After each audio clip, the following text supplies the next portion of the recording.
welcome to April. April as a month is totally different, okay, than March. Still a lot going on, but it's a very different tone. We're gonna have a couple weeks of like cooling down as we are finishing cleaning out major chapters in our lives and about to enter into something very, very new. So April is basically a grand finale and a new era all in one. There's going to be a lot of forward momentum by the second half of April and going into May. So we are almost out of the woods with this crazy March retrograde eclipse energy that we've been having, that we've been going through.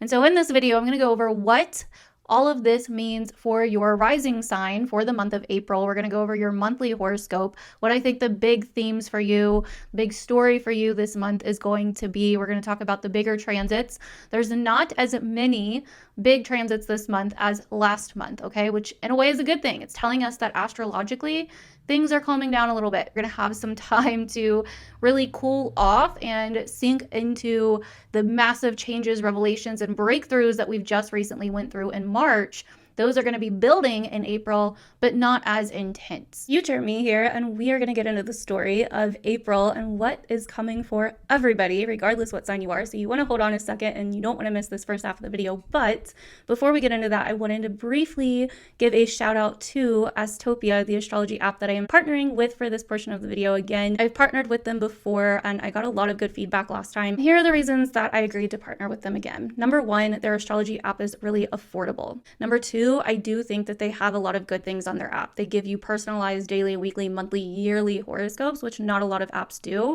And they give you the basics. So if you are a beginner to astrology, or you're still trying to learn astrology, or you're trying to learn how to interpret a lot of these crazy transits we've been dealing with for like the last several months and how they're affecting you and what areas of life they're hitting for you, I do think that this is a good app to start with. I've gotten many little notifications from them that have been really relatable and really synchronistic in the moment. They also break down your chart and your chart placements for you as well. So I think this is a good app to start with if you are beginning in your astrology journey or you're still trying to learn how to interpret astrology. And I even find things that on there that resonate with me as a seasoned astrologer. So if you would like to try them out, again, they are affordable and they offer a free trial. Tap the link down in my description. And with that being said, let's get back into the video. So the first almost couple weeks of April is very kind of slow. We don't have too many things going on. It's us just kind of building on the lessons that we've just recently learned, wrapping up the past, wrapping up a lot of different things that we've been going through, a lot of the different breakthroughs and changes that we've been experiencing for the last several months,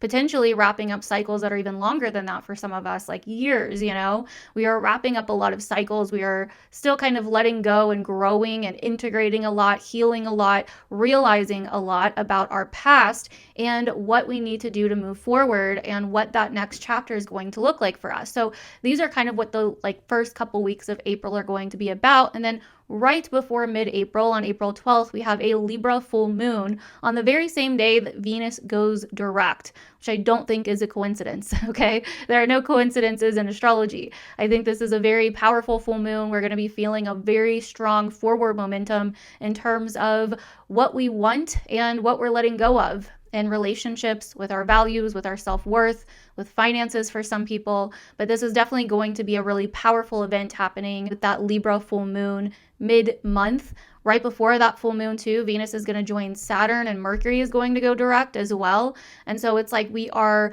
having kind of some intense realizations about the wisdom that we are gaining through the experiences that we've been going through and through the different changes we've been making. We are like taking responsibility or recommitting to something. We're letting go of a commitment that no longer serves us in some way, shape, or form, and learning how to voice that and move forward with that, learning how to trust our intuition and no longer be living in the past and bogged down by the past, okay? Like that's what so much of these first several months of the year have been about. It's been about letting go of the past, but to do that, we've needed to almost go back and revisit things. We've needed to almost, face certain things or deal with certain things from the past so we can make space to move forward. Okay. Then around April 18th is when things start really kind of heating up for this month. And this is where the grand finale really starts happening this month. And also a lot of forward momentum as all of the planets will be moving forward, but they're going to be going back over places they've already been, which is a culmination point. This is kind of a time, the second half of April, of us really being clear on what we want moving forward and taking the action that we need to take to move forward, okay? Because on April 18th, Mars re-enters the sign of Leo. There's a story that started here around October, November, December of 2024. Okay, potentially an intense power struggle or something that was out of your control or something that happened that was a big deal that made you go back and reflect. Okay, because Mars faced off with an opposition to Pluto from Cancer and Capricorn to Leo and Aquarius. And this was really interesting, and this is one of the most, I think, biggest transits of this month because this is some kind of full circle story that started at the end of last year. All right, when Mars leaves Cancer, where it was in its fall since January, and goes back into Leo, we're definitely going to feel like our confidence is back, but we're going to be tested again with some of the same situations that happened around the end of November and into December. Okay, so this is Mars's final showdown with Pluto at the end of the month, which is going to lead to some kind of really big new beginning with that Taurus new moon towards the end of the month. So this Mars-Pluto opposition story, like I said, started back in potentially October, November, and really got triggered in December when it went exact, okay? We had Mars in Cancer originally from October to November opposing Pluto in Capricorn, right before it made its ingress into the sign of Aquarius for good. Back around that time, something was building. It was intense. It probably came to a head in December. This was the initial trigger or conflict or some kind of tension that came up in your life around this time. And it likely was about either a power struggle, challenges to your leadership or your confidence, personal empowerment themes, anything to do with that, something being hidden, kind of coming out, or facing something that was kind of secretive, hidden, toxic, or messy or chaotic to deal with, or some, facing a fear even. Then we had the second opposition, right, which was in January of 2025. Mars went retrograde and then opposed Pluto again. And so this was revisiting the same themes, but in a more internalized behind the scenes way, since Mars was now retrograde. So during this period, there was likely some kind of frustration, delays or setbacks or reconsideration of what was going on. It felt like we needed to pause before we could move forward. We had to go back to start facing something, dealing with something. And this was the phase where things probably felt, somewhat stuck or unresolved, or there were a lot of things coming up from the past. It's like we wanted to move forward, but we couldn't for some reason.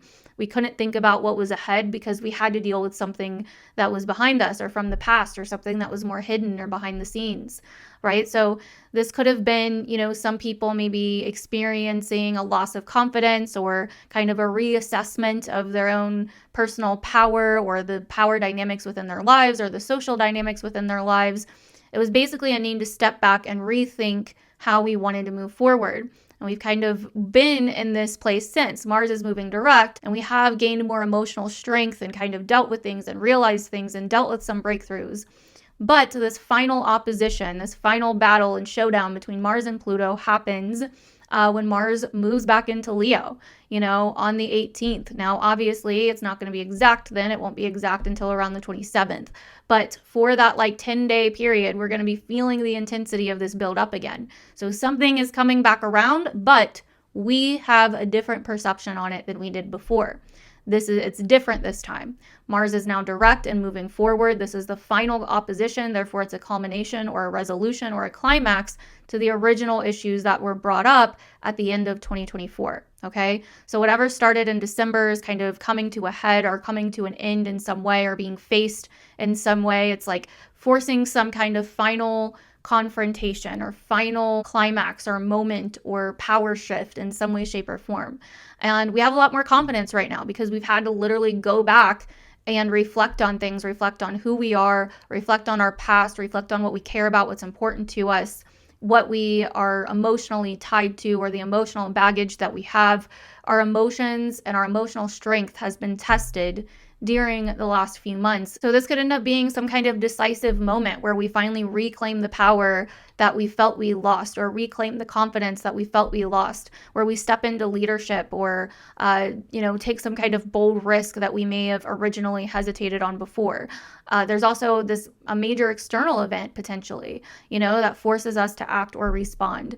And there could be a power shift within the collective or within our social lives. And this could be on a bigger societal scale as well. well. But things are different this time. Like I said, Mars is now direct, so action is possible now. Not like when it was in January, when it was in retrograde. We can now move forward with what we've learned. We've learned a lot, right? And so a lesson from the end of last year is coming to a completion. If there were some kind of power struggles back then or inner battle back then, this is the moment where it's like we come into control of it and fully resolve it. But this time, there's no going back, right? There's no going back. This is kind of like, okay, we're dealing with this once and for all. So this has been a massive confrontation between our personal will, our personal desires, our personal power, our personal confidence, our self-expression, and others, our social dynamics, or the status quo, or what others expect us to do, what others want of us, or how we fit into society in some way, or, being kind of our weird outcast selves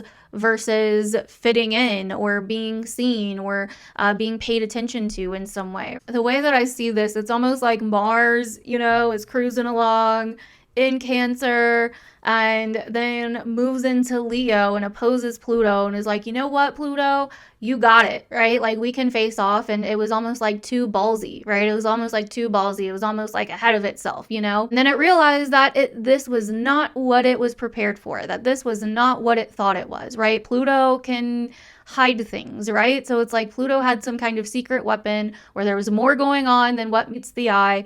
And so there were some kind of unforeseen circumstances that were kind of bubbling up from the underworld. Mars realized that it probably had more to lose than it had to gain from this fight. So Mars had to turn around, go back into Cancer, retrograde back into Cancer. It had to go back and deal with getting its side of the street clean. It had to go back and deal with tests to its emotional strength, right? We don't build confidence by acting like we have confidence. We build confidence by going through the hard shit in life, right? That's emotionally triggering, that's emotionally hard, and realizing that we can make it through, right? Realizing that even though that we've been tested from hell and back, with Pluto being involved, like we've been tested to hell and back. It's like, oh, actually, I do have confidence, but this time it's coming from the inside. It's coming from a clear place because you've realized that our emotions and our emotional situations and the family situations and the past situations have only made us stronger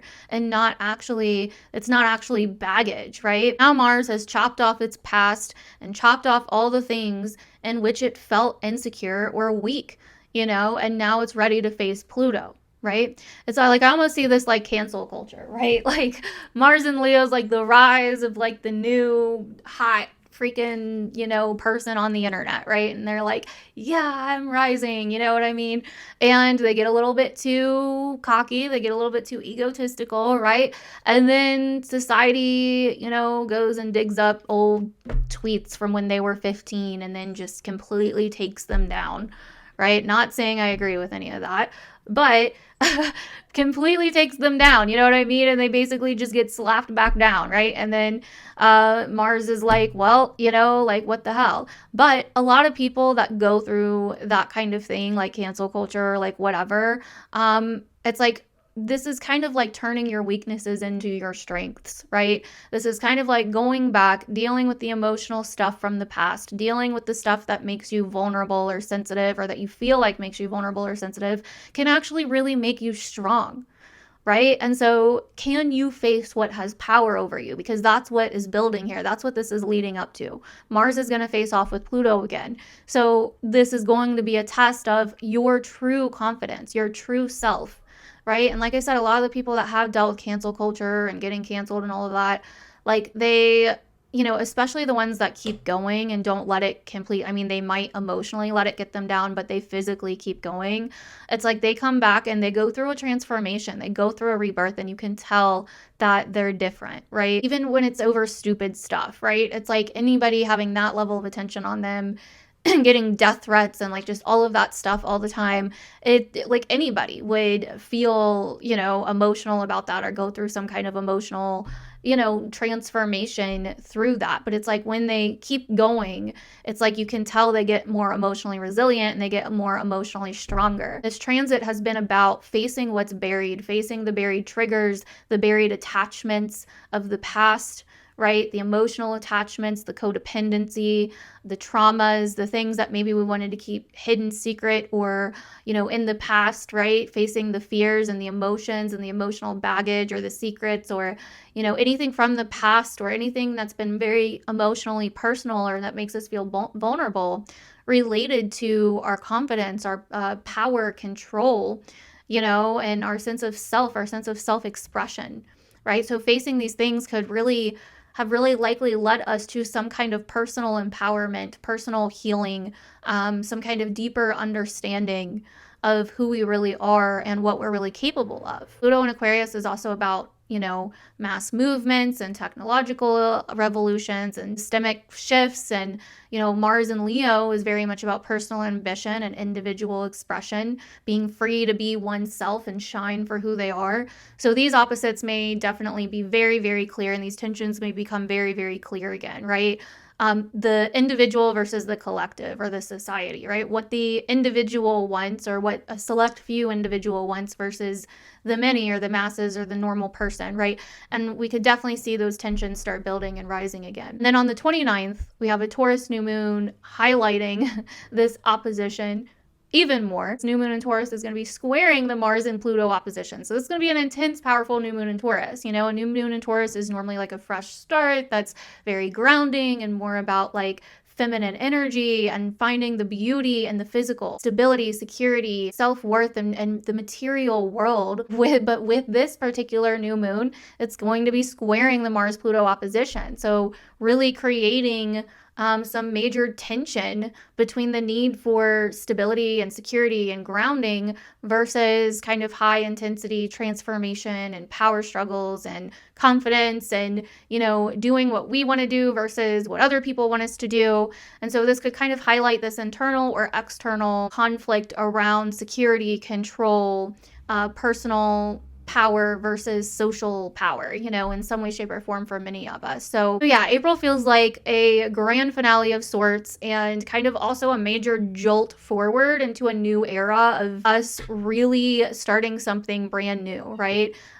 Especially after months of deep reflection and retrogrades and, emotional processing, especially with all the water energy of Pisces and Cancer and, really dominating this year so far. Say hello to my badass alien kitty. What are you doing? What are you doing? Say hi. He's a big baby. So this is a time of full speed ahead, clarity, and action. Okay, all the planets will be direct almost halfway through the month. This is going to bring a lot of clarity to the lessons that we've learned with those retrogrades. Mars is going to be moving into Leo, like bringing our confidence back and bringing our sense of assertiveness back as we are ready to move forward again, but this time with a lot more emotional strength and wisdom than we had before. So, and then the Mars-Pluto opposition is going to be testing that emotional strength and wisdom, testing what we've learned as we deal with something for the final time and have some kind of climactic showdown of, some kind of either inner or outer power struggle that has been brewing since the end of 2024. And this is where we really step into, it's walking the talk. Right? It's like, okay, we can have all these internal revelations and breakthroughs and all of that, but this is where we walk that talk and take action on it, right? This is where our personal empowerment or leadership or our sense of self potentially clashes with, social dynamics in our lives, our social situations in our lives in some way, shape, or form. And that Taurus new moon is coming in to really concrete some kind of new beginning, challenging us to really balance our sense of what we want to manifest and what we want to create in the world, our sense of stability and our sense of, material creation in the world, with this massive transformation and change that we are going through and dealing with. And then on the 30th, Venus re-enters Aries at the very end of the month and finishes out her Venus and Aries lessons with, again, a lot more wisdom behind it. Also, I just wanted to add, this month seems very Venusian and very Martian. there's a lot of Venus events happening. 2 moon events, a full moon and a new moon, both ruled by Venus, while Venus is also exalted and retrograde for the first couple weeks of the month in Pisces and finishing out her retrograde cycle where she is exalted. So this definitely tells me that this is a month that is very focused on Venus energy, right? This Venusian influence of our relationships, our self-worth, money, security, attraction, right? What we love, what our desires, self-care, relationships. We also have this massive Mars influence, right? Because it is Aries season until Taurus season, but it is Aries season for most of April. And Mars is going to be moving out of its fall and into the sign of Leo, fellow fire sign. Then it's going to be opposing Pluto again. and then having a Taurus new moon kind of right on top of it, And so there's definitely a lot of Venus energy and a lot of Mars energy this month. And all the planets will be direct halfway through the month. So forward momentum will be very strong. We will finally be feeling like, okay, ready or not, here I come. Like, watch me go, right? That things will start moving very, very fast. Let me tell you, halfway through the month. Okay, after a period of hesitancy or stagnation or reflection these last several months. So April is definitely a month of resolution and acceleration, right? And some kind of big grand finale or big defining moment that marks some kind of massive new beginning in our lives, while also so much about relationships and what we actually want and moving forward on the things that we want now that we are clear on what we want. Some key questions I would ask yourself this month, regardless of what your rising sign is: what power struggles, whether internal or external, need some kind of resolution in your life? What kind of conflicts that you've been having, whether internal or external? And even if they are external, what are they saying about your internal world, right? What kind of conflicts need resolution? What do you need to decide on here, right? To kind of bring this to an end. Where are you ready to claim your leadership again and claim your power again? But past relationship themes or past financial themes are now clear for you to now move forward. And what does that next chapter for you look like? These are, I think, the big themes of the month of April. And if you definitely watched the first part of this video, you are a real one. Comment down below, OG badass. Like to change it up sometimes to make sure. So comment down below, OG badass. I appreciate you guys. Now let's go ahead and get into what this means for your rising sign. I do suggest that you watch for your rising sign, although you are a beautiful human, alien, whatever, fairy with free will and can watch whatever sign you so choose to do, okay? But astrologically, your rising sign is going to be correct, okay? It's going to be set up how your chart is actually set up with the houses that I am considering when I am reading your chart, okay? So keep that in mind. And yeah, thank you guys so much for watching, and let's get into April 2025. What is up, Aries? Welcome to your April 2025 horoscope for the month ahead. Okay, let's go ahead and get into it. I'm going to put my chart up on the screen so you can see what the hell is going on in your life for the month of March. Okay, so April. I'm already getting it confused. So we've been going through March, which has really been a lot about you. There's been a lot going on in your sign. We've had Venus retrograde in your sign, Mercury retrograde in your sign, a solar eclipse in your sign. Okay, so there's been a lot going on here, right? There's also been a lot going on, lunar eclipse in your 6th house of work, health, and day-to-day routine. All the stuff going on in your 1st house. I think you've been really kind of reflecting on who you are, what you want, any kind of internal conflicts that have been potentially weighing on you or frustrating you, any kind of annoyances, anything going on. It's like there's been, with the retrogrades in your sign, there's been some kind of internalized stuff that's been going on. It may have appeared as if it was outside of you at one point, but I think the retrogrades are trying to point you back inward, back into yourself, because then they move back into, Pisces by the end of March, like we talked about last month, which is your 12th house. And so this has been about hey, these things that your sense of confidence, your sense of self, your sense of identity, your appearance, your body, your health, your soul, your spirit in this body, and any inner conflicts that are going on with that, or any issues that you have going on with that, actually point to something from the past, some kind of emotional baggage, some kind of old issues, some kind of old habits, addictions, escapism, some kind of internal spiritual turmoil that needs to be sorted out first. So this can be a deeply, deeply spiritual time if you are willing to go within, if you are willing to trust in the unknown, look in the places that you wouldn't normally look, if you are willing to kind of meditate, if you are willing to get your spiritual woo-woo, psychic self on, and really sort through and heal and integrate whatever these strings from the past are pulling you towards, right? It's like I'm getting the phrase strings attached, right? It's like for you to move forward, you have to figure out what is subconsciously not allowing you to move forward, what is subconsciously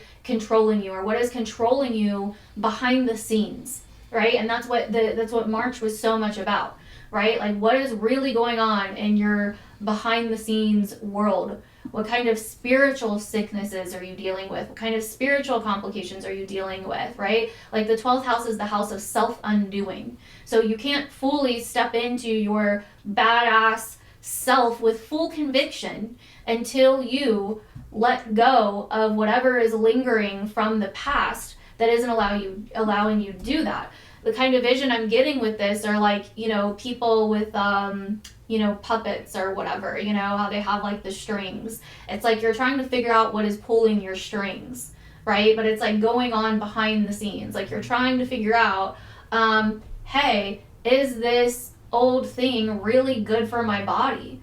Right? And by me putting off and procrastinating on the things that are good for me and the things that will improve me, it's actually wrecking my confidence in myself. It's actually making me not feel very great about myself. It's actually making me question myself or question my worth or my value or whatever the case may be. It's actually irritating me, right? Or hey, these coworkers at my job are really frustrating me and I've been like going off on them constantly, but like why are they really frustrating me and how is that impacting my own identity and how I feel about myself? And so maybe I need to look within and figure out what the hell is going on. Where are these triggers coming from, right? And so there's a lot going on here to do with your subconscious health and your actual physical health, right? There's a lot going on to do here with self-care and self-improvement and your day-to-day routines and how that impacts your vitality, right? The first house is the house of like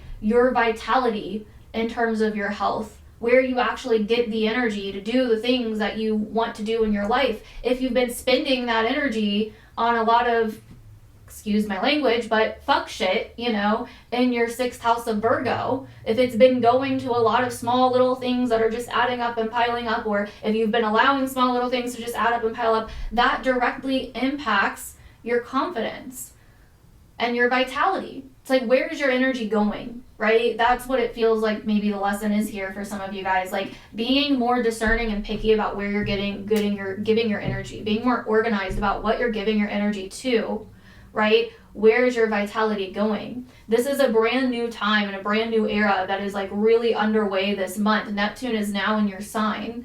It's not by the time I'm filming this, but it will be by the time you're seeing this. Like Neptune is now in your sign. This is a whole new freaking chapter that is starting here in your life as an Aries rising.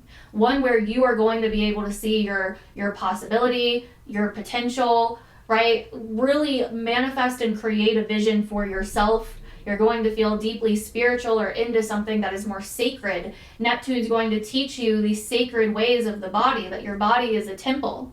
To do that, you have to detox and purge the old ways that you're not taking care of yourself, or the old habits that are working against you, right? And that's so much what the 12th house is about as well.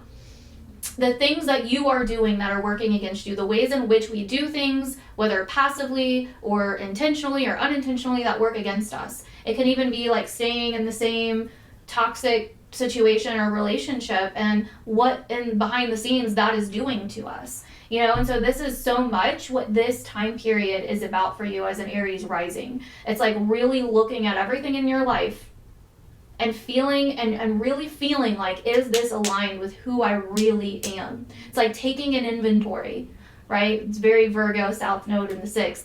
Auditing your life and figuring out, is this really what I want? Is that where am I on the scale with this? Where am I on the scale with that? Am I happy with my health? Am I happy with my body? Am I happy with what I'm doing? Am I happy with my job? Am I happy with, my relationship? Am I happy with my habits? Right? And it's like, it's up to you, right? Aries in the first, you have to choose. This is all you signed up for a life that is very much about the self and self-will. By you choosing, it's all up to you, right? You choose, you decide. This is about you, right? So this is so much about you deciding and making the decisions, and why you're not making those decisions, and what's holding you back from making those decisions, and what are you still holding on to in the past out of pattern or cycle or habit or whatever the case may be that is actually working against you and not allowing you to make those decisions in your life, that is not allowing you to truly move forward. Even more, that the other thing that tells me that is that Mars has been moving through your 4th house of Cancer, right? I know in this chart it just moved into Leo, but it's been in your 4th house of Cancer, going back and trying to show you what family stuff, ancestry stuff from the past is holding you back, what personal baggage from the past or your roots or whatever, right? And I feel like some of you, I don't know why this is coming to me right now, but I feel like some of you are like, well, I feel just I feel like I'm almost cursed or something, right? It runs in the family, or my childhood trauma or whatever. Okay. And I get that. I've been doing shadow work on myself for years, and I have childhood trauma and all the 9 yards, right? But I almost want to say that what about that is actually self-defeating and actually sets you up to be a victim for the rest of your life instead of taking control of your life. And that's so much what this is about. Learning to take control of your life, and also learning to trust in something bigger than yourself, which can be done simultaneously. And that is when you get into a co-creative mode with the universe, right? Where it's I am no longer the victim, because I remember that I am an image of the creator, sun exalted in your sign. I am the image of the creator. I create my reality. I have been under an illusion or under a spell for however long, thinking that I don't create my reality, and this all just happened to me, and it's just always going to be like this, and my ancestral karma, and whatever, right? I feel at sometimes we get to a point sometimes in our healing or self-development journey where we start realizing that we are almost using these things as crutches at some point, or using these things as excuses at some point to not move forward. We have to have the self-awareness and the clarity of knowing when it is time to move forward and no longer focus so much on the dirt from the past, right? And the baggage from the past. And so you've had to deal with a lot of potentially triggering or, confrontational, controversial, sensitive family situations with Mars moving through Cancer in your 4th house, that have somehow also been impacting your vitality or your sense of self. Could be even just home life situations that have felt draining or not as motivating. But the sun is moving through your sign this month until about I want to say the 20th. Okay. And basically, the sun is exalted here. So this is bringing a sense of clarity and awareness to you about who you are again, about yourself, and about all of these different things I've just named off: your identity, your appearance, your body. Your body can give way to being a major portal at this time, and really any time, right? This can definitely be a time, Aries, an awakening of a lifetime, honestly, for some of you. And so I think that this is kind of the story that's been unfolding and that's continuing to unfold as we move into April, right? And so, the big thing happening first in April, I've had a little bit of a cough for the last week, so I keep having to clear my throat. But I feel the big thing kind of happening first in April is that Mars is going to trine Saturn from Cancer to Pisces, right? So, Mars will be in Cancer, trining Saturn. This is I want to say the 3rd or maybe even 4th time now that, actually no, it's probably about the 3rd the third time now and the final time that this is happening, and it's a culmination kind of feeling. And this is happening on April 4th. I keep wanting to say March. Oh my gosh. April 4th. And this is kind of like a lesson learned type of energy, a type of vibe, right? Like a lesson learned, I'm all the wiser now. And that's kind of what the first couple weeks of April are like anyway. It's like we're coming back around to something, but from a whole different viewpoint, right? We're taking action in a different way. We're looking at something in a different way. It's definitely different now, okay? And we're changing the way that we're doing it because these two planets are also sextiling Uranus and Taurus as well. So it's like we're taking action from a wise place, Saturn, right? From a place of seriousness and commitment and integrity and all the different things. Don't know what that was. All the different things, right? And also from a place of, you know, thinking a little bit outside the box and changing the way that we're doing something with Uranus, right? And with Mars, taking action in general, right? It's like we are determined to change the way that we're doing something because of these different breakthroughs and revelations that we've had by the end of March, that solar eclipse in your sign, you know, Venus, you know, coming back and into Pisces, and then Neptune now in your sign. It's like so many different things have been giving us clarity.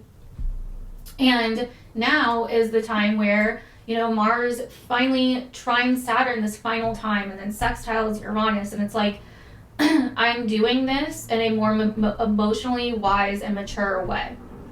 Okay, whatever it is. It could deal with family. It could deal with you finally changing a habit or the way that you're moving forward with something that somehow impacts your family or your home life in some way. It could also be a change that deals with finances, resources, assets. But whatever this is, it's like we have the behind the scenes maturity or lesson now. And it could even feel somewhat intuitive for you guys, you know? It's like, I have to do this, but I'm doing it differently, right? Now that happens around the 4th, but you could feel it in the first few days of the month leading up to the 4th, okay? So it doesn't have to be right on the 4th. But it's like we're starting to see a new way of moving forward from a place of integrity, wisdom, and clarity and responsibility, okay? So then on the 6th, we're going to have your ruling planet, Mars, as well, trining Venus from Cancer to Pisces, okay? And this is also a nice little aspect here.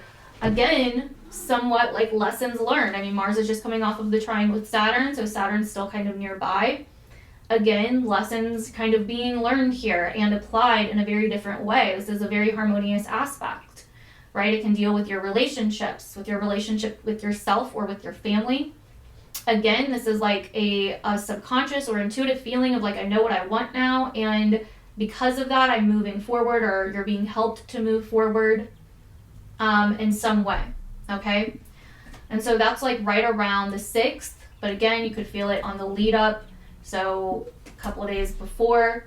And then on the 7th, we're going to have Venus and Pisces conjunct Saturn in your 12th house, bringing in, again, the sense of integrity, maturity, responsibility, either coming back to a commitment or a promise or an agreement that was made that you may have forgot about, or coming back to a sense of like desire or resolution with something with integrity, maturity, and wisdom, right? It could be owning your part in something, or seeing, you know, kind of like a sobering moment of seeing what you want aligns with doing the right thing in some way, or aligns with letting something go, even though it may be a little bit difficult with Saturn involved. That's right around the 7th, okay? Now, what's also interesting about this is Mercury is going to go direct on the 7th, but Mercury is still going to be back in Pisces. Okay, so Mercury is going to go direct in Pisces right around the 7th as well, giving us a jolt forward of clarity or awareness, or even a conversation that's happening here. You know, for some of you guys, I could even see this being like you having a conversation with someone and realizing that you actually want to do the hard thing because it's the right thing, right? Or the actual attractive or sexy or feel good thing for you would be the sobering thing. Maybe this is like you finally deciding that, you know, a certain habit that you have is kind of bad and that you're ready to quit, you know? Excuse me. For some of you guys, this could be about a relationship with Venus ruling your 7th house, or finances with Venus ruling your 2nd house, okay? Even your future or social interactions with other people with Saturn ruling your 10th and 11th and Jupiter ruling this conjunction that's happening. So either way, it's something here where it's like you're coming, I would say like you're almost like coming to terms with something. It's like a sobering moment, but it feels good. It's like it's good to finally just admit this or see this clearly or do the right thing, even if it's a little bit difficult or hard, right? Or finally let this go or end this or commit myself to this, even if it is going to be a little bit difficult, right? Like that's kind of how I see this energy on the 7th. And again, you could feel that the few days leading up to it. But basically from the 1st of the month until about the 7th, that first week is a kind of almost like a week of like just kind of really sinking in and chilling in this energy that we've been, going through and really seeing clearly like about what we need to do and feeling very clearly about like what the right thing is to do and what the right steps are moving forward. It's like a lessons learned kind of week, right? Like I'm I'm integrating these lessons and I'm showing it and putting it into action in some way, right? That's really how I see this first week of April. Okay, so then on the 12th, I'm gonna turn up my light a little bit here so it's looking a little bit dark. So then on the 12th, we have a very interesting day on the 12th because Venus is going to be then going direct moving forward at the same time that we're going to be having a Libra full moon in your 7th house, which isn't a coincidence because Venus rules Libra. So it's like Venus is waiting to go forward until we have this beautiful Venus ruled full moon happening. So it's like a massive Venusian Venusian culmination, climax happening here. Where it's like, okay, we have learned the lessons, we have reflected, we, are understanding the situation here, we're realizing what needs to change here, we're realizing how we need to recommit ourselves or what we need to let go of or what we need to take responsibility of, or we're realizing, our own sense of wisdom, integrity, whatever the case may be. And somehow this seems to be tying into relationships for you, right? As like the moon is going to be here in this Venus ruled 7th house of yours, right? We're going to have a full moon there. So this is very much about, hey, what do we need to, this is like some kind of realization, what needs to change or what is coming to some kind of culmination with relationships. Letting go maybe of past dynamics in relationships or letting go of maybe past emotions that you're still holding on to with other people or with relationships or with what other people think about you or with, the things that you're attracted to or whatever the case may be. Something here to do with other people in your life. There's something really being revealed here to you that is like Venus's last grand finale of her retrograde and message to you before you really get it and she starts moving forward again. Okay, it's like this is how we're going to balance our lives out. We need to do the right thing, right? We need to do this in a graceful way. We need to do this in a way of agreement and peace and harmony and balance because it's the right thing to do. Or we need to see the other side of a situation, or we need to negotiate or come to terms with something. Again, coming to terms. So that is the 12th, and I'll be doing a whole video on that too. So watch out for that if you want to get your horoscope for that. And then on the 18th is when Mars finally moves into Leo again. And this is completing, if you missed the beginning of this video, I talked a lot about this, but this is completing this massive cycle that started towards the end of last year. Okay, so from like October, November, December especially, and then the beginning of January, Mars was in this massive opposition to Pluto from your 5th house to your 11th house. So this was very much about some kind of power struggle, following the status quo of your 11th house or social dynamics with other people, what other people think, what other people want, fitting into society, the collective, society's different regulations and rules and, all of the different things going on with the world versus your own sense of self-expression, passion, love, you know, your own sense of what you really love and what you're really passionate about and expressing that. Oh my God, I just realized I have not been talking into this mic the whole time. Please tell me that you could hear this. Oh my God. Okay, I'm so sorry, Aries. My mic was over there. I didn't even realize it. So I'm so sorry that the volume or the sound is not going to be as clear for the most of this video. So I apologize for that. Hopefully you could still hear me okay. I'm sure it's probably going to be a little bit annoying, but I don't want to refilm that because I feel like I was like in a flow there, and I feel like I said a lot of things that I'm probably not going to remember if I try to refilm this again. So I apologize for that. But anyway, yeah, so Mars was opposing Pluto back in December, okay, right around end of November into December. There's kind of also a build up to it when Mars was in Cancer in October and November, and you know, Pluto was in Capricorn.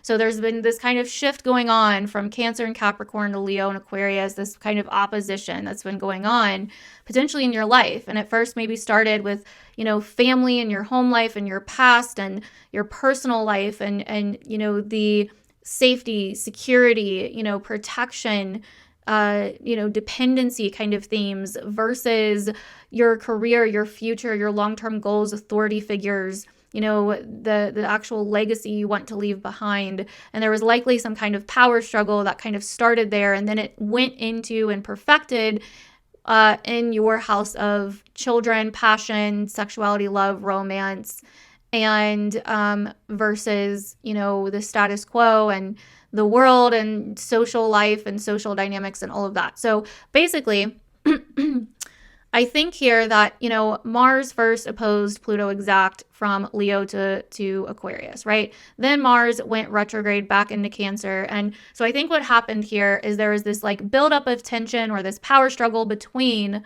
maybe your past and your future, right? Or your home and family versus your own career, public goals, reputation in some way.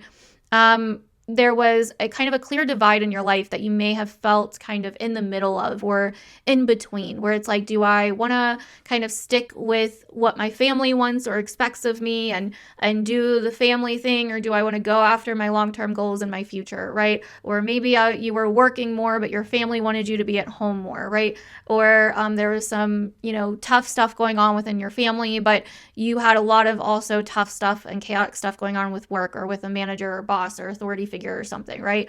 So anyway, then they move into Leo and Aquarius, your 5th and 11th house, right? And so then you start realizing, you know what? I'm kind of just sick of doing what everybody else expects of me and wants me to do. I'm sick of living my life and going after the things that I feel like I'm supposed to be going after, or, you know, go like building my career and reputation and job to be all this, and that, because that's what I'm supposed to do, right? Or doing what my family wants me to do, or needing to deal with all this drama in my family all the time, right? And in December, you were kind of like, I want to just do what I want to do, right? Mars and Leo, right? I want to just like have fun again and maybe like, you know, be in my confidence again and feel free again and have fun and maybe be in my like inner child energy and or spend more time with my children or spend more time in pleasure and love and doing fun things that like really feel freeing and good to my soul on a soul level, or feel that I feel passionate about, you know?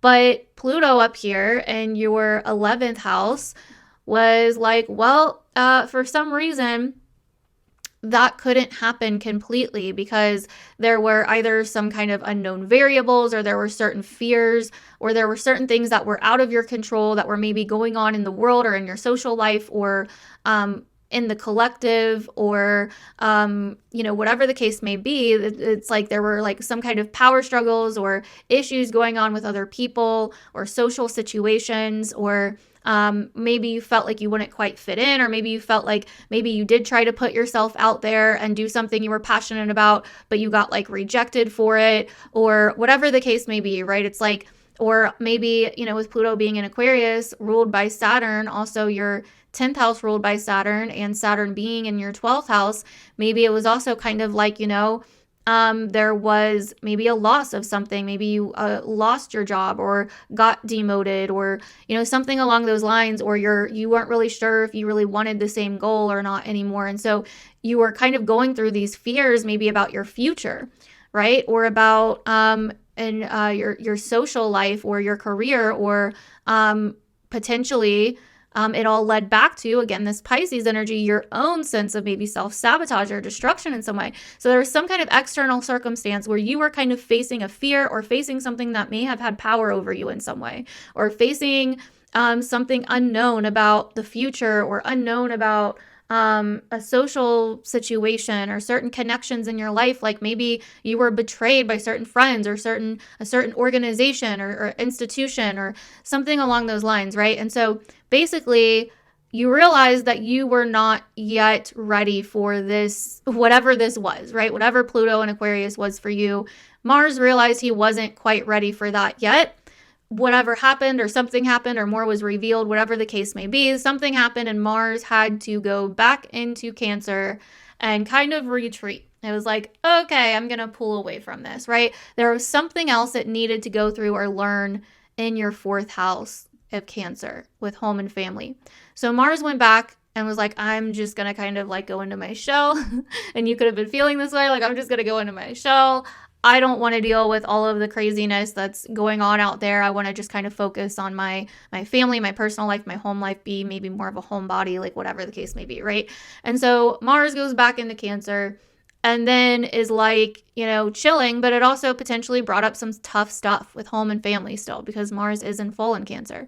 So it's like, as much as there was a massive focus on your home life and what's going on there and whatever else, there was also kind of maybe a lot of tension. Maybe there were some conflicts, some heated things that got brought up from the past, or that you thought were dead and buried and now they're here again, right? And or there was conflict with a family member, conflict with your spouse, or maybe your home was under reconstruction, or there were some water issues or piping issues or something, right? Or whatever the case may be. And it's like, damn, like I can't just enjoy myself at home either completely, or and then you've also maybe felt like you wanted to kind of move forward again, but there was all this stuff going on and coming up in home and family that your focus has been on as a Mars ruled sign, and Mars being your chart ruler as an Aries rising, right? So you haven't been able to fully move forward just yet, because up until this month, because there's just been so much reflecting on the past and your internal life and your internal world and your personal life.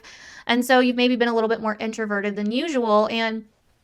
But now Mars, you basically have faced all these things in the 4th house, whatever they were, right? And whatever they were, maybe you don't have the reason why they all happened right just yet, or maybe you don't have all the clarity around what just happened yet, but whatever it was made you emotionally tougher. It made you emotionally stronger. You had to maybe deal with some insecurities, some fears, some setbacks, delays, emotional insecurities, vulnerabilities, and that ends up making Mars a lot stronger, right?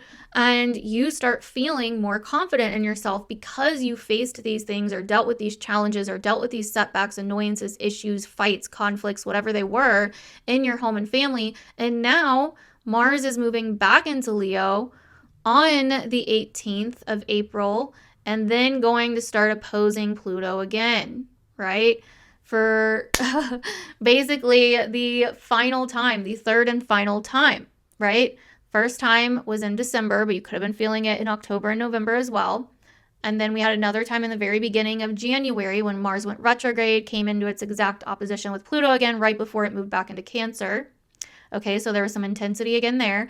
Now that's coming back around, and Mars is going to oppose Pluto this last time. This is going to be the final battle, but Mars is different this time, and you are different this time, right? You've dealt with a lot of shit, right? So this is kind of the climactic finale of this, where you are potentially facing something, whether it be some kind of fear, whether it being something that set you back before, whether it being some kind of thing that you don't have control over, whether it being some kind of power struggle, whether it be some kind of conflict or issue or secret or whatever the case may be, right? It's like you're facing something here that you started to face or feel tension with in December and also in the beginning of January, but now you're stronger, you're emotionally tougher. And so however you deal with it now will be the end of this, whatever it is, right? It's like, okay, like I'm more courageous now from the inside out, right? I'm more courageous now, sun in your sign, from the inside out. So sun and Mars will have mutual reception right as it moves in. Not for long though, because the sun's about to go into Taurus around this time. But you will have mutual reception. So it's like there's this refreshing courage, confidence, charisma behind you at this point, right? And you've maybe realized that some of your weaknesses may actually be your strengths. You've realized that some of these things from the past don't have power over you anymore. So now when you face off with Pluto, what are you going to do?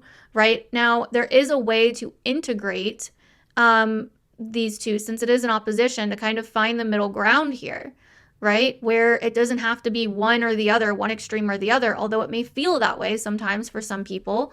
It can be that you can do what you love and worry about yourself while also caring for your family, and while also having maybe a social life, or facing fears about putting yourself out into the world more, or whatever the case may be. This has been a transformative process that we've all gone through in some way with Mars Pluto. So really it's just asking you to evolve, to transform.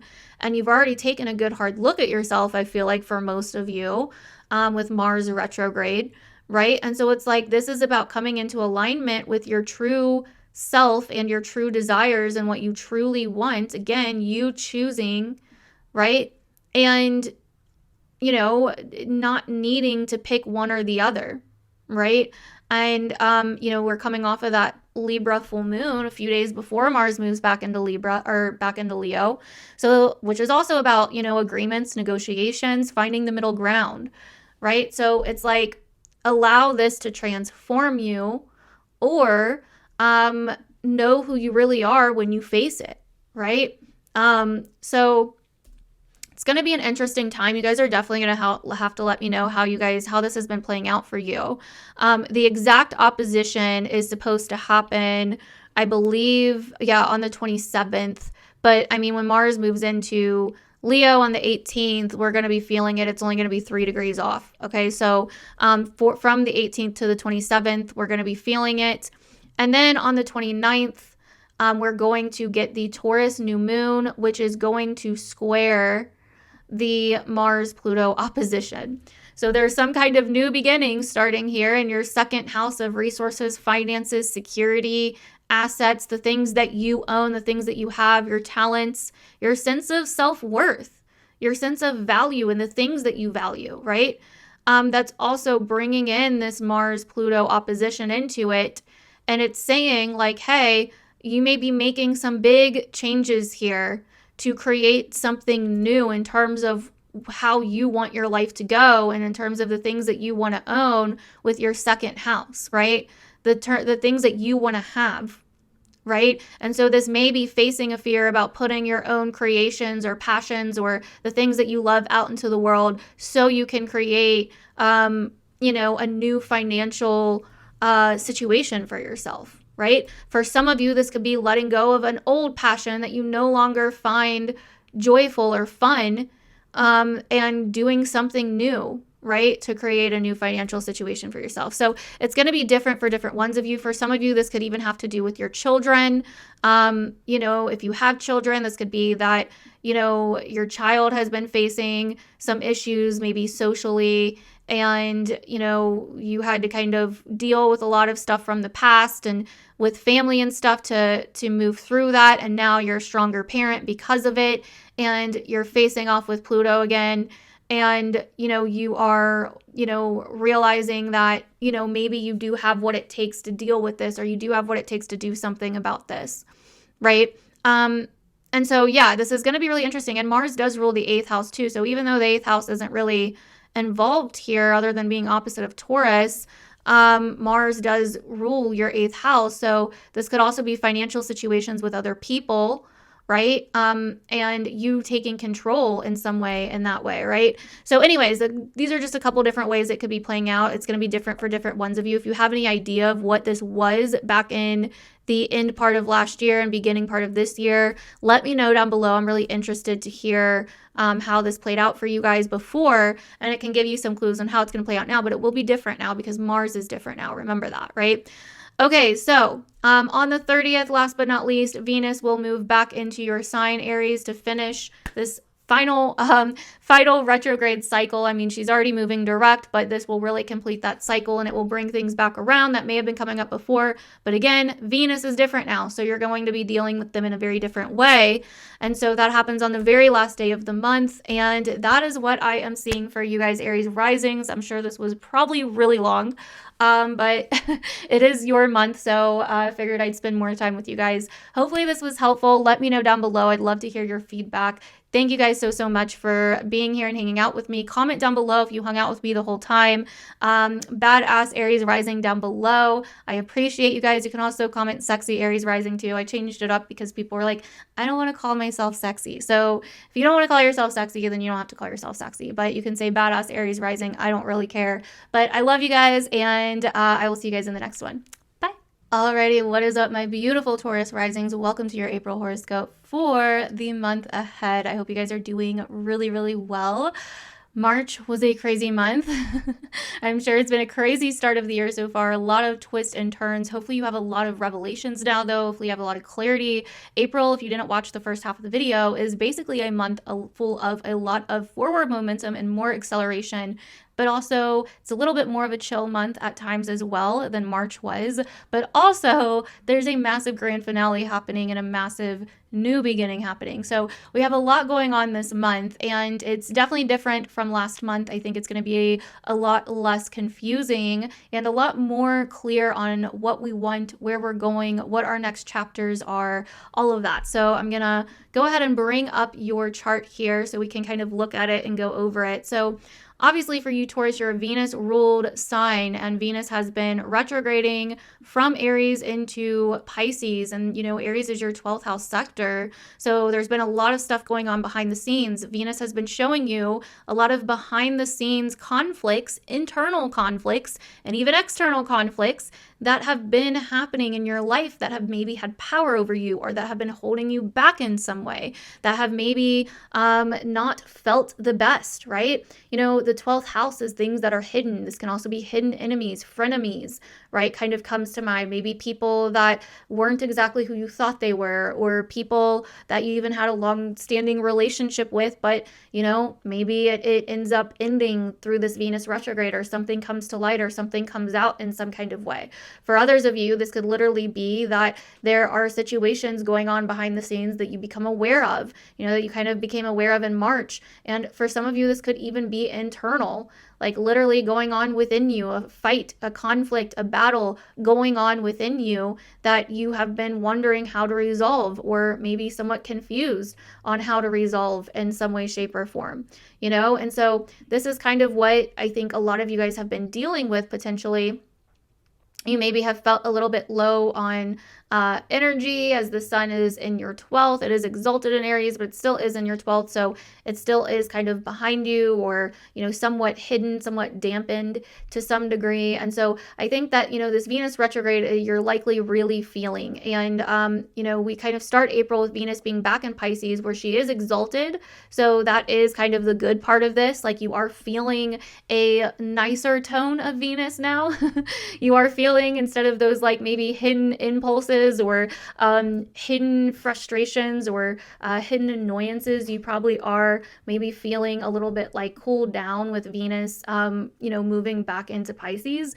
And so that can really be helpful around this time, but it can also bring up kind of situations regarding your relationships with other people, your relationships with your social life, your relationships with organizations, your dreams, your aspirations, inspiration, and what you really want in the world. You know, Venus is coming back into Pisces. She's going to conjunct Neptune, you know, at the end of March, and then move back over the North Node and Saturn. I think this is like a remembrance of, you know, your inspiration, the inspirations in your life and your aspirations in life, your dreams, in life, right? Like I said in the beginning of the year, I think this year very much for you is about kind of ending one life and starting a new one, right? Really learning to let go of the past and let go of whatever is haunting you, whatever is causing some kind of internal battle or internal confrontation within you.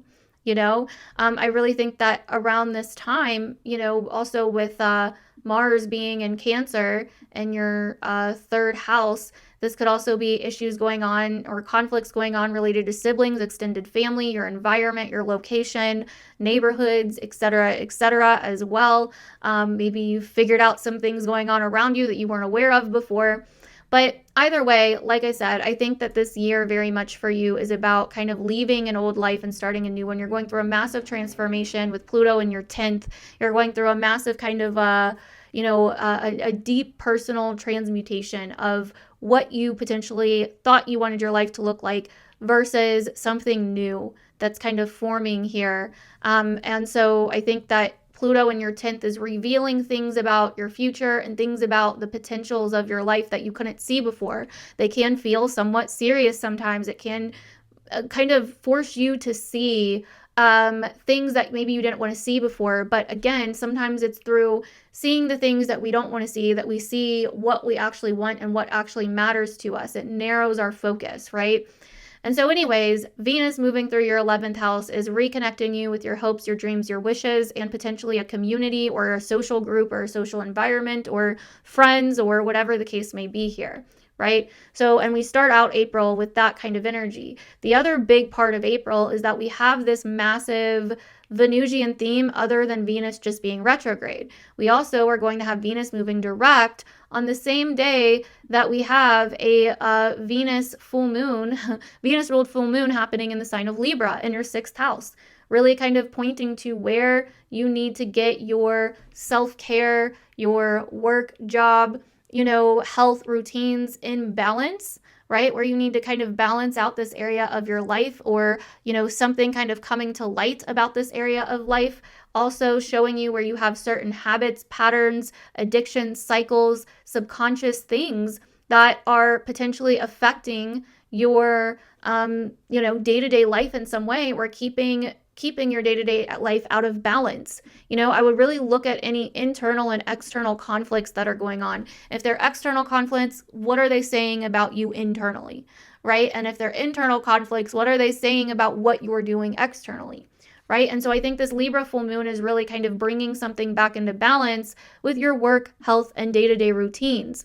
The other big part of this month is it is also a very Martian month, right? Mars is finally going to be leaving Cancer and going back into the sign of Leo, where it started back in December. It's finishing a journey that's been taking several months, something from December, some kind of power struggle or situation that came up regarding home, family, and personal life versus your career, reputation, future, long-term goals, legacy, potential, all that. It was really clashing back in around December, and there could have been a build up to it as well from October and November.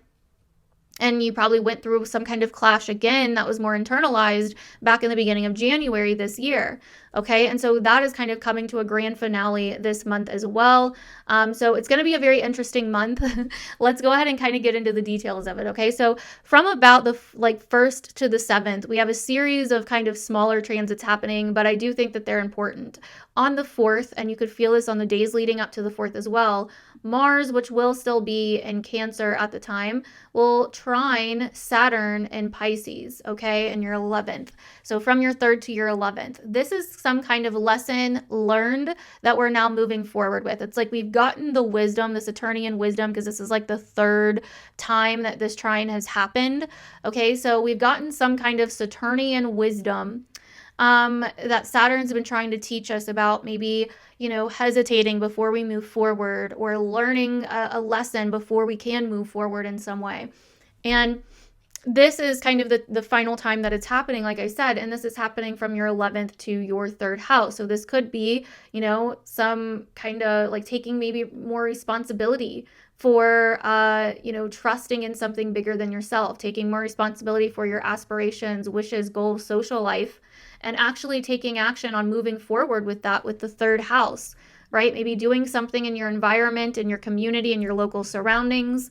Maybe you are even, taking action on something in your neighborhood or with siblings, friends, or relatives in some way. There could be something like that.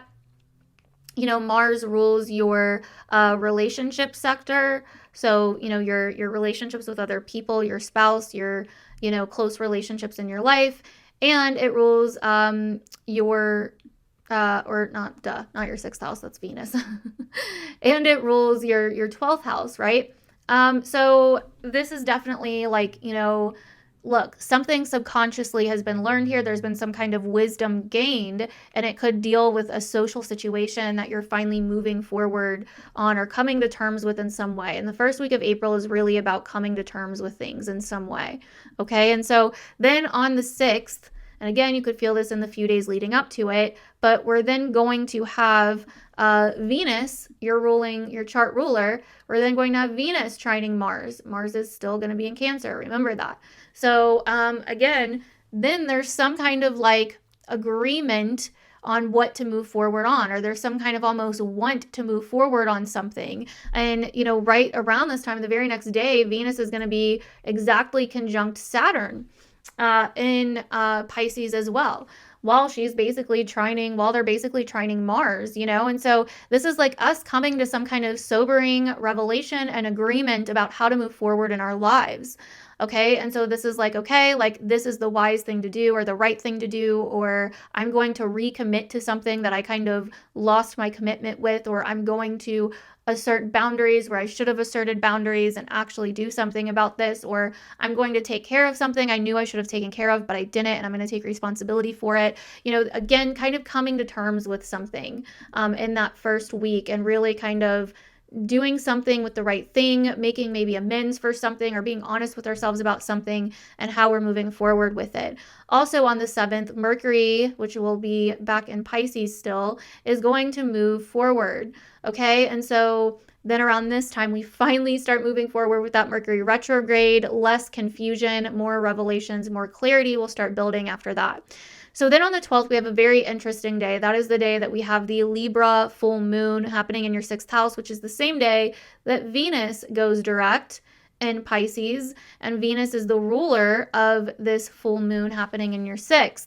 So that tells me that friends, social situations, your dreams, ambitions, and inspirations in life are somehow being tied into this full moon in your health, work, and day-to-day routine area of life. So this could be some kind of agreement or peace offering finally being made with coworkers that you've been struggling with, or with a boss, or with a work situation. Maybe you finally deciding to leave a work situation that you feel is no longer working out for you or no longer fair. Libra is very much about fairness and balance and finding the middle ground in negotiations if we can.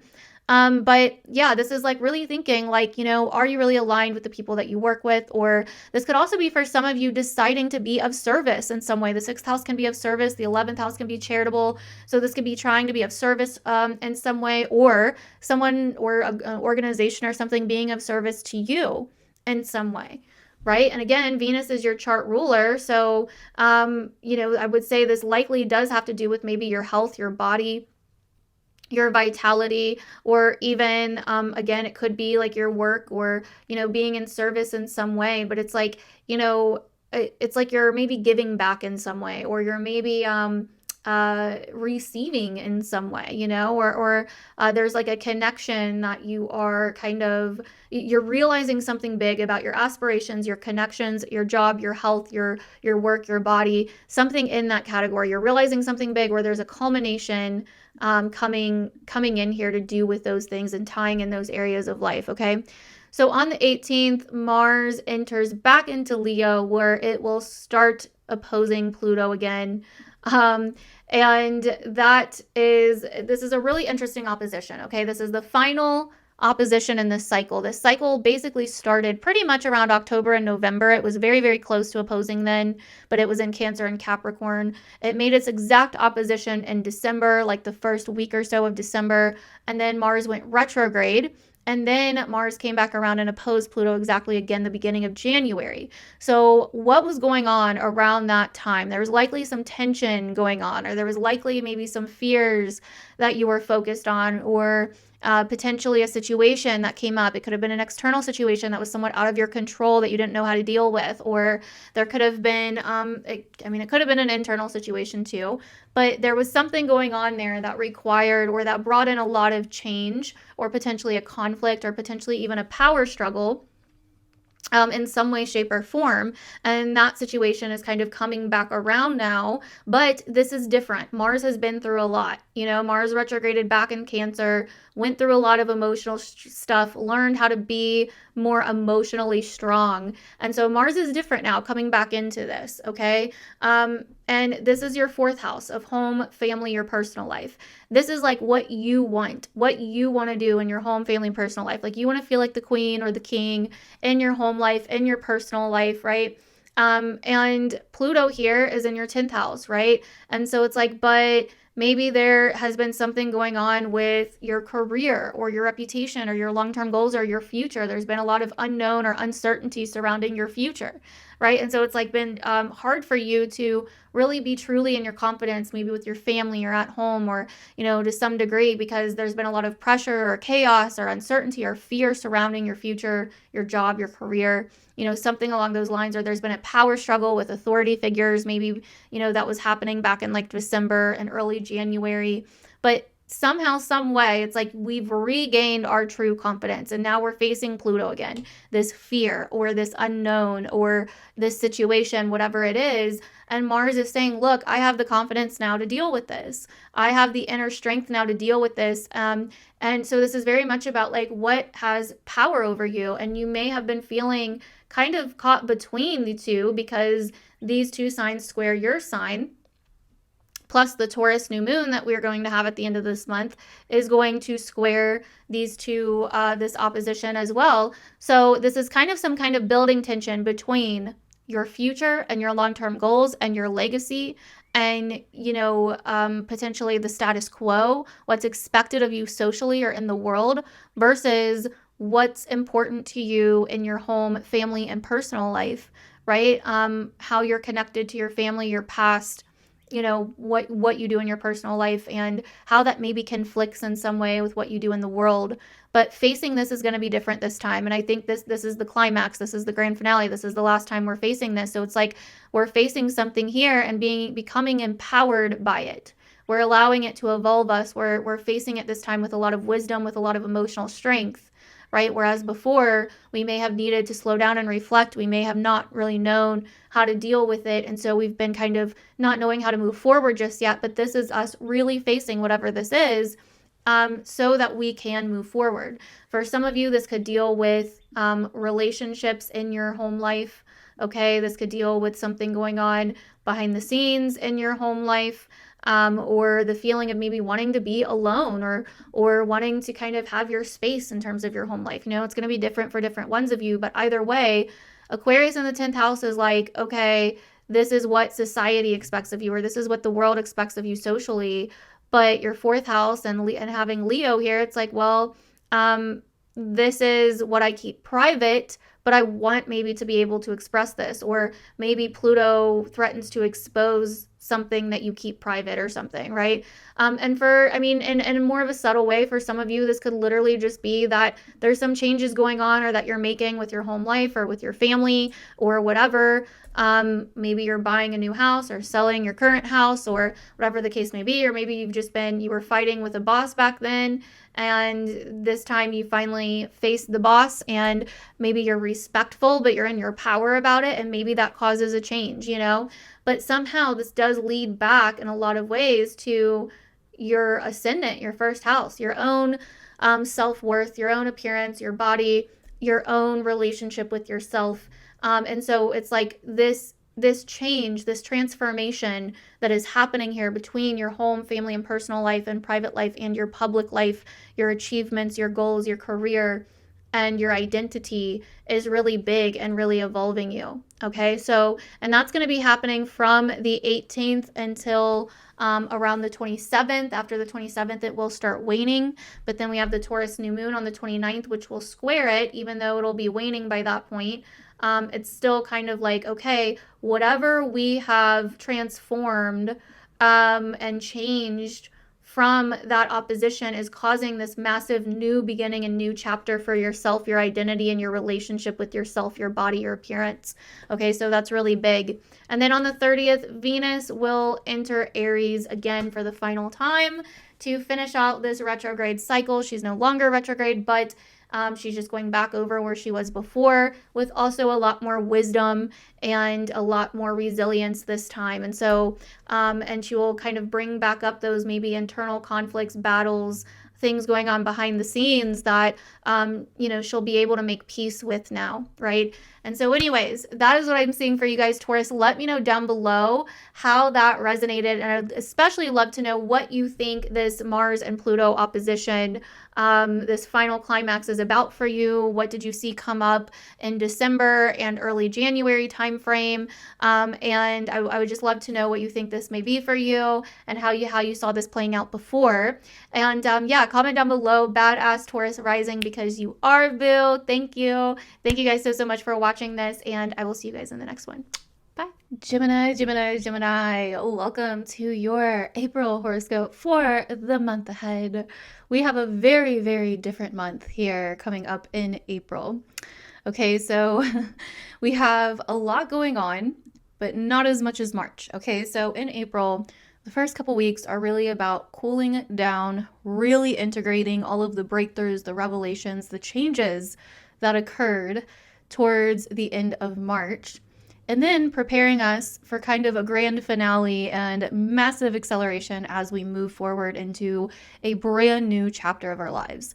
There are some major cycles closing out this month and major new cycles starting. So this could feel kind of like a really big deal to a lot of you guys. This could feel like you are really kind of seeing something completely new be born and something old kind of, falling away.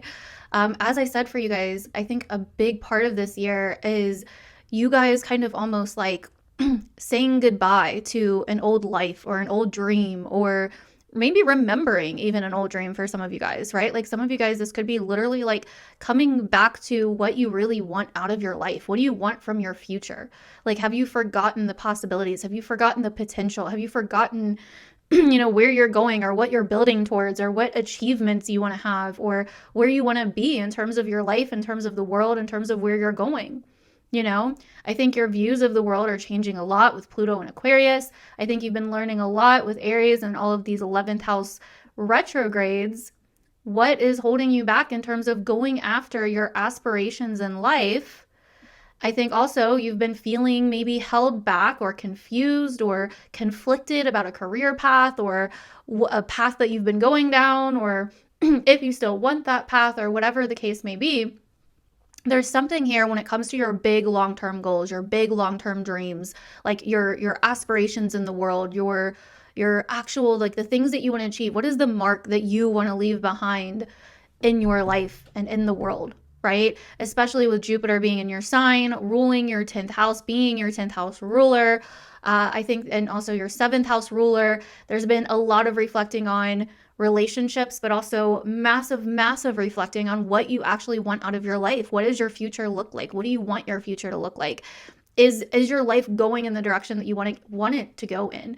I think also part of this with, you having Pisces in your 10th house here, I think a lot of it is as well about you trusting in your own vision for what you want your life to look at, like you having faith in your dreams and in your goals. Like this is like your destiny, right? Like this is your destined future, your destined path, the things that you want to create in this world, the structures that you want to build, or the experiences that you want to have, or the places that you want to go, and who you want to do it with. Who's your tribe? Who are your people? Who are your friends? Who are your allies? And how do you want to, this is about learning to embrace your confidence when it comes to your aspirations, and also to trust in your dreams when it comes to your actual bigger vision for your life. What is your big vision energy? Like, are you in big vision energy? Because I think that's what these retrogrades of the month of March have been really trying to kind of bring you back to. What is your big vision energy, right? Have you kind of been lost and not really seeing the potential in your life as much? For some of you, maybe you're remembering, maybe you're getting back to maybe an old dream, or you're letting go of an old dream and about to embrace a new one. It could be different for different ones of you, but either way, there's a lot of dreaming going on here. And also the universe is trying to get you to remember to take action on those dreams, to make it happen, to make the right connections, to be around the right influences, to also lead the way. Like, you're the one. Aries in the 11th house, this is leader energy, right? This is big deal energy when it comes to other people. Leading, do you want to help humanity? Do you want to, be of service to humanity, right? How do you want to do that? And how can you embrace your badass energy and be the one to do it and lead the way? You may have been dealing with different fears, internal conflicts, internal situations regarding other people, old wounds from the past involving taking the lead or stepping into your power, stepping into your sense of leadership and authority in the world or with other people. Maybe you've been worried about what other people may think, or you've allowed drama to hold you back to some degree, something along those lines. And so you're learning how to be a leader in your life and in the world. You're learning how to take charge. You're learning how to go for it and take actions on the things that you want to do, the aspirations you have. You're learning how to go first, right? Instead of waiting for somebody else to do it. Like I have, and I've been through this many times in my life too, but it's so easy to kind of sit around and be like, I want to do X, Y, Z, but like nobody else is doing that. Okay, well, maybe you're supposed to be the one to do it, right? Like, so much of the time we can sit around and be like, oh, well, I don't know if people are going to want that, or I don't know if that's going to work because nobody else does that. Okay, well, maybe you're the one that's supposed to do it. Neptune moving into Aries now, being in Aries now, right? Like, you're supposed to be embracing this sacred leadership that you are stepping into. This energy of the one, being the one to go first, being the one to pioneer the path. Right? Being the dreamer, Pisces 10th house, and then the achiever, taking action on it, going and moving forward, setting the path ablaze so other people can see it and follow it in some way, shape, or form. So you may not be there just yet, but I think that's kind of the story here that is building and that is going to continue to build for, I think the next several years, honestly, as Neptune moves through Aries, as Saturn moves through Aries. Saturn's been moving through your 10th house. You've had to learn how to really start getting serious about what you want out of your life. What do you want your future to look like? What do you have to show for what you've done? What do you want to leave behind? And so I think that that's kind of the overall story that's been building for you as a Gemini rising. And I think in April, the first couple weeks in April are really about coming to terms with lessons that we've been learning, coming kind of into a lot of full circle moments, right? So the first week, I think that you can notice, like Mars is going to be in Cancer still, and it's going to be trining Saturn and Pisces. This is definitely learned lessons, taking action on, lessons that we've learned and wisdom that we've now gained. It's also going to be sextiling Uranus. So taking inspired and different action now that we've have wisdom, right? This is kind of coming to terms with something that may, a lesson that we've learned and learning to do things differently because of that lesson. Okay. Now, also, we will have then Venus coming into her conjunction with Saturn around April 7th. And then making a sextile or a trine to Mars as well, again, which will still be in Cancer at the time. So, and this is also, kind of coming to terms with something. a learned lesson that is playing out through your actions, learning to do things differently, coming to an agreement of sorts, coming to a reconciliation or a remembrance, or, you know, the coming together. It's like making peace with maybe something, you know, that you have been reflecting on regarding your future, your career, where you're going, where you're headed, your long-term goals, you know, and like applying wisdom to that situation. Now, for some of you, this could be making peace with leaving a situation, making peace with ending a situation, or making peace with something that you want that maybe you've been fighting for some reason or another around the 7th, okay? And then also on the 7th, Mercury is going to move forward finally. It's going to be back in Pisces though, but it's going to move forward. And this is a big deal. You're ruled by Mercury. Mercury is your chart ruler, being a Gemini rising. It also rules your 4th house of home and family. So it can bring up, anytime it goes retrogrades, issues with your identity, your body, your appearance, your, you know, your 1st house, and your home, family, personal life, and private life. And so, you know, Mercury went retrograde in your 11th house of friends, social alliances, your aspirations, groups, you know, your kind of, your aspirations, hopes, and dreams, right? And so it's been kind of pointing out any internal conflict that you've had with these things, or potentially even frenemies. People that maybe you thought, you know, you were aligned with, but you've realized you're not, or people that you thought were someone else and you've realized they're not in some way, right? For some of you, that could be the case. And, you know, with it being in Pisces now, the first couple weeks of the month, it's definitely bringing up more about your career now, your long-term vision for your future, your career, your reputation, your goals, your achievements. Again, your dreams. What are your dreams for your life? This is like really heavy 10th house, 11th house transit. So this is like your future, where you're going. What is your destiny? What is your purpose? Why are you here? What brings your soul joy? What feels like music to your soul? You know, do you feel like when it comes to your imagination, when it comes to your beliefs, when it comes to your creativity, is what you're doing really aligned with that? Right? And these could be different things that you're now reflecting on. Okay, and that you're coming back into terms with, or coming back into integration with in some way, shape, or form. Now, after that first week, on the 12th, we're going to have the Libra full moon. This is happening in your 5th house, okay? And so the moon will be in your 5th house, and on that same day, Venus then moves direct, okay?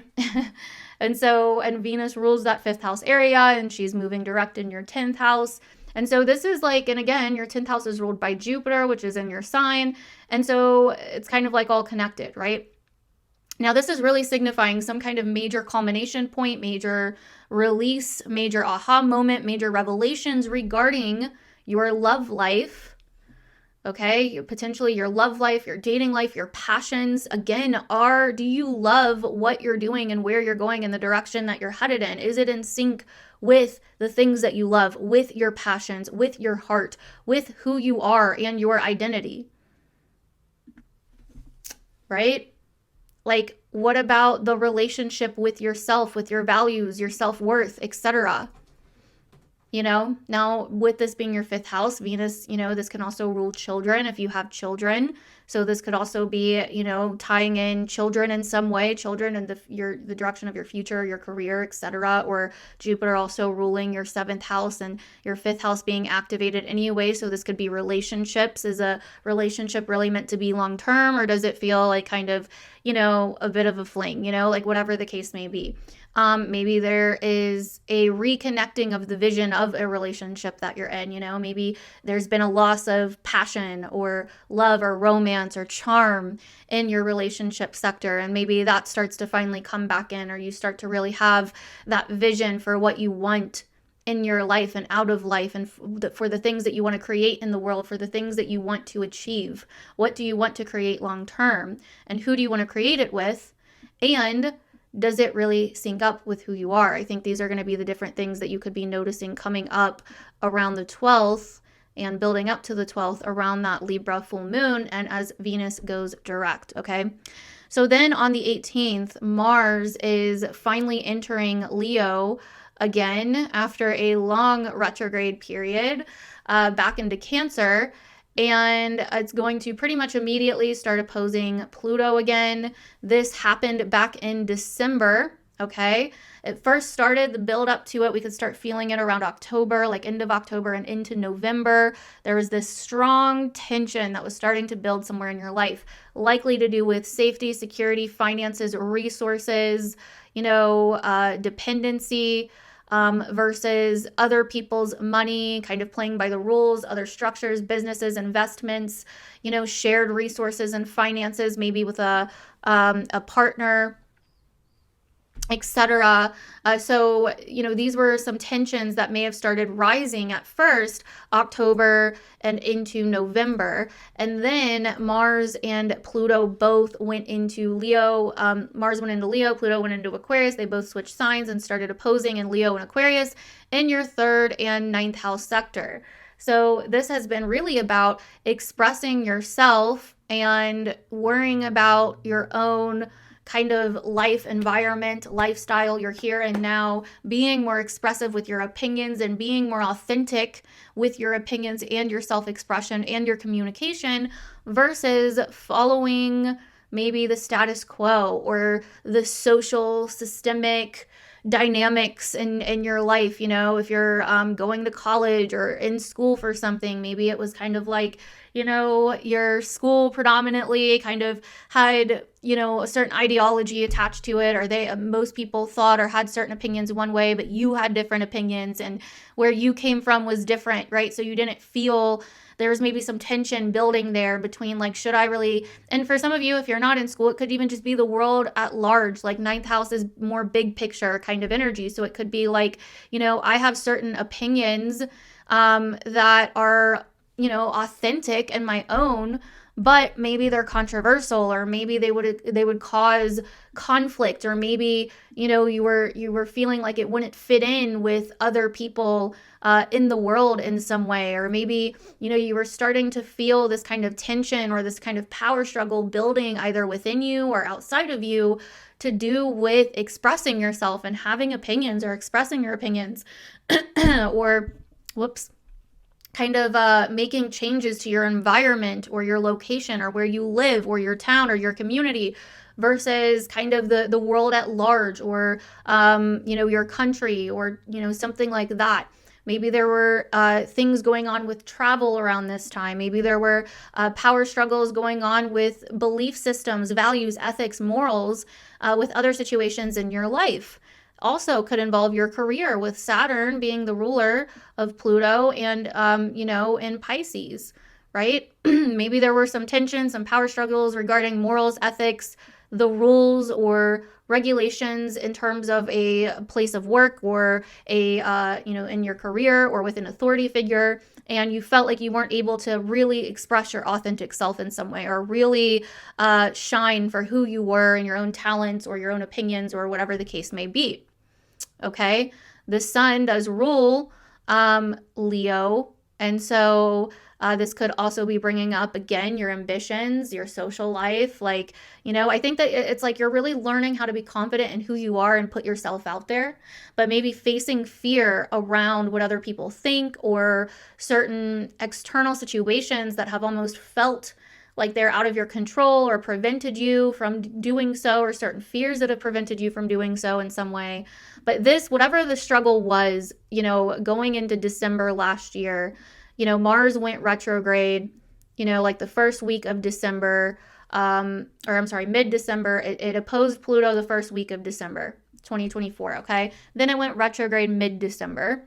Then came back around and opposed Pluto again the very beginning of January. So whatever happened from like December and then January timeframe was very, very important, okay? Because there was some kind of conflict or power struggle there. Now, this is your 3rd and 9th house. So these aren't super intense houses. So it may have not been something super crazy for you, but whatever it was is coming back around for the final showdown, the final culmination and climax for you to face whatever this is. And this can actually be a very empowering and more decisive moment.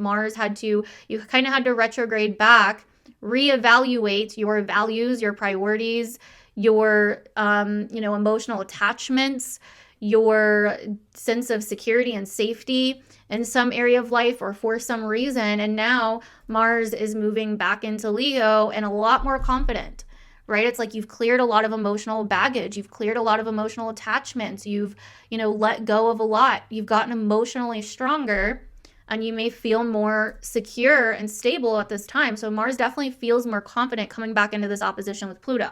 It's not the same Mars that first showed up, right? And so because of that reason, from the 18th to the 27th, there's definitely something going on here where you are making a big change or making a big decision or facing dealing with a big culmination point or a big climax to do with power, to do with confidence, to do with empowerment, to do with change, transformation, things that are maybe out of your control or fear, something along these lines. And then, we're going to have the Taurus new moon on the 29th in your 12th house, which is also going to square this opposition. Now, this new moon in your 12th house kind of tells me, kind of getting over a little cough I've had the last week, but kind of tells me that there's some kind of new beginning happening here that is being born from this opposition. This, new moon in Taurus is kind of like, look, I'm creating something new, or I'm creating a new chapter of letting something go or dealing with something behind the scenes or dealing with something more privately or personally, with Taurus in your 12th house. Maybe you decide that I would rather feel stable, secure, and grounded internally. And that way I can continue to do the things that I want to do in my career, and I can continue to express myself with the people around me and with the people that, I know and care about. I don't have to necessarily make all of my opinions known to the world or something, right? Or maybe you decide that I want to make things known to the world and I am going to face this fear, and I'm surrendering and accepting whatever may come because I feel secure and stable internally, and that's what matters. You know what I mean? It could be different for different ones of you, but if you know what was happening around December and the beginning of January as well, whatever was coming up for you in that time period, I'd love to hear about it down below because I'm super interested. But something to do with that story could be coming back around or closing out and finishing. Because this is the last opposition, so it's likely kind of finishing something, right? It is the finishing opposition. So, and then on the 30th, Venus is going to move back into Aries after retrograding back out of Aries to kind of finish her tour through Aries. And so, and we'll probably talk more about that next month because it's the last day of the month. So, but anyways, thank you guys so much for watching, Gemini. Comment down below a badass Gemini rising if you watched all the way through. I appreciate you. Let me know down below what you are experiencing, how March was for you, and also what you think this Pluto opposition story was for you and what you think it could be for you kind of coming back around. I'm really interested to hear your perspectives and situations and experiences on that. So, alrighty, you guys, I will see you guys in the next one. Bye. Alrighty, Cancer risings, darlings, welcome to April and welcome to your month ahead horoscope. Let's go ahead and get into it and pull up the chart and see what is going on for you this month. So, alrighty, so as a beautiful Cancer rising, this month for you guys, we still have a pretty large focus on your 10th house, your 9th house. We also have a massive focus on your 2nd and 8th house coming back in here. We have a new moon in your 11th house, and we will have a full moon in your 4th house, okay? And so these are the different areas of life we're going to talk about, and obviously I'll be drawing some other conclusions to some other areas of life as well. But basically, through March, you've had a large focus up here on your 10th and 9th house, pretty much, right? There's been a lot going on here. So there's been a lot of kind of rethinking about what do you want to do with your life and how do you assert yourself in the world?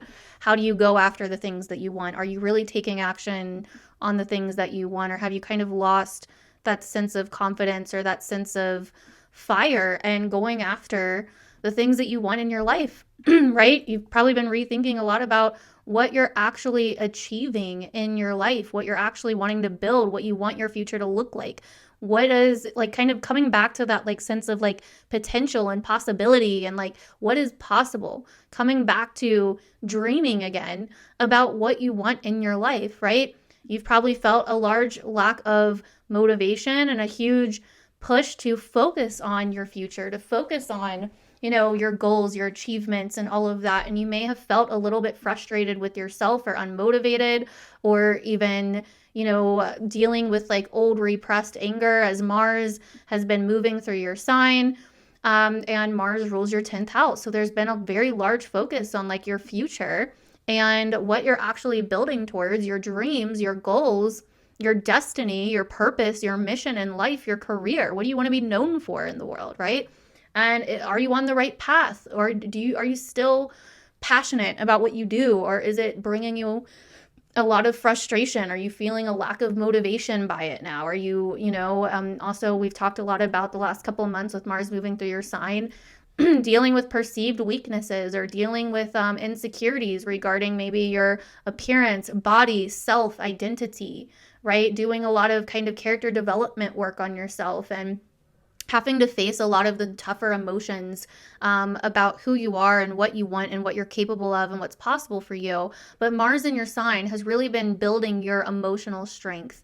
It's really been building your emotional resilience, your ability to deal with anger, your ability to deal with challenges, situations, setbacks, delays, your ability to kind of, come back to your sense of confidence through vulnerability, through emotion, through, kind of looking at yourself and really seeing what needs some work, what challenges have you had moving forward in your life, and getting honest with yourself about them, and so that's really what I think March has been about. There's been a large reflection on not just what you want to do in the world, but what do you believe, your actual outlook and view on the world is what really matters, right? You're not going to go forward and spring forward and move ahead if you don't actually believe that you can, if you don't actually believe in what you're doing, if you don't actually believe in the future that you're building, if the future that you're building or the goals that you're going after or the life that you've been living doesn't really truly align with your beliefs, with your outlook on your life, with your outlook on the world, with your outlook on, why you're here, this may be a time where you're getting back to certain spiritual beliefs, where you're getting back into learning about new things, or where you have been. This may be, March may have been a time where you're coming back to remembering your dreams, or letting go of old dreams, or letting go of an old outlook. Also that eclipse that we had in Virgo, letting go of being picky about your environment and about your lifestyle. I mean, sometimes, or maybe even being more picky about your lifestyle or your environment, but letting go basically of judging things before you even begin, right? And how that has been potentially holding you back. You not wanting to kind of take the action that you need to take because maybe you've been judging it as like too simple, too easy, whatever. And so it's really been about trusting in the bigger picture and finding that bigger vision again. What is your big vision? What is, what is the dream, right? What dream are you creating? What vision are you creating for your life? That can be the map to kind of help guide you towards your destiny, to taking action, right? So you've probably realized I can't move forward or take action if I'm not really in sync or spiritually aligned or energetically aligned or whatever in the things that I'm wanting to do, right? Some of you may get really into manifestation, around this time with all these Pisces 9th house transits. This would be a great time to really get into manifestation or get back into manifestation. So this is a time where you have been doing some deep introspection and deep introspective work. Jupiter ruling all these Pisces transits, being in your 12th house, letting go of old habits that no longer serve you. Getting back to a sense of self-care, getting back or, kind of reshaping your schedule and getting more detailed about your schedule, zoning in on the things that are actually important to you and reorganizing your life and your day-to-day life in a way that allows you to dream big again instead of makes you feel small and insignificant in some way, right? So these are the things that I think a lot of you guys may be dealing with. What is your direction in life? Where are you going?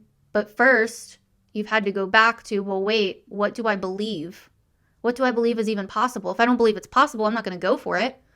People don't become doctors, when they don't believe that they can become a doctor, right? They're not even going to go to school for it if that's not what they believe is possible, right? I feel like so many people don't go after the things that they actually want in life because they don't believe that it's possible for them, right? They blame where they come from, third house, right? Their upbringing, where they come from, their environment, who they're around. This would be a really great time to get around people that inspire you, to look towards the people that inspire you, to look towards creating the reality that you want to create, and the things that the people or the aspirations and inspirations that participate in that. We're going to have a Taurus new moon this month, and Taurus is ruled by Venus, which is playing a huge role this month. We're going to have a lot of Venus stuff going on. We have Venus still retrograde the first part of the month in Pisces, and then she moves direct. We have 2 Venus moon events. We have a new moon in Taurus at the end of the month and a full moon in Libra in the middle of the month. Both Venus ruled signs, Venus in her exaltation as well. We also have a lot of Mars energy this month. Mars finally is moving out of your sign, Cancer, and back into Leo to finish the journey that it started in there and to oppose Pluto one last time. We also have it being Aries season, a Mars-ruled sign for the first, little over half of the month till we move into Taurus season around the 20th. So there's a lot going on this month that's very different from last month, but it builds off of last month. Okay, so a lot of the breakthroughs, revelations, changes, and themes that came up last month are somewhat continuing in April, but in a very different tone, in a very different way. I think the tone in April is going to be a lot more favorable than the tone in March, because Venus is going to be out of Aries, out of her detriment, and back into Pisces, where she's exalted. The sun is exalted in Aries, right? Mars is moving out of its fall and into Leo, right? And out of your sign, right? So I do believe that we have a lot more favorable energy this month than we had in March, okay? We start the month off with Neptune now being in your 10th house, really starting this journey of a higher awakening to a sacred calling, a sacred mission, and again, making sure that you believe in yourself and believe in it. Your mission is going to be kind of basically based on what you believe, right? And you're going to be able to start putting what you believe and your vision into action, with it being in the sign of Aries. This is a very ambitious, motivational energy in your 10th house. So this is really potentially calling you to start stepping up and taking the lead in your career and in your achievements and in your life, to be the one to make it happen instead of waiting on other people to make it happen, or waiting on things to be perfectly aligned or in sync, or waiting on somebody else to do it. No, carving out your own path, pioneering your own way. A lot of you guys could get into entrepreneurship if you're not already. A lot of you guys could, definitely start kind of rising through the ranks at your job. So the first week of the month, we have a few smaller transits happening, but I think that they are a lot about us kind of learning the lessons of the last few months and moving forward with them. So we're actually going to start with Mars, which will still be in your sign at this time, in the very beginning of the month, trining Saturn and Pisces. This is a strong determination and will to move forward after learning some kind of wise lesson, right? It's carrying the wisdom of Pisces or Saturn and Pisces with it. So we are kind of, taking action and making moves based on some kind of wise lesson, some kind of wisdom of some kind of lesson that we just recently learned over the last few months. Now, also, right after that, Venus and Saturn are going to come into their conjunction while Venus is trining Mars, pretty much still. So also, us coming to terms with, us coming to peace with a lesson of the last few months and taking action on it.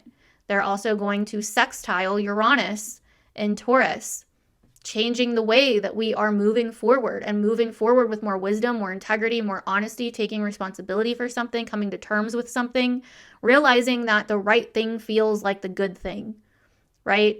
actually feels favorable. Venus and Saturn, it's like, you know, normally we run from responsibility, or we run from accountability or vulnerability, or, you know, whatever, because it feels hard or it feels difficult or emotional or edgy or whatever. But Venus joining Saturn is like, actually, this feels good. I want to do it. I'm sick of running from this, or I'm sick of dealing with this. So I'm going to change the way I'm going about it, and I'm going to do it. Like, this is the thing I want to do, right?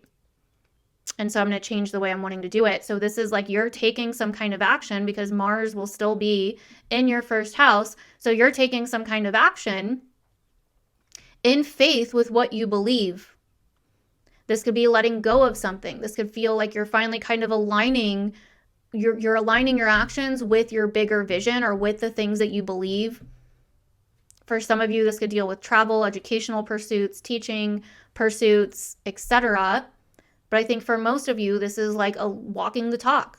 If I believe this, or if I say I believe this, or if this is my worldview, I need to walk the talk and actually put that into action and have faith, and not just keep, you know, saying I need to do it, or whatever the case may be, right? So I'm going to take this spontaneous step and do something different, or change up the way I've been doing this, and actually walk in some kind of faith or higher vision or hope or belief. So that is kind of what's happening, you know, the first 7 days of March. And then Mercury will also be going direct right around that same time, but Mercury will be in Pisces still. And so once Mercury moves direct, this is also like, again, us shifting directions, us kind of starting to move forward and no longer backward, us starting to trust and no longer need to rely on like logic or having a huge plan or having it all figured out, us just having faith and walking forward with faith, right? I think that's what this first week of April is very much about. Now, then on the 12th, we're going to have a full moon in the sign of Libra in your 4th house sector, the same time that Venus, which is the ruler of this full moon in Libra, will go direct, okay? And so that tells me that this full moon is very representative of Venus moving forward. So again, a change in direction, a rebalancing of something. This could be letting go of something from the past once and for all, to do with your home, family, childhood, ancestry, things that were private, personal, etc. This could be finally resolving a conflict or a situation that was going on with your home, family, private life, past, etc. So this is kind of this energy of like, hey, you know, I've been reflecting. Maybe you haven't been getting along with family, or maybe there has been some ups and downs or drama or some situations with Venus, you know, being in Aries in March, and it bringing up a lot of frustrations and conflicts with relationships and family members and friends potentially, etc. And with Venus back in Pisces, it's kind of like, you know what? I'm kind of seeing this from a different side now. I feel like I can tap into my empathy, my compassion. I feel like I see a bigger picture. This doesn't bother me as much now. I'm kind of shifting how I'm dealing with this. I'm shifting how I'm perceiving this. It's time to move on. It's time to move forward. I'm going to let this go. I'm going to forgive. I'm going to be in alignment with my belief system. Or maybe an external situation that was going on with your family just kind of magically dissipates and works itself out, you know, for some of you. But either way, there's a kind of huge culmination point happening here where we are, you know, doing the Venus and Pisces thing, seeing the other side of something with the moon in Libra, and learning to forgive, let it go, have compassion, have faith, you know, make peace in a situation, unify, kind of no hard feelings kind of energy, right? So then the big drama that happens this month happens starting right around the 18th. Mars then finally moves out of your sign, Cancer, and back into Leo, which is, you know, probably going to feel somewhat good. It's like, okay, I've learned a lot with Mars in my sign. I've learned a lot of emotional resilience. I've learned a lot how to deal with a lot of emotional difficulty or challenges. I've maybe been up and down in my mood and my motivation and my feelings and all of that. I've had to maybe work extra harder to take care of myself and my body and all of that.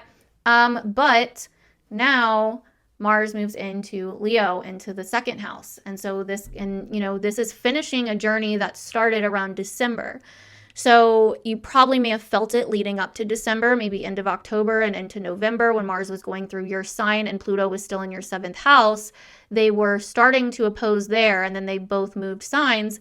Mars moved into Leo, Pluto moved into Aquarius, but you may have originally felt this tension between self and relationships, potentially taking care of yourself and worrying about yourself and your own emotional security, your own emotional intelligence versus, other people, and some kind of tension that could have been building there, some kind of opposition or conflict or power struggle that may have started to build there and then eventually perfected in your 2nd and 8th house. So, Mars moved into Leo the beginning of December, Pluto moved into Aquarius the end of November, and then they basically opposed, causing this really extreme and heated tension that started forming between your own priorities, wants, desires, and, your own finances and your own sense of individuality with what you have, with what you own, and what you're capable of versus your own, your shared resources, your shared finances with other people, with relationships, power struggles with, financial issues or power struggles when it came to beliefs around relational financial situation potentially, because Saturn rules your 8th house and your 7th house, right? So your 7th and 8th house are both ruled by Saturn. So, this could have been something going on, a power struggle, or even just a fear that you were really working up to face around that time, going through a massive transformation of worrying about yourself and worrying about your own individual needs and your own individual wants and resources and, doing your own thing with your own stuff, basically, versus, dealing with maybe fears or control issues or power dynamics, power struggles with other people, or certain relationships or social situations in your life, right? So, basically what's mine and what's yours, right? And dealing with a power struggle here or some kind of conflict here or tension here, or even just fears here, right? For some of you. Now, this opposition came back around because Mars went kind of forward and then back again and went retrograde by mid-December, and then it pretty much opposed Pluto again by the beginning of January. So right around the new year, the first few days of the year, it opposed Pluto again. So whatever came up the beginning of December and then the beginning of January, it was probably building between that time, is coming back around for some kind of climax, completion, something, right? Now, this can be a very empowering transit though, right? It's very much about, authenticity versus fitting in, or individuality and courage and confidence, versus fear and what has power over you and other people and, all of that. And so either way, this had something to do likely with your finances or something to do with a relationship, with the give and take in a relationship. And it's coming back up here to kind of be closed out.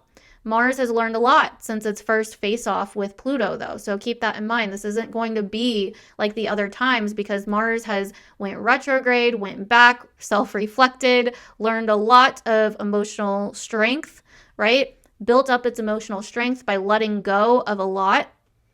And now it is back in Leo for the final time to face Pluto again as a different kind of Mars. So it's like, you have the tools that you need by now to handle this situation. So it's nothing that I think you guys have to be like scared of necessarily. I think it's more so like, how now that there's been confidence that has been found from the inside out, right?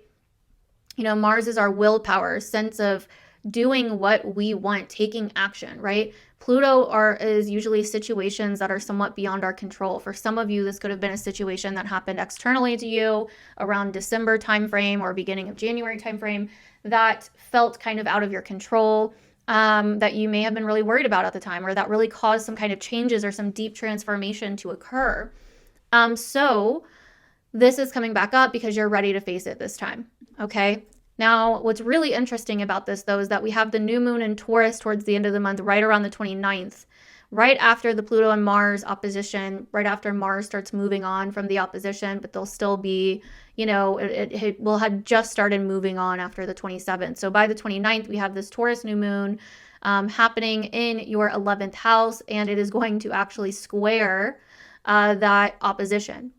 And so this is going to be, some kind of new beginning that is Venusian, but that is created from a, Mars and Leo, Pluto and Aquarius kind of place. And so this could be like, you know what, I am sick of dealing with this power struggle, or, maybe some of you guys are, I don't know, like, are in some kind of like investment group, right? Or something like that. And you're like, you know what, I don't really fit in with the people in here, so I'm going to go ahead and create my own group and just leave this group, right? Or maybe it's like, you know what, I went through a massive transformation because I always felt like I needed to just take care of myself and do my own thing. And being in a relationship, or living with someone else, or being super close to someone else scared me. And so Mars went retrograde, went back into your first house, and then you're like, oh, well, actually, I realized that I'm just insecure, and that if I was really secure in myself, I wouldn't care to get closer to someone and split bills with someone, or allow someone to help out financially, or whatever the case may be, right? So then you do that work, and then Mars comes back around, and you're like, oh, actually, like, I've realized that it's my own beliefs, it was my own outlook, right? And now I'm ready to actually take this situation and turn it into something that I'm going to create something with, right? Maybe you end up creating a whole new income source, or maybe you end up creating a business out of it, right? Or, whatever the case may be for some of you, but it could have to do with your hopes, aspirations, friend groups, social situations, etc. So anyways, but if you know kind of what that story that started happening for you around December, around the beginning of December and into the beginning of January, the very start of this year, definitely let me know down below what you noticed around that original Mars-Pluto opposition, and then the second opposition when Mars came back around and went retrograde and opposed Pluto again before it went back into your sign, because there was something that was started there. Right? For some of you, it could have been really intense. For some of you, it could have been more subtle. But I mean, Pluto is in your 8th house. So I do feel like for most of you, this was some kind of deep transformation where you had to really go within and look at what your true desires were out of life, or face some kind of fears regarding relationships or other people or finances or resources or security in some way, right? Especially with Mars going back into your sign in your 1st house, you being a Cancer rising, which deals a lot with emotional security, right? What about social security? What about social dynamics? Maybe there was a social dynamic, or a financial social dynamic, or a relationship social dynamic that you had to get kind of clear on, that you were maybe fighting or resisting at first, right? In some way, shape, or form. But anyway, so that is what is happening in the month of April. Let me know down below, Cancer risings, how that resonated for you guys. Comment down below, badass Cancer rising, if you watched until this point. I appreciate you guys. Thank you so much. And yeah, let me know what you're expecting this month, what you think some of these things are going to be about. What themes did you notice in March? How is March for you? I want to hear all about it. Let me know down below. Thank you guys so much, and I will see you guys in the next one. Bye. Hello, my fellow and beautiful Leo risings, my fabulous Leo risings. How are we? Welcome to April 2025. I have a lot to say for you this month. I think that we are coming out of March almost like coming out of like a rehab or something, right? It's like we have been detoxed, purified, and cleansed in so many ways with Mars in our 12th house, Pisces, all the Pisces transits in our 8th house. It's like we have been letting go of a lot of stuff from the past. We have been learning to pretty much let go of a past life, or even multiple past lives over the last several months.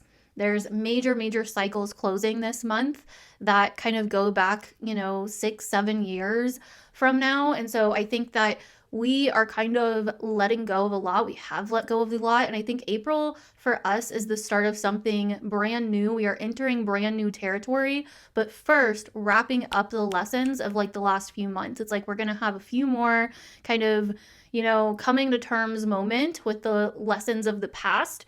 But for the most part, it's going to be full speed ahead by the second half of the month, while also kind of dealing with the grand finale of the Mars-Pluto opposition that we had to deal with back in December at the very end of last year. We are kind of coming back to that story that started then, but with a very, very, very new energy and a very, very different perception now. And so it's going to be a very, very interesting month. I think that we have the potential to kind of realign with what we truly, truly, truly want. I think we're finally getting clear again after March on what we truly want and what we want to do and how to move forward with that, right? And so it's like we're wrapping up a few more lessons from the past. We are ending, some old things, kind of facing some, kind of last minute shadows from the past and kind of cutting cords, while also really realigning with the future that we want to create and going full speed ahead towards the end of the month. So let's go ahead and talk about it. I'm going to pull the chart up on the screen here so we can really get into it and look at all of the stuff going on. It's definitely not as crazy as a month as March. It's not as astrologically busy, but it definitely, we do have kind of a cooling down period in like the first week or two of April where we don't have any like two big transits happening. So we are still kind of integrating the stuff that we just went through. We just went through eclipse season, 2 retrogrades, the nodes changing, Mars moving through fall in our 12th house. We've been through a lot this year so far. It's definitely been a whirlwind. We've had to create a lot of space in our lives. We've had to reflect a lot on the past before we could really get clear on what we wanted to move forward. But April is the getting clear part, I think. April, for many of us, I think will be the start of us getting very, very clear on who we are, again, what we want, coming back to our confidence, right? Our confidence returns, our courage returns, and our sense of empowerment returns as we really kind of continue to cut off the past life and our past lives and stop living in the past so much, right? And I mean, I know for me recently, like just in these last few days, right at the end of March, I feel like I'm realizing so much. I'm realizing how much I've been living in the past, so much so that I kind of forgot what I wanted in the future. I kind of forgot the vision that I had for my future. And it's so funny because so many people would bring that to my attention over the last several months, but I didn't really see it. It's like I've almost like been under a spell or something. And it's so crazy when you finally start seeing it and you're like, oh my God, how did I not see this, right? It's like you can't see when you're in it, right? It's interesting. But okay, so pretty much this month, we still have a massive focus on our 8th and 9th houses here, being Pisces and Aries. As you can see, there's still a lot going on here in those houses. We also are going to start coming back to focusing on us and new beginnings and moving forward and who we are and coming back to ourselves and our sense of confidence and courage and identity. Okay, we're also going to be focused on relationships. This is a big relationship month. We have a lot of Venus stuff going on. Number one, Venus is going to be in Pisces where she's exalted. She spends the first almost 2 weeks of the month in retrograde still before she moves forward. And then we also have 2 Venus-ruled moon events. So we're going to have a Libra full moon, which is ruled by Venus, and then we're going to have a Taurus new moon, which is also ruled by Venus. So a lot of Venusian stuff going on, and then it will also be Taurus season by like May 20th or so. So that will also be a Venus season since Venus rules Taurus. And then we will also have a lot of Mars energy as we still have a lot of Aries transits, okay? And for the first half of the month, it will be Aries season, and Mars is going to be finally leaving Cancer and moving into our sign, okay? So those are like the big areas of life, I think, that we're going to be focusing on. So back to the 8th and 9th house, we have been focused on what we actually want to move forward with, but feeling as though we don't know how to move forward because we've been stuck on the past with Mars still, moving through Cancer, right? We have been, it's my little Mars symbol, but we have been kind of stuck on the past. We've been doing a lot of past reflecting, doing a lot of closing out the past, doing a lot of potentially even living in the past. There's been a lot of nostalgia. There's been a lot of gloominess. There's been a lot of emotional stuff that we have still been attached to, or that's been lingering in our lives or in our minds or in our hearts or whatever, right? There's just been a lot of emotional stuff that we haven't quite been able to let go of. And it's like the universe is really making sure that we let go of this stuff, right? It's likely been subconscious. It likely hasn't even been super noticeable. And that's why sometimes it may take a while to notice. But Mars has been having a very long retrograde period here in Cancer, right? Bringing up the things that we miss from the past, bringing up old cycles, old patterns from the past, bringing up, where we've been honestly holding our own selves back because we haven't been able to fully let go of the past or accept the past or forgive the past or whatever the case may be, right? We've had certain emotional attachments. Maybe we've had certain codependency issues, even regarding family with Mars ruling our 4th house and being also in the sign of Cancer. Maybe we've had, issues in terms of not really knowing how to move forward in this 9th house way with these 9th house transits, right? And then also those transits going retrograde, Venus and Mercury retrograding in our 9th house of Aries. And we're like, look, we start realizing like, no wonder I can't move forward, or I'm confused about moving forward because I don't know what I believe anymore. I'm not really in touch with my sense of conviction about life. I'm not really in touch with my spark of who I am and what I want. I've kind of forgotten the big vision, right? I think that's what a lot of this is about for many Leo risings. I could be wrong, right? But it may not be like that for everybody, but I feel like many Leo risings have forgotten their big vision, have forgotten the things that light their soul or spark their fire or turn their, soul on in some way, right? It's like we've forgotten what the big vision looks like. We've forgotten the mission, the bigger mission in our lives, right? And so it's like, well, how can we move forward if we don't know, if we're not clear on the big vision, right? So we've had to go back to the Pisces 8th house to kind of go through some kind of internal transformation, right? And the retrograde planets are realigning with Neptune, the North Node, Saturn, right?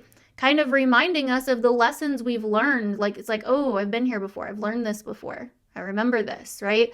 Reminding us of our dreams, reminding us of our desires, reminding us of the vision, the visions that we were once potentially moving towards, the journey that we were once potentially on that we may have forgotten about because we've been focused on the past, right? Or what is, it's like the way that I've kind of been feeling lately and some of the revelations I've been having with this, and I'm just sharing this in case any of you guys relate, is kind of like I've almost been expecting, it's like I've almost been looking at my life through a past version of me rather than me today, right? It's almost like I have been living my life as a past version of me and not really the true me, right? And so with Mars moving through Cancer in our 12th house, it's kind of like where our past versions of us, past cycles, past subconscious patterns, past expectations, potentially even childhood trauma, Scorpio in the 4th house, been running the show, right? Where have we like almost been kind of expecting things to be, or like wanting things to be more serious or darker than they are? Or where have we kind of been wanting or kind of emotionally or, emotionally or physically codependent in some way? Where are we kind of attached to old toxic cycles or whatever the case may be? For some of you guys, this could even just be habits, health habits, addictions, things that we rely on to feel a sense of safety and security. Cancer, right? Things that we rely on, or emotional things that we rely on, or certain dynamics that we rely on, or people that we rely on, or past stuff that, we've been fantasizing about because we want to feel safe and secure, right? And so maybe we push our current life away, or maybe we're like, no, like that's not, it's not aligning with the past me, so it must not be for me, right? right? And so it's like, especially those of us that are like super traumatized, right? It's like, if it's not trauma bonded, I don't want it, you know? And so, but either way, we've been dealing with these emotional, shadowy things, right? And having to release them, let go of them, heal them, face them, forgive them, whatever the case may be, right? And so we can't, because we haven't been able to get back to our mission, to get back to our higher outlook on life, to get back to our higher sense of beliefs. Maybe we've lost ourselves in other beliefs that aren't really healthy for us, or other worldviews, or other things that aren't really healthy for us. Maybe we've been paying too much attention to the bigger picture in the future, that we've forgotten to be here and now. We've forgotten to work on ourselves now. Maybe we've been too far in the past or too in the future. Either way, it's like we've had to go back to Pisces energy to really kind of transform ourselves and get rid of shed the things that we no longer need from potentially old relationships, and that are, or old situations in relationships, or old stuff from the past with relationships, right? Pluto in the 7th, that have been psychologically kind of still lingering in some way, you know? Because Saturn rules the 7th house, and Saturn's in Pisces in the 8th house. And so it's like we have had, Pluto facing now our sign also is like definitely psychologically showing us where there's a lot of hidden stuff going on that is affecting our sense of self. That is, Pluto's kind of like peering into our soul and making sure that we are truly real and vulnerable and authentic and not trying to hide anything. And it's showing us where we subconsciously don't even realize that we're hiding things from ourselves, right? And so it can feel like we are kind of being disillusioned by the end of March and into the beginning of April, and that we are kind of waking up to something like that we've been like under some kind of, mask or something that we haven't quite, been able to spot, or waking up from some kind of spell or something that we haven't even realized that we've been in, as we are, because it's like the universe is wanting us to move forward. We have a sacred calling or a sacred mission. Neptune is entering Aries right at the very end of March. There's a sacred calling, there's a sacred mission, there's a bigger vision. And it's like, hey, you got to wake up. If you want to accomplish this, if you want to move forward with this, if you're going to truly accomplish your calling, right? We got to start changing your outlook on things, right? You can't be hanging on to how things once were, or, feeling lost and feeling like, oh, maybe the best was in the past and it's never going to be like that again. And so I should just, stop living now? Like how many times we've probably felt like the best was in the past, or I was the best me in the past. It's like, okay, well, that's not you anymore, right? I was talking about my Aries solar eclipse video, and a lot of people said they resonated with this. It's like I felt very disconnected from my old self, yet at the same time, still kind of like missed those time periods in my life, and missed my old self, and missed how I used to be. And it's like, if that's your true self, that is still who you are. You're just not being that because you're blocked from being that because you're too focused on wanting to be something from the past, or you're too focused on the past instead of trying to figure out who you are now and who this new you is, and who the real you is now with all the experience and lessons that you've gained since then. It doesn't make you better or worse from who you used to be. It's not about better or worse. You're not in competition with yourself. Mars moving into our 1st house, right? This isn't about being in a competition with you, past you versus future you, or present you, or like whatever, right? And so this is a time to realign with your true self. And it's not that you need to force it or do anything to make it happen. Just be you, right? And if you're not feeling this way yet, or you're not feeling it right now, by the time you're watching it, don't worry. Mars is going to move into Leo around the 18th, okay? Our confidence will be back.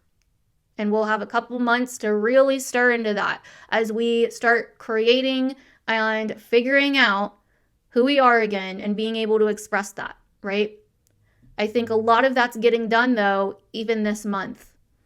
And so that is what I think kind of the overall story is and what is happening. But let's go into kind of more of the specifics now. So the first week of the month, okay, and you could feel this kind of on any day or any set of days in like between like the 1st and the 7th of the month, okay? So first off, Mars which will still be in Cancer, okay, at the time, is going to trine Saturn in Pisces from our 12th to our 8th house. This is like a lesson has been learned here, and Mars is moving forward with wisdom, with emotional wisdom and resilience this time. Okay, so this is like reconnecting us with some kind of healthy, lesson and wisdom that we've gained over the last couple of months, and us potentially, being able to take actions on our sense of healing, integration, detox, purification because of this lesson or these lessons that have been learned. Okay, so then we're also going to have in that first week of April as well, we're going to have then Venus trining Mars as well. And again, Mars will still be in Cancer in the 12th house. So this is us kind of coming together. At the same time, Venus is going to be conjunct Saturn. So this is kind of like us coming together with something and taking action on it, right? They're also going to be sextiling Uranus and Taurus in our 10th house. And this is us, I think, realizing what we have had to let go of, or what we've needed to let go of, and almost like finally being okay with it and coming to terms with it, and or even us integrating different things that we know are going to help us in terms of our goals, our future, our career, our vision for the future, our destiny. It's like there's something that feels kind of destined and beautiful that's happening here, like a universal synchronicity that's kind of lining up here and helping us to move forward with a really beautiful, poetic, like emotional resilience and wisdom that's happening at the same time. Okay, it's like things are making sense. Things are coming together. Things are kind of, it's like we are realizing what needs to change, and we are actually wanting to do it. It doesn't feel hard or like we need to run away from it or escape it anymore. It doesn't feel annoying or frustrating anymore. It's like, I know this is the right thing and I know it's what I need to do, so I'm going to do it, right? That's kind of the energy that I'm really getting with this. Also, Mercury is going to go direct on the 7th as well, right around this time. And Mercury will still be in Pisces, but Mercury is going to go direct as well. So again, things are shifting in a direction. Things are starting to make sense, and we're starting to move forward and come to terms with what's happened, and almost be able to feel the benefits of the healing and the letting go that we have done, and the revelations that we are having. Okay. So, and we're also trusting in intuition, trusting in and having faith in something higher than ourselves, rather than needing it to all make sense. It's like we just feel it and we're moving with it. That's the kind of energy of the first week, right? So then on the 12th, something really interesting happens. Venus then goes direct after she's been retrograde since March, okay, early March. Venus then finally goes direct. And on that same day, again on the 12th, we then have a Libra full moon happening in our 3rd house. Okay, so this tells me that the ruler of Libra, Venus, so the ruler of this full moon, is going direct after a long retrograde period, and on the same day as a full moon in her other sign is happening, right? And Venus is exalted in Pisces, so Venus really likes to be here. So we're really getting like our spirituality and our woo-woo on as well this month. This really tells me that we are getting back to maybe certain rituals, routines, habits, day-to-day things that really help balance us out. It's like we are feeling more and more balanced in our lives and our lifestyles. We are potentially having big conversations that we need to have that bring and restore peace and fairness and beauty back into our day-to-day lives. Okay? It's like some kind of culmination point is happening as well that could deal with something artistic or creative, or to deal with communication.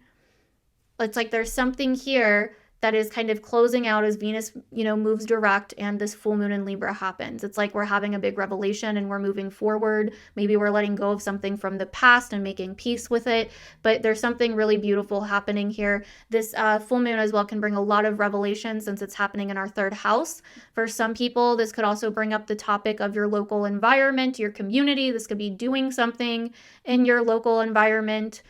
or community, or in your neighborhood, or with neighbors, friends, relatives, extended family members, things like that as well for some of you. And it would likely go pretty well with it being a Libra full moon. Libra likes to be social, and again, is a Venus ruled sign. This is a very charming energy. This could also be, kind of rekindling a friendship, or getting back in touch with an old friend, or rekindling a relationship and bringing in some harmony again into your relationship, with Venus being close to Saturn, and Saturn ruling your 7th house.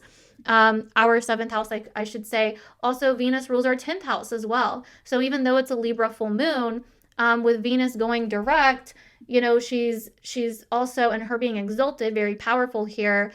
This could have something to do, like the 3rd house themes could relate with our career, our long-term goals, our destiny as well. So it's like whatever culmination point is happening here, whatever balance is being restored, right? Or karma is kind of evening out here. It's also simultaneously giving us a boost to our long-term goals, our career, and being very helpful in that area, in that regard as well. Okay. So it's like by focusing on balancing out our daily lives, our daily routines, our local environments, what's going on with us on a day-to-day basis, or with our lifestyle, we're also somehow kind of adding to our creativity in terms of our career and our goals and our future. Okay. So then the next big thing is kind of the big bang of the month. It's kind of the monthly drama, but at the same time, very much needed, and I think can be very empowering, as it is the grand finale of Mars entering Leo and then opposing Pluto in Aquarius again. Again, the story started right around end of November, beginning of December timeframe.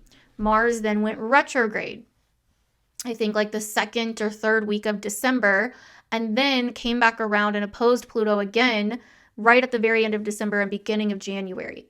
What was going on during those time frames? Now, you could have felt some tension or some things kind of coming up as well in October and November. There could have been some tension building there too. When Mars was in Cancer and Pluto was in Capricorn still, they were somewhat opposing before they, came to their exact opposition in Leo and Aquarius. So there could have been things coming up from the past even then. There could have been, certain situations that you were facing, potentially certain hard situations, chaotic situations, scary situations, dark situations that felt very out of our control, with Pluto in the 7th house, to do with our relationships or other people. Also, Aquarius really deals with social dynamics. This is about the dynamics in our relationships, the systems in our relationships, the kind of roles that we fall into in our relationships and in our friendships. So this transit can tell us a lot about that, and a lot about the psychological influences behind these things, right? So there could have been secrecy involved. There could have been power struggles involved. There could have been topics about confidence, or, things from the past, or things that were hidden, or things that kind of came up that maybe we had no control over. There's so many different ways this transit could play out. I know for me, I had some really big situations to do with a past relationship just come out of nowhere. And they were very serious situations that it felt like I had to deal with, and it felt very karmic as well. And Pluto was right on my Saturn as soon as it entered Aquarius, because I have Saturn at 0 Aquarius. So it felt like a very karmic situation that kind of came up that had to do with my past. And, Mars had just entered the 1st house, Leo, right? And I remember I was really feeling it. I was finally feeling oh my gosh, I'm starting to feel better. I'm starting to feel good again in my life. And then this situation was just like a bomb dropped in my lap, and it kind of changed, the course of things from there, because I really felt like I needed to deal with this. It felt very karmic, and I wanted to deal with it as well. But I did have to give up some of my own, individuality at that time to deal with it, right? And that's kind of what this axis is about. Our own individuality and our own personal desires and personal will, and the actions that we want to take, our own personal, just independence and courage and confidence and expression, versus, what's good for everybody else, or what's good, collectively, or what's good, in my relationship for the actual relationship, or, whatever the case may be. So this can bring up that kind of tension, right? And so I think that I'm not sure what happened for all of you during that time. I would love to know down below though, because it was definitely an intense time that I had no idea what this was going to bring up for me. At the time, from my point of view, I couldn't see what could possibly happen. So I kind of was like, that looks very intense, but I'm not really sure what's going to happen because my life doesn't, seem like there's anything crazy going on. And I was wrong. Something came out of left field. So this is something that we, like, whatever started in December, beginning of January, is coming back around to be finished. But Mars is different this time, right? Mars has been through a lot. Mars went back into Cancer where it was in its fall, had to learn how to build emotional strength, right? Like the warrior had to learn how to be the mom. Like the warrior had to learn how to be the mom, or had to let go of its mommy issues, or let go of its parental issues, let go of its childhood issues, let go of its dependency issues, let go of its emotional attachment issues, whatever the case may be. And now Mars is coming back having built a lot of emotional strength and resilience, right? It's strong internally now. Whereas when it first faced Pluto, it still had things that maybe it didn't see at the time, that maybe were subconscious, since, Cancer's our 12th house, but that felt like not emotionally secure or stable. And so Mars had to go back and face some of these old things from the past, whether they were patterns, addictions, cycles, habits, again, like, kind of falling into some kind of cycle or pattern, or feeling, kind of emotionally attached to situations, or even obsessive about situations that weren't healthy, or weren't actually helping, or weren't actually going to, help us move forward because we were dependent on them in some way, right? So now Mars has went through all that, and Mars is coming back into Leo, bringing this massive power and fire of confidence back, but it has to face Pluto again. But it's facing it with emotional maturity this time. It's facing it with way more clarity than it had before, because it just went through and had to deal with a lot of that stuff with being in our 12th house in Cancer. So now it's facing Pluto. Maybe the same situation, could be a similar situation, or a conclusion to the original situation, a culmination point of the original situation. But it's like, okay, how do I deal with this now, right? What is the right thing to do, and what feels right for me? And with this being in opposition, it's not that we have to do one or the other, where we have to completely give up our self-will and do what's good for everybody, or where we have to completely give up what's good for everybody and do what's good for us. I mean, for some people, it could be either or. But I think, it's about finding the middle ground, right? And you may find it a lot easier than you may think, right? And what's really interesting about this, though, is that Mars moves back into Leo on the 18th and will technically oppose Pluto until the 27th.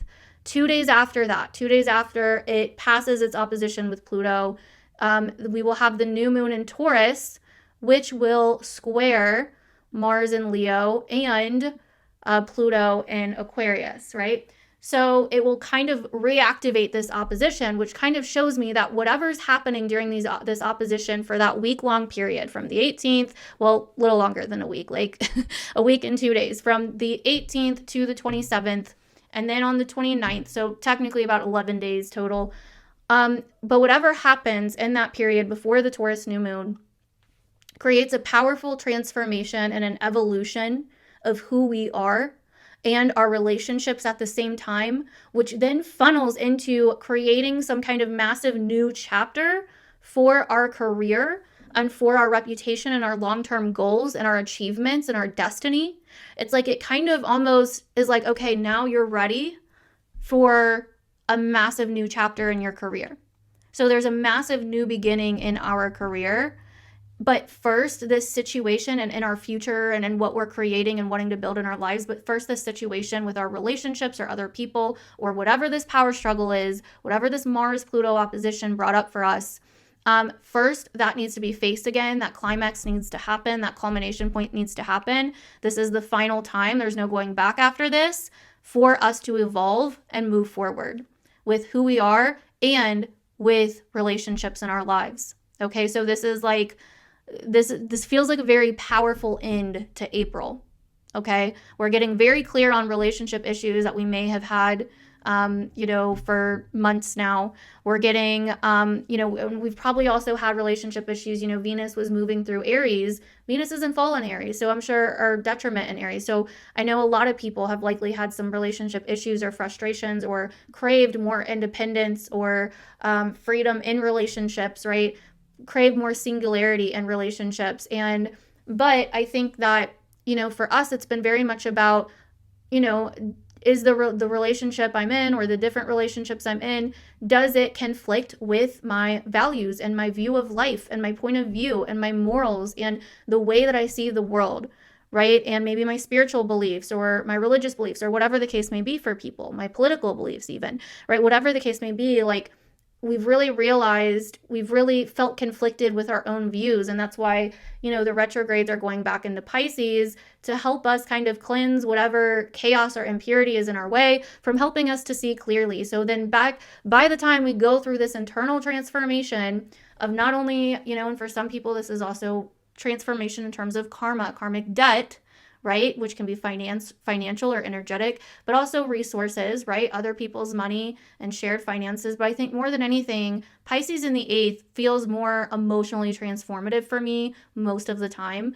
And so I feel like this is kind of shedding away the contradiction, shedding away what is not helping us be clear on our mission and life, because the 9th house comes after the 8th house, because we go through that kind of massive transition, that massive transformation, that massive karmic, understanding the karmic situations and baggage in our lives, shedding that, and then moving to the 9th house, where now we have a new vision. Right now we've been through a transformation. Now it's like the light at the end of the tunnel, and we see very, very a lot more clearly now. Right. And so I really believe that that's kind of what is happening here and what started in March. Right. And, also it started back at the end of last year too. So we're getting clear on relationships and relationship stuff surrounding our beliefs and our outlooks on life, but also coming back to what's actually important to us, coming back to our dreams in terms of the things that we want to create, build, and acquire in this life, and the kind of intimacy that we want to have in relationships as well, and the kind of depth that we want to have in relationships as well. And so anyways, so that is what I'm seeing for April 2025, my lovely fellow fabulous Leo risings. Let me know down below what you thought of this. I really am dying to hear what March was like for you, what you feel this Mars-Pluto opposition brought up for you back at the end of last year and the very beginning of this year. I really would love to compare notes on that. So please do let me know down below. I read all your comments. So also comment down below, badass Leo rising, because you are, boo. Thank you guys so much for watching this video, and I will see you guys in the next one. Bye. Virgo risings, darlings. Welcome to your April month ahead horoscope. I hope you guys are doing well, and hopefully March wasn't absolutely too insane for you. I know it probably was, though, being a Virgo rising and all. You've probably been going through quite a lot. I'm going to put my chart up on the screen, though, so we can kind of go through it and dissect everything together. And the reason I think that March was a lot for you, and I've been saying it for months now, and I said it in your year ahead horoscope, is that we've been having a lot of Pisces transits and Aries transits. And I mean, this is your 8th house, which is very transformative, very much about metamorphosis and dealing with intense situations, and potentially with it being Aries, conflicts, especially financially, and especially to do with other people financially and resource-wise, but also your 7th house, relationships. This is your opposite sign. This is the sign that is out of your nature, right? Like, to be in your nature is to be in your 1st house, right? To be with your Virgo qualities, your typical organization, going with the plan, having things to do and organizing things in a certain way, and being very particular about the way that you live your life and the things that you do on a day-to-day basis and who you are. And, that's where you feel comfortable, right? But Pisces is very much like, look, we are going with the flow. We're just going to have to trust your plan is not going to work all the time, right? We're going to have to surrender to the divine. We're going to have to let things go. We're going to have to trust in other people, right? We're going to have to be a little bit more forgiving and accepting and empathetic. We're going to have to surrender to the flow a little bit more and not be so rigid in our routines or our plans or the way that we think it should be, right? This is about really kind of surrendering a lot and having faith. And you've had to learn a lot about that so far this year, I'm sure. And a lot about relationships, your relationships with other people, and, what is going on with them, and kind of understanding the feelings behind it all, and understanding things that don't always make logical sense to you. And plus, with April starting with Mercury, your ruling planet, being in Pisces and being retrograde, there's a lot of kind of trusting even when you can't see. That's going to start happening here, right? It's like you're not going to have it all figured out. You're not going to have the plan, but you may have a feeling. You may have an intuition. You may have a vibe, like or you may have a belief, right? And that can carry you through a lot right now, right? That can carry you through a lot and actually be super healing for you, because it's like really what's happening here, Virgo, is like the universe is trying to take the weight off your shoulders. The universe is trying to take some of the work for you. Like, you don't have to do the work all the time. You can delegate to the universe, right? Like, you can delegate to the universe. It's like, oh, but I have to do this and I have to do that. And if it's not done by this time, and if I don't do that by that time, and like, it's like, allow the universe to take some of the stress off your shoulders, right? There's likely been a lot going on in terms of potential frenemies or relationships with, people that haven't been exactly what you thought they were, with Venus originally being in your 8th house and Mars has been moving through your 11th house, right? There could have been some drama in some relationships, which definitely I can see would make you a little bit less trustworthy, or even drama from the past coming up, making you feel less trustworthy of other people and less trustworthy of just, allowing other people to take the wheel, right? But I think that although you may not know everybody's true intentions, right? I think that, again, this is about trusting your intuition, trusting your instinct, and looking at the actions that people exhibit, right? Rather than the words. Looking at energy rather than empty words or whatever, right? And so this time period you've had to really learn how to basically let go of the things that you can't control. I mean, that's so much of what this is about, because it may feel like there's a lot that is out of your control right now, right? Also, Pluto here in Aquarius. It's been very much about getting very serious about your health, your day-to-day routines, right? The South Node being in your 1st house, your body, your appearance, again, your health, your vitality. It's very much about working on yourself, improving yourself, obviously, in a healthy way. And so March has been a crazy time, right? We've had a lot going on. There's been a lot of revelations potentially about your past, about relationships, about friendships, about, finances, your health, your body, conflicts with other people. It's just been a lot going on. And a lot of this has also been about, what do you actually want for your future? Reconnecting with your dreams and your ideas and your vision for your life path, right? So a lot of these things have really actually been helping you to connect to your life path or your career, things that you may need to learn that in some way go back to your destiny or your path or your career, your reputation, that can help you in that regard as well. With Jupiter ruling all these Pisces transits, right?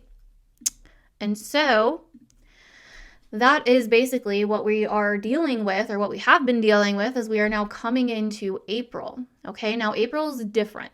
April's got a different tone to it, right? We have Venus that is now in her exaltation in your 7th house, okay? We do have your ruling planet Mercury that is now in its fall and detriment in Virgo. Does not like to be in Virgo. Because it rules and is exalted in your 1st house. Okay, so it really does not like to be in, Pisces. Did I say Virgo? Pisces. Mercury and Pisces. Mercury does not like to be in Pisces. It's in fall and detriment in Pisces. Okay, so we're starting the month with you potentially feeling a little confused, or potentially really having to trust your intuition and your feelings and your beliefs, even when things aren't going your way, even when you can't see the physical evidence to conclude certain things. This is about just trusting and trusting in an inner knowing, or allowing other people to give you advice, or allowing other people to have the answers sometimes, and trusting other people's intuitions or instincts right now. Okay? This could also be you kind of reflecting on your perception, your plans, your designs involving certain relationships in your life. But either way, we do have Venus here, and she's exalted here. So she is adding kind of a harmonious energy to this, even though your ruling planet here does not like to be here. So we do have that. So we kind of start April with more of a cooling down and an integration energy, as now we have most of the planets in Pisces when we start April. So there is more of a focus on potentially reflecting on the past, reflecting on relationships, reflecting on relationship dynamics, reflecting on how you go about certain relationships and certain situations, reflecting on, your actual relationships with certain people in your life, and also really kind of maybe even remembering certain hopes, dreams, desires, visions for certain relationships in your life. Feeling more compassionate and empathetic, letting go of, tension that may have been rising before. So things kind of cool down as we enter April, right? And you become a lot more focused on relationships and other people right around this time. The topic of trust is really big here. The topic of acceptance is really big here, right? And so the first week or so of April, we have a few smaller transits happening, but I do believe that they're important. They kind of relate to the lessons that we've been learning over the last few months. So we'll have Mars, which will still be in Cancer, and it will be opposing Venus and Saturn in Pisces that first week of April. So we could feel this like that the first 7 days of April, right? Now, this is really interesting because, Mars has trined Venus and Saturn before. This is the final time that it's going to come through and trine these planets from Cancer to Pisces. And Saturn is about lessons and karma. Venus is about agreements and peace and harmony and unification, especially in Pisces, right? It's kind of like a poetic justice or poetic karma that's happening here. And Mars is in Cancer chugging along in its fall, where it does not like to be, but it's learned a lot about emotional resilience and emotional strength and vulnerability, right? And so there is something happening here between these three planets that to me is saying lesson learned in some way. Lesson learned, I am going to do the right thing, or even somebody in your life. It could be something external to you. It may not even be you. It could be someone external to you, does the right thing, or does something that is kind of karmic or paying you back in like a way that you really needed, or that you may have not thought would happen, or, something happening and maybe you reacting differently because it's the right thing to do. These planets are also going to be sextiling Uranus in Taurus as well in your 9th house. And it's like, I feel like something could happen this first week of April that almost shakes up the way that you've seen something, or that kind of shifts or changes the way that you've been perceiving something, or a belief system that you have in some way. May even be a little bit kind of shocking, or a little bit out of nowhere or random. And so it's like there is a seriousness that's happening here with Saturn, and with Venus and Saturn, this can be about commitment and agreements as well. Coming back around to a commitment from the past, because Venus is still going to be retrograde. So, Venus could be retrograding conjunct Saturn, and there's like this remembrance of an agreement or a commitment, right? Or again, this could be a person outside of you, with this being your 7th house sector. So this could be someone outside of you kind of being like, what, I had agreed to this and I didn't exactly follow through on it, and so now I'm following through on it, or something, right? Or I want to make peace about this, or I want to make amends. It's like doing something hard, but that feels good and that feels right? And so that could be happening with somebody in your life, or with you and someone in your life in some way, shape, or form. And this kind of, in some way, I think helps you move forward, or helps them move forward in some way, right? So this is a really interesting little combination of planets, conversation with the planets that's happening here in the first week of April. And then also right around that time on April 7th, Mercury, which will still be in Pisces, will move forward. So Mercury will move direct on April 7th, your ruling planet again. It will move direct on April 7th in Pisces. And so this is, and it will basically be, pretty much almost conjunct Saturn as well. So this is like whatever this is that happens in this first week with Venus, Saturn, and Mars and Uranus. Mercury, it's like whatever happens, it's like a change of mind, a change of perception, because then Mercury starts moving forward right around the same time. So it's like a shift in thinking, a shift in direction. It's like, oh, I get it now. Or like, I wasn't expecting that, but now I feel like I have a new understanding, and now there's this change of direction in the way that you're thinking, right? And so it's really interesting. So just watch for that the first week of April. I think that's going to be really interesting, and definitely let me know what happens there, because I'm really curious to hear about it from you guys. So, okay, the next big thing is on April 12th, okay? April 12th, we're going to have Venus finally moving direct in the sign of Pisces. Now, what's so interesting about this is on that same day, we also have a Libra full moon happening, which is ruled by Venus, which is, Venus just went direct. And so there's something here where, again, there's like a karmic debt being paid, or something that is potentially hard to do, or something involving a commitment or a recommitment or an agreement that is being corrected potentially in some way, shape, or form. And on top of that, right, then Venus starts moving forward a few days later on the 12th, okay, and is like, okay, now I'm shifting directions. Like, I'm going to start moving forward. I'm going to start looking forward. And then there's a full moon on that same day, which is ruled by Venus. So it's like there's a culmination or some kind of completion happening here to do with Libra energy and Venus energy and your Pisces 7th house. So this tells me that this could be something financial. Okay, this could be something regarding something that you own, resources that you own, or something like that. But there's like a big culmination point happening here. And I believe this full moon is going to be conjunct Chiron too. And so this is or not the full moon, but the sun will be conjunct Chiron right around this day.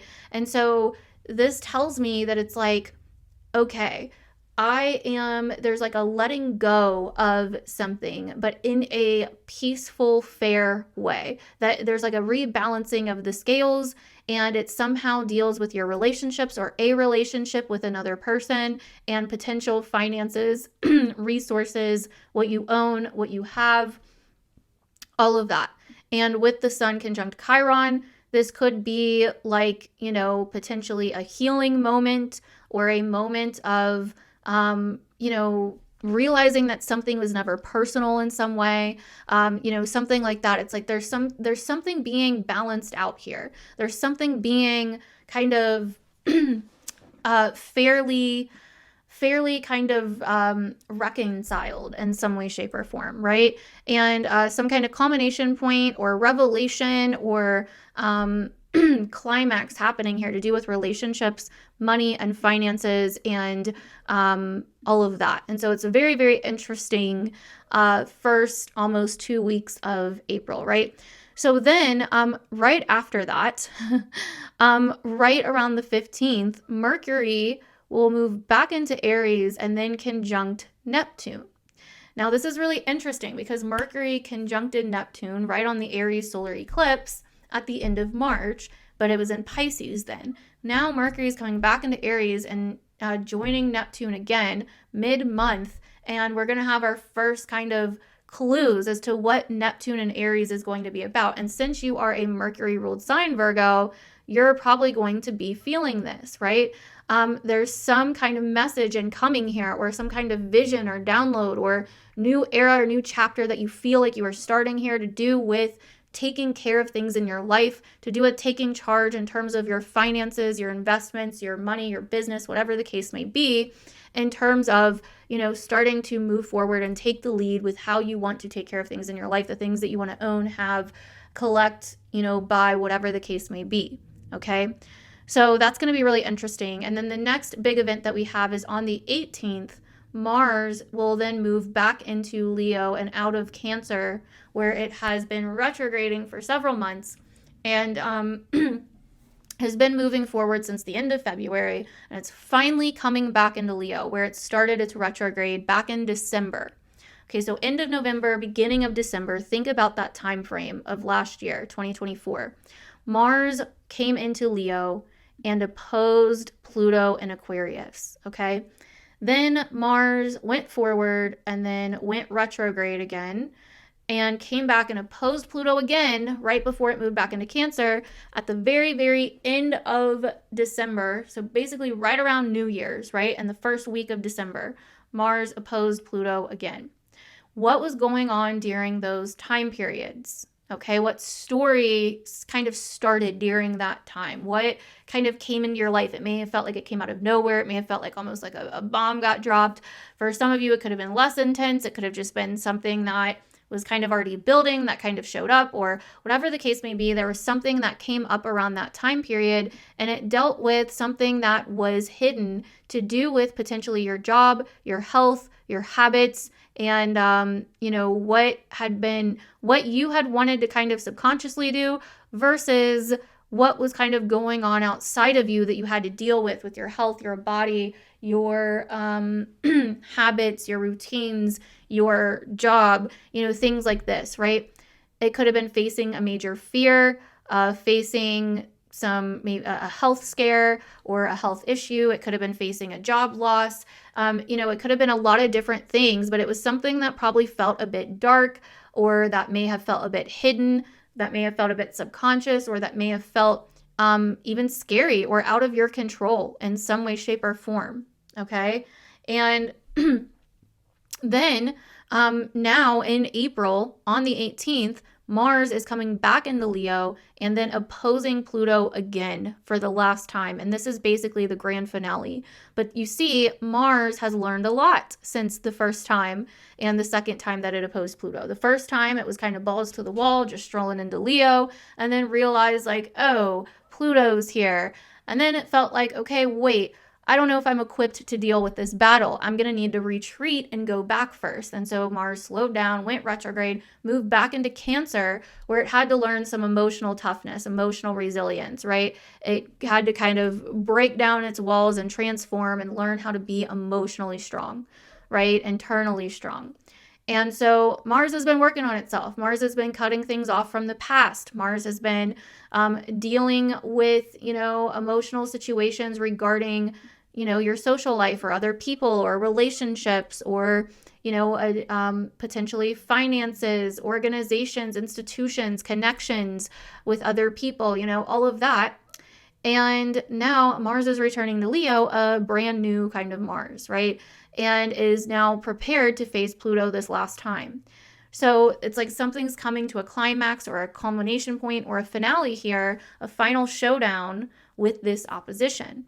And so this could be, you finally facing something that has had power over you, or finally facing a fear that you're sick of kind of allowing to run your life, or that you're sick of kind of obsessing about in some way.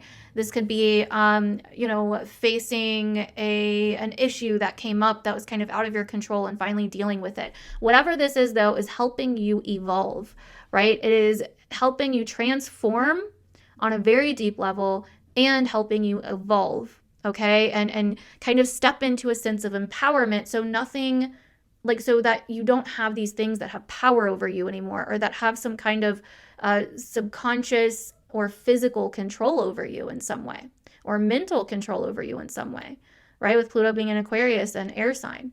Now, what's really interesting is that right around the 29th, so, Mars goes into Leo on the 18th, and it's basically going to oppose Pluto until right before this Taurus new moon on April 29th. And this Taurus new moon is going to square the Mars-Pluto opposition.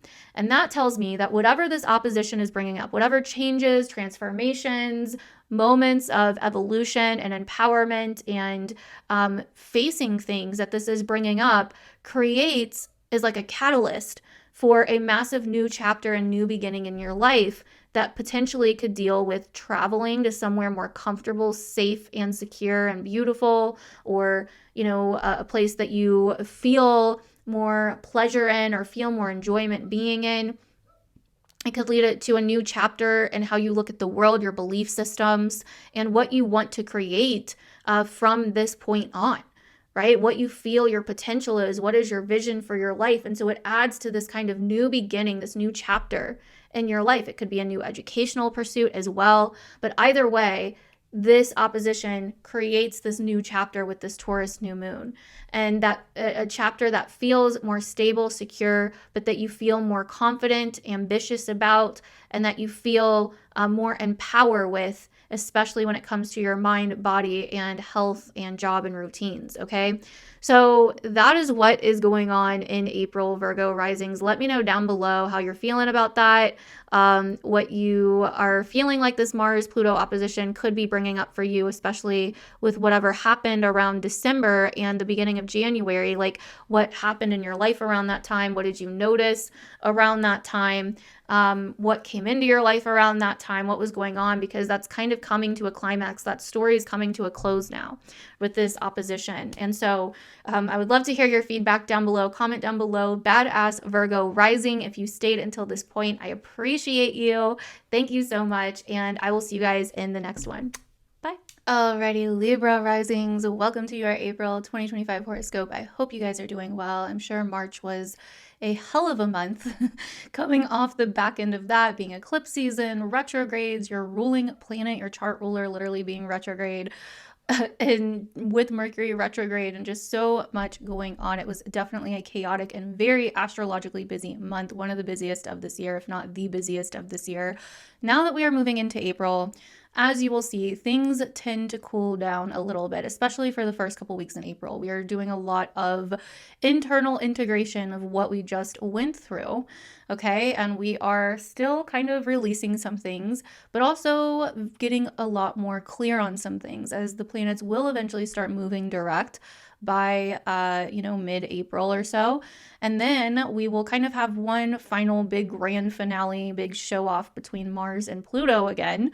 And it will kind of be a blast from the past of the end of 2024, kind of bringing back this, potential tension or conflict or climax of a situation that happened back then, so we can kind of face it and move forward with our lives, right?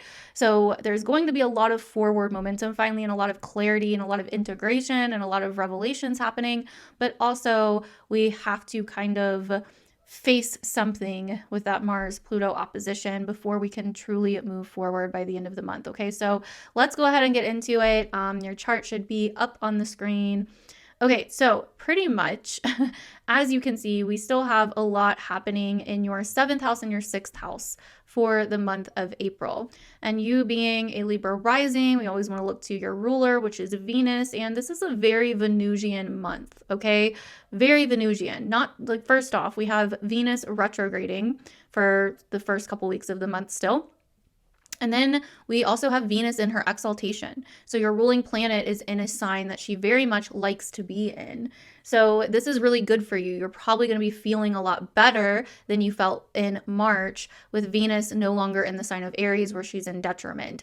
So there's been a massive focus on your relationships and other people and potential conflicts going on with relationships, issues of trust, attraction, confrontation, controversy, individuality versus collaboration, right? There's been just a lot of potential tension in your relationships or with friendships or with your social life, or, potentially dealing with a lot of edgy people or anger problems, or, whatever the case may be. There's just been some kind of tension going on within your relationships, and it's likely pointed to potential inward tension or inward conflict with Venus being your chart ruler, right? So it's like maybe internal conflicts that you've been having are starting to really be projected outwards, right? Or maybe there's external conflicts that are really pointing you back inwards to kind of find the peace within yourself. And so there's been this kind of inner versus outer conflict theme that you've likely been going through, in March, right? Also communication themes with Mercury being retrograde in Aries and then eventually moving back into Pisces with Venus as well. But we start off April with Venus and Mercury in Pisces, and Venus is now in her exaltation. So like I said, this is going to feel like a cooling off, a cooling down point.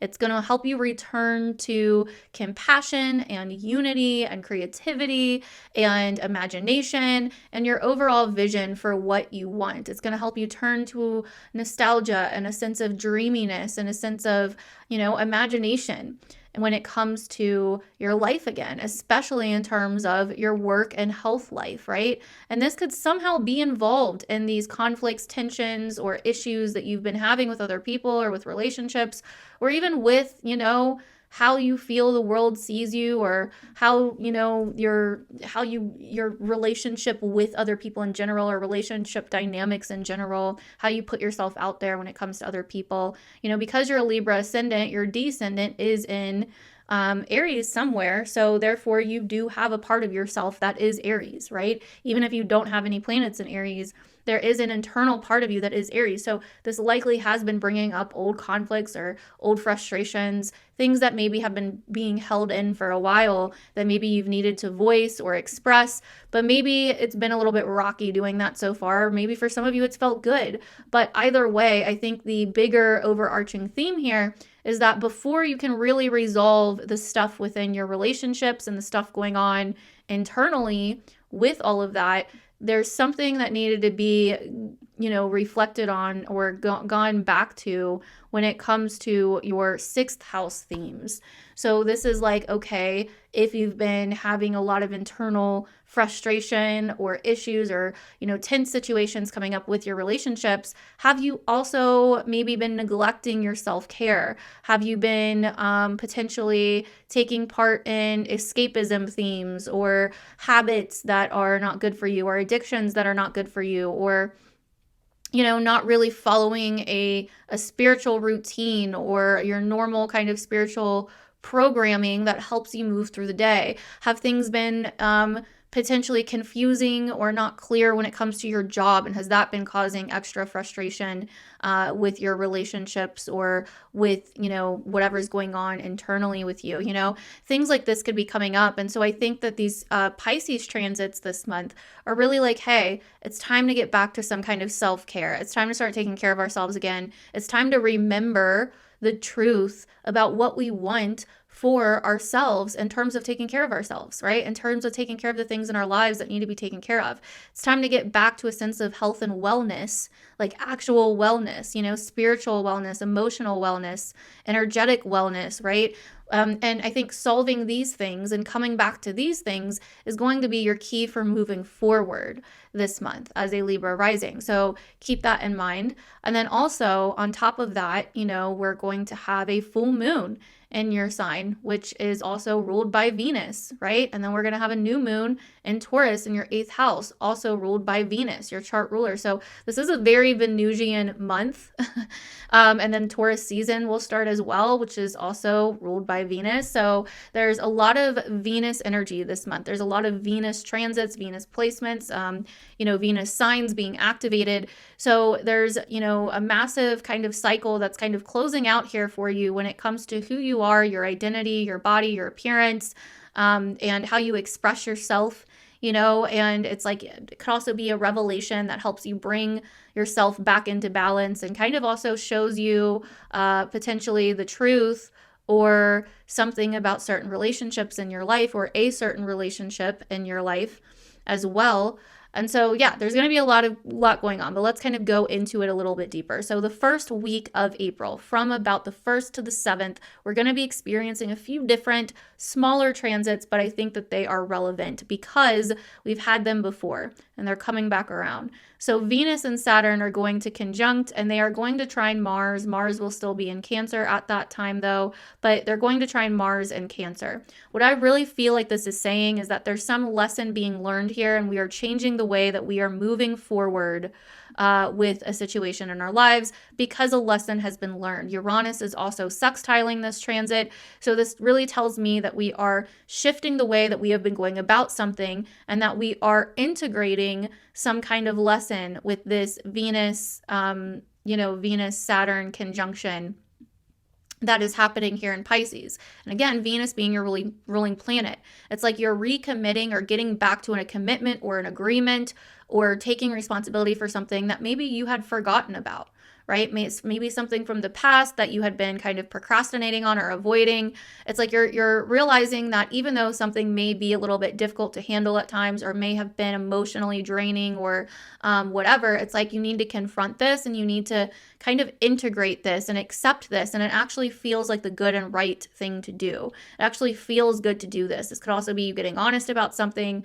Or again, like I said, a lot of the times Venus, Saturn deals with commitments, boundaries, things like that. So those are the topics you could really see coming up here. And with the trine to Mars, which will be in your 10th house still in Cancer, it's like there's something here going on with your work, your job, your health, your routines, potentially authority figures, your future, your career, especially in your goals. It's like the way that you've been going about achieving your goals maybe hasn't been working, or maybe you haven't been moving forward much. And so this is like kind of reminding you of a commitment that maybe you have made to yourself or that you want to make in order to move forward. And it's like really changing things up in terms of potentially your finances too, or your investments, or what you actually want to gain, have, or own financially. And you start realizing that, and so there's something here. It's like, I know it's not maybe the easiest thing to do, but it's the right thing to do. And I want to do it. And it feels good to do it. And so there's some kind of sobering action or sobering, kind of wisdom that you are integrating and taking action on. Mars is involved. So it's like you're taking action from an emotionally intelligent place. You're taking action from a wise place of learning a lesson that maybe has been coming around for the last couple months now, and finally moving forward with that lesson. Okay. And it likely has something to do with a job, your career path, your future, and where you want to go, how you want to move forward with all of that, right? Could also be your health and your wellness and your sense of routine. It's like maybe recommitting to some kind of spiritual practice or daily discipline or meditation or, whatever it may be, ends up actually you really realize is the key to helping you finally move forward with your goals and your future and your career and your reputation, right? It could be something along those lines. So something like that could be happening the first week. And then also right around that time, Mercury, which will still be back in Pisces at this time, is going to be moving direct. Okay. And that also, it's going to be very near the Venus Saturn conjunction. So that also tells me that Mercury's shifting directions, right? Right around the same time that you're kind of, learning from the past and kind of doing maybe something that's not easy, but that's right, and taking action on it. It's also helping you change your mind and shift your mind as you're kind of trusting in the bigger picture and your intuition rather than needing to have it all figured out. It's like, okay, I'm just going to do this and trust in this because I committed to it and I know it's the right thing to do and I know it's going to feel good regardless of what my mind is saying or what other people are saying about it. Like, I know that this is the right thing to do, right? I just feel it really deep down in some way, okay? And then on the 12th, we have a really interesting series of events. Venus then goes direct in Pisces and is finally done retrograding the same day that we are having a Libra full moon again on April 12th. And so this is really big. We're going to be having a full moon in your sign. This is definitely a massive moment of you being in the spotlight for something and you having this culmination point of realizing who you are again, or coming back to balance with yourself, or coming back into harmony with yourself after a period of maybe probably not feeling too much like yourself the last couple months with all this Aries energy.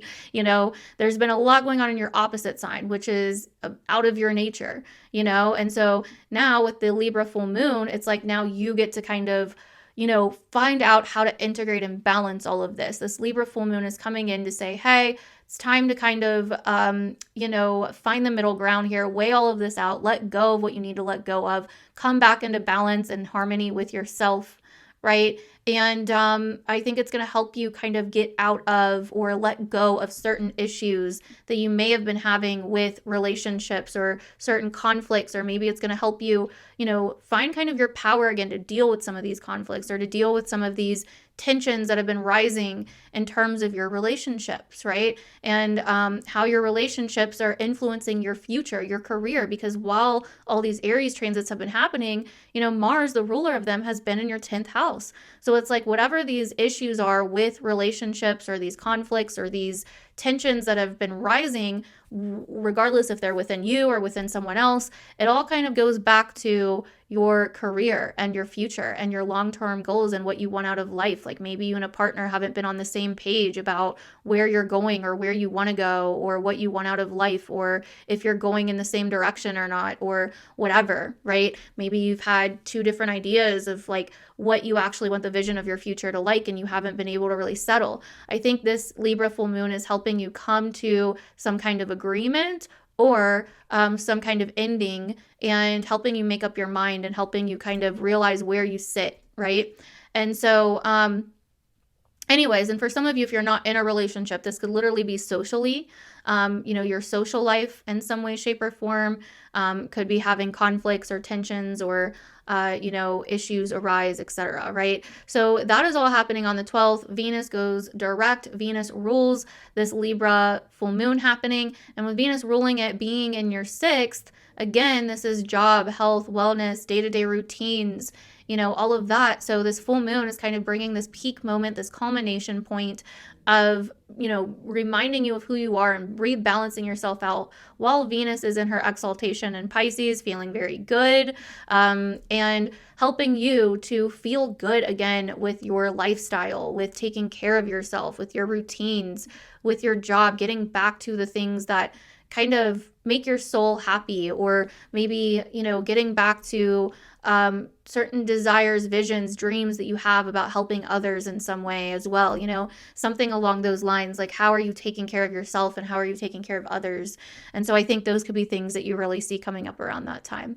So on the 18th, this is when we kind of have the start of like the big grand finale happening this month, with Mars finally moving out of Cancer and back into the sign of Leo, getting a sense of confidence back, getting a sense of vitality back, especially when it comes to your aspirations, your social life, your friendships, the different groups that you belong to, or the different causes that you may be passionate about, or the different things going on in the world that you may be passionate about, or what you really want to be known for or seen for in some way, shape, or form. So you may start feeling more of that life of the party kind of energy again, really entering your life as Mars moves back into Leo on the 18th. But it is also bringing up a situation or a conflict or some kind of power struggle potentially that started back at the end of November and into the beginning of December, and then also came back around the very, very first beginning of this year.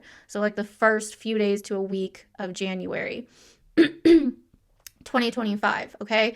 So sometime something happened towards the end of last year and the very beginning of this year that maybe came into your life, or that you were dealing with some kind of power struggle of what to do in terms of maybe your own terms of like thinking on an individual level, or thinking in terms of feeling different with how you think, or what you believe, or your ideologies in some way, versus your actual friend group and your relationships with other people, and how you're seen or recognized or known in your life, or in your world, or in society, or with other people.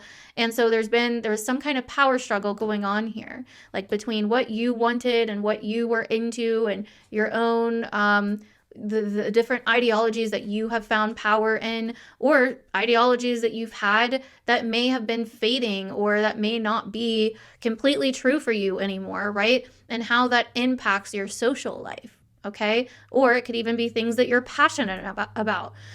Certain hobbies that you've had that are maybe a little bit weird or different or whatever. Things like this, it's like maybe you were dealing with issues around popularity, rejection, fitting in versus standing out, being seen, and being like an advocate for self-love and individuality, and all of that, while also, kind of going through a time of feeling maybe a little bit apathetic, or kind of in your own little world, or whatever the case may be. There's so many different polarities and ways that this could play out.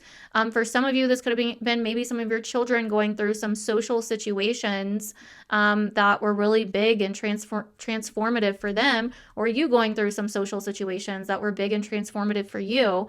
Either way, whatever happened that had kind of fizzled out because Mars retrograded back in Cancer, and you kind of realized that before you can focus on your social life and, your tribe and your aspirations and what you're known for and your friend groups and, who you click with, you also had to go back and focus on, your career and what you really wanted out of life and your long-term goals and, your achievements in the world and what you felt like your destiny was in some way, shape, or form, and certain emotional attachments that were holding you back, maybe to do with family or the past, that were preventing you from moving forward. So now that you've dealt with all this Cancer energy, Mars moving through Cancer, retrograding in Cancer, you've gained a sense of emotional resilience, a sense of emotional strength.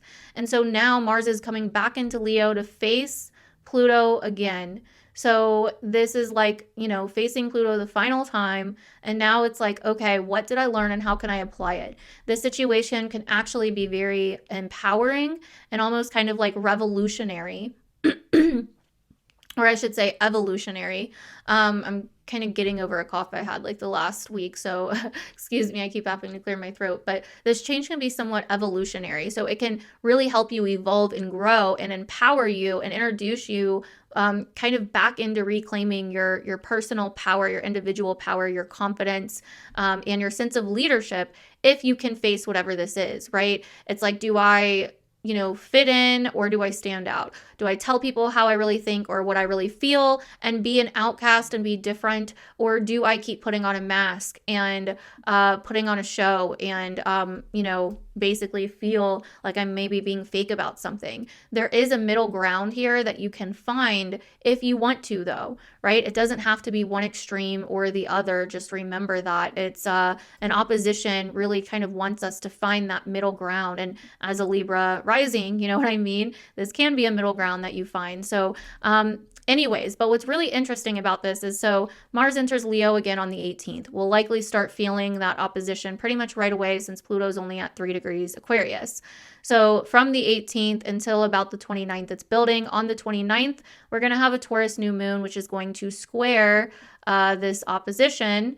And kind of, the opposition by that point will be waning. But what I think this means is that, we have this opposition kind of building, and then right as it starts waning, we have this new moon in Taurus that's squaring it. I feel like whatever kind of lesson that we learn here, however we deal with this for the last and final time, and, whatever climax or culmination point that we come to with this situation and with this, power struggle or whatever it is that's going on, helps us create some kind of massive new chapter and new beginning in, the Taurus area of life, which for you is your 8th house of shared resources, shared finances, and, all of that, shared material and physical resources with other people. This can also be business, investments, right?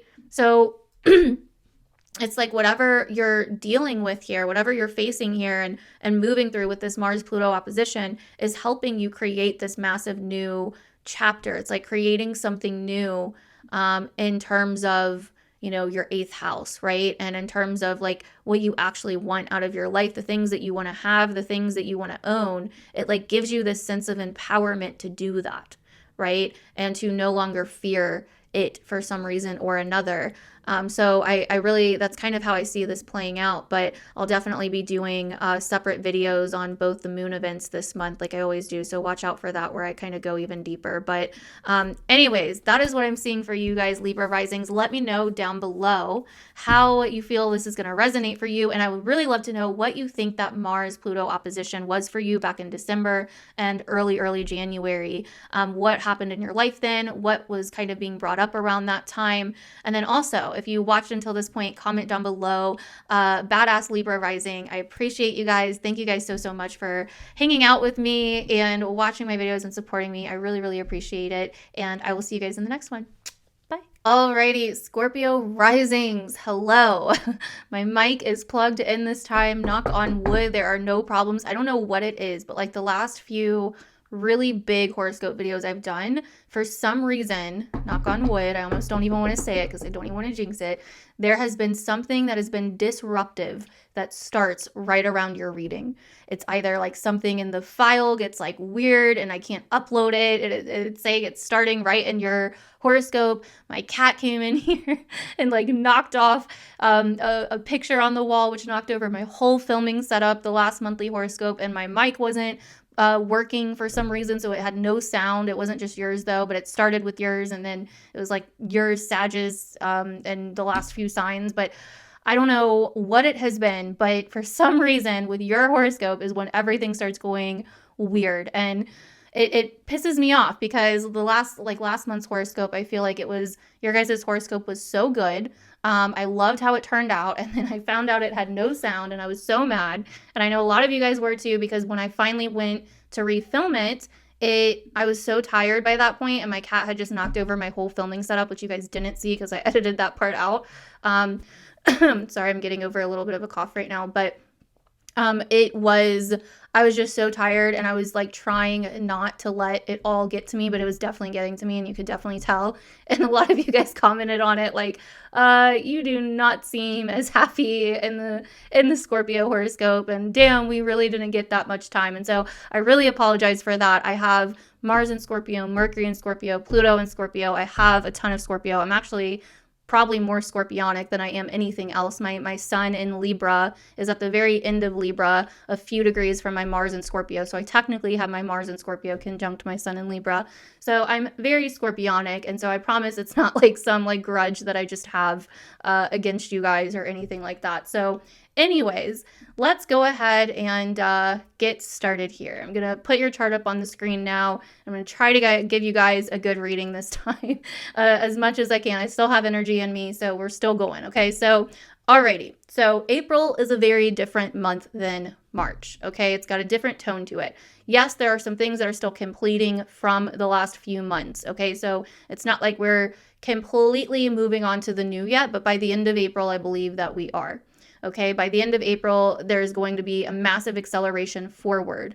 There's also a lot of powerful Martian events that are happening this month, and this is important for you because you are a Scorpio rising, and so Mars is your chart ruler because Mars rules Scorpio. Remember, I'm a traditional astrologer. Pluto takes forever to go around the zodiac. It does not rule Scorpio for me. Yes, there are similarities. I will give you that, but Mars is the ruler of Scorpio for me personally, okay? But this is a very Martian and Venusian month, okay? Well, we're going to be in a Martian season and then in a Venusian season. Venus is retrograding still the first part of the month and is exalted in Pisces.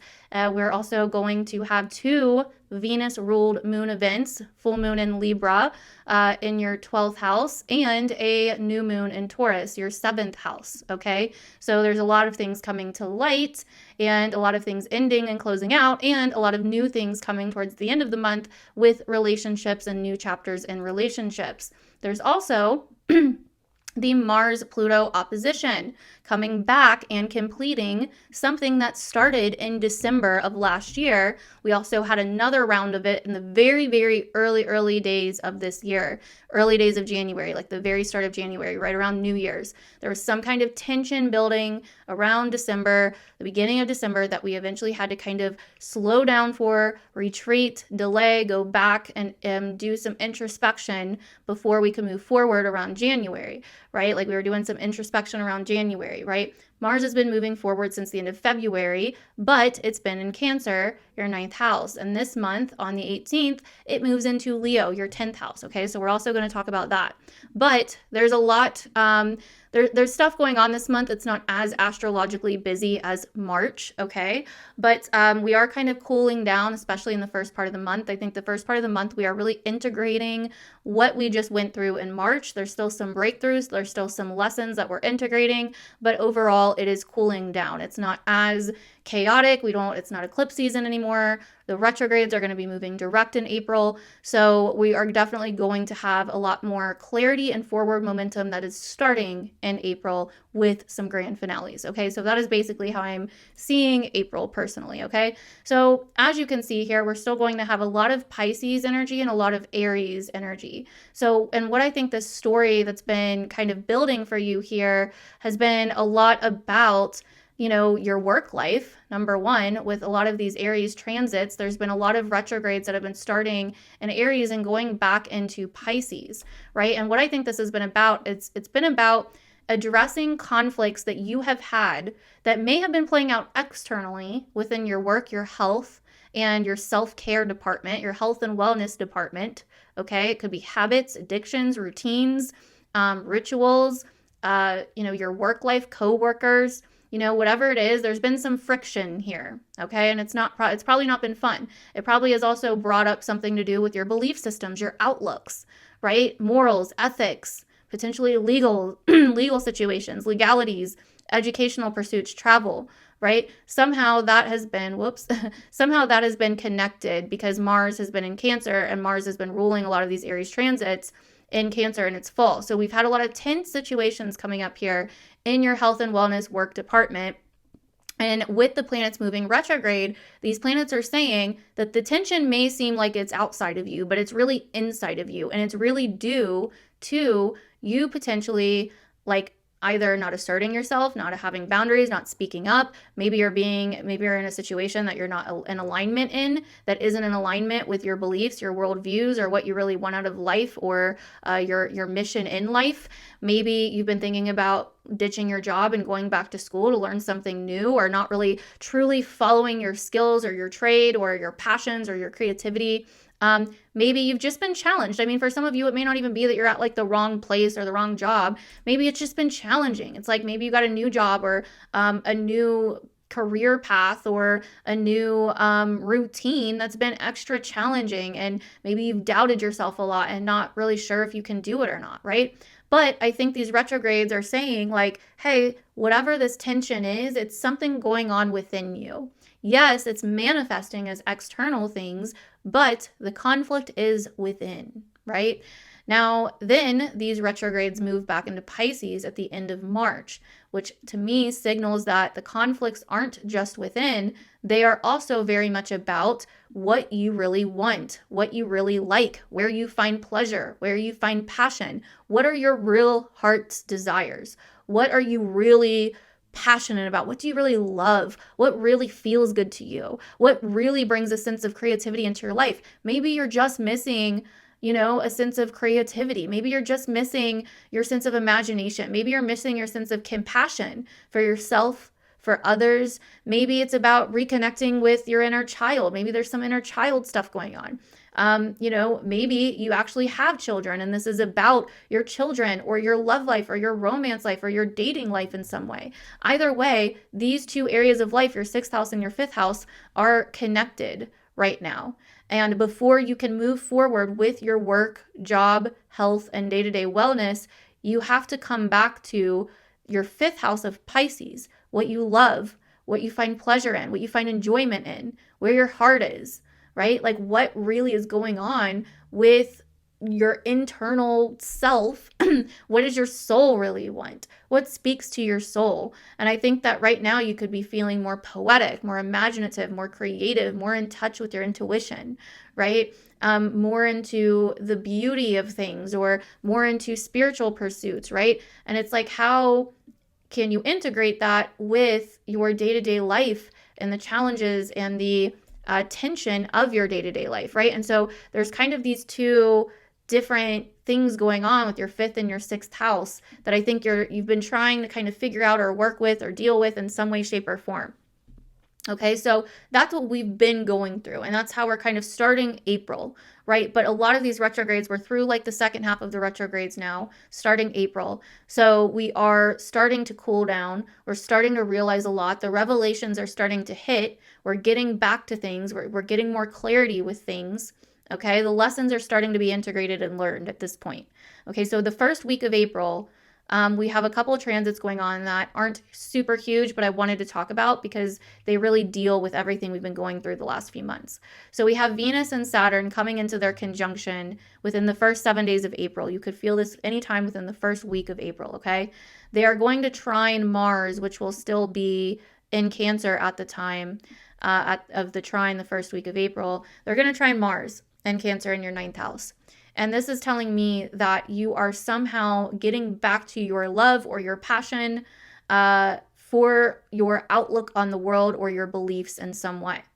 Or that you're, getting back to a educational passion or a teaching passion or a traveling passion, or you're doing something that is inspiring you and helping you shift your outlook or actively change your outlook in some way. And it feels like the right thing to do. It's like you're recommitting to maybe a certain path that you had kind of neglected or been procrastinating on or forgotten about, or whatever the case may be. Or you're, kind of reconnecting with potentially a vision that you have for your future, or certain beliefs that you have about life, or a philosophy that you follow that you forgot about, or certain morals that you are reconnecting with, or whatever the case may be, certain values that you have. It's like there's something really beautiful happening here that first week of like learning a lesson or learning a kind of higher lesson or seeing something from a higher level with Mars in the 9th, trining Venus and Saturn in your 5th house, okay? So it's like or there's like a teaching moment, whether it's from the universe or even from your own self, or maybe from yourself and to your child. There's just some kind of like almost like beautiful, maybe spiritual moment or humbling moment, but that feels good. Like Venus and Saturn, it can be about commitment and agreement and boundaries and all of that, but Venus is retrograde. So it's like coming back to what feels good, but may not be always the easiest to do. Right? And so it's like, can you see things from a higher perspective in some way? Now, this could involve, making a small shift in how you've been going about something, especially to do in your relationships, as this transit will sextile Uranus in your 7th house of relationships as well. But either way, I think this is going to be a positive experience for most people that first week of April. Now, also in that first week of April, right around the 7th, Mercury, which will still also be in Pisces at the time of the 7th, will move direct. Okay, so that also tells me that whatever this like kind of positive experience is that deals with like potentially your intuition, or that deals with the sense of wisdom that is kind of coming in, that may not always be easy to integrate or accept, but can be more easier in this moment, also comes with this shift in mind, the shift in thinking, that where Mercury finally starts to move forward again. And also comes with, Mercury being in Pisces, this sense of trust and this sense of inner knowing, rather than needing the details or the evidence to figure it all out. Okay, so that's what I really feel like is happening that first week of April for you Scorpio risings. And then what's really interesting is on the 12th of April, Venus will then move direct in Pisces. Okay, now what's really interesting about this is that on that same day, on the 12th, we have a full moon in the sign of Libra. Okay, Libra is ruled by Venus, and Venus is going direct on the same day that we have a full moon in one of her home signs, which I think is no coincidence, because there's no coincidences in astrology, right? And so there's like a full moon happening in your 12th house, okay, of endings, closure, letting go, the past, cycles, habits, subconscious patterns. So there's something kind of ending, being revealed, a culmination point, something coming to light to do with those things in some way, shape, or form. This could be a subconscious pattern kind of finally being realized and let go of, to help you come back into some kind of internal or behind the scenes balance in your life.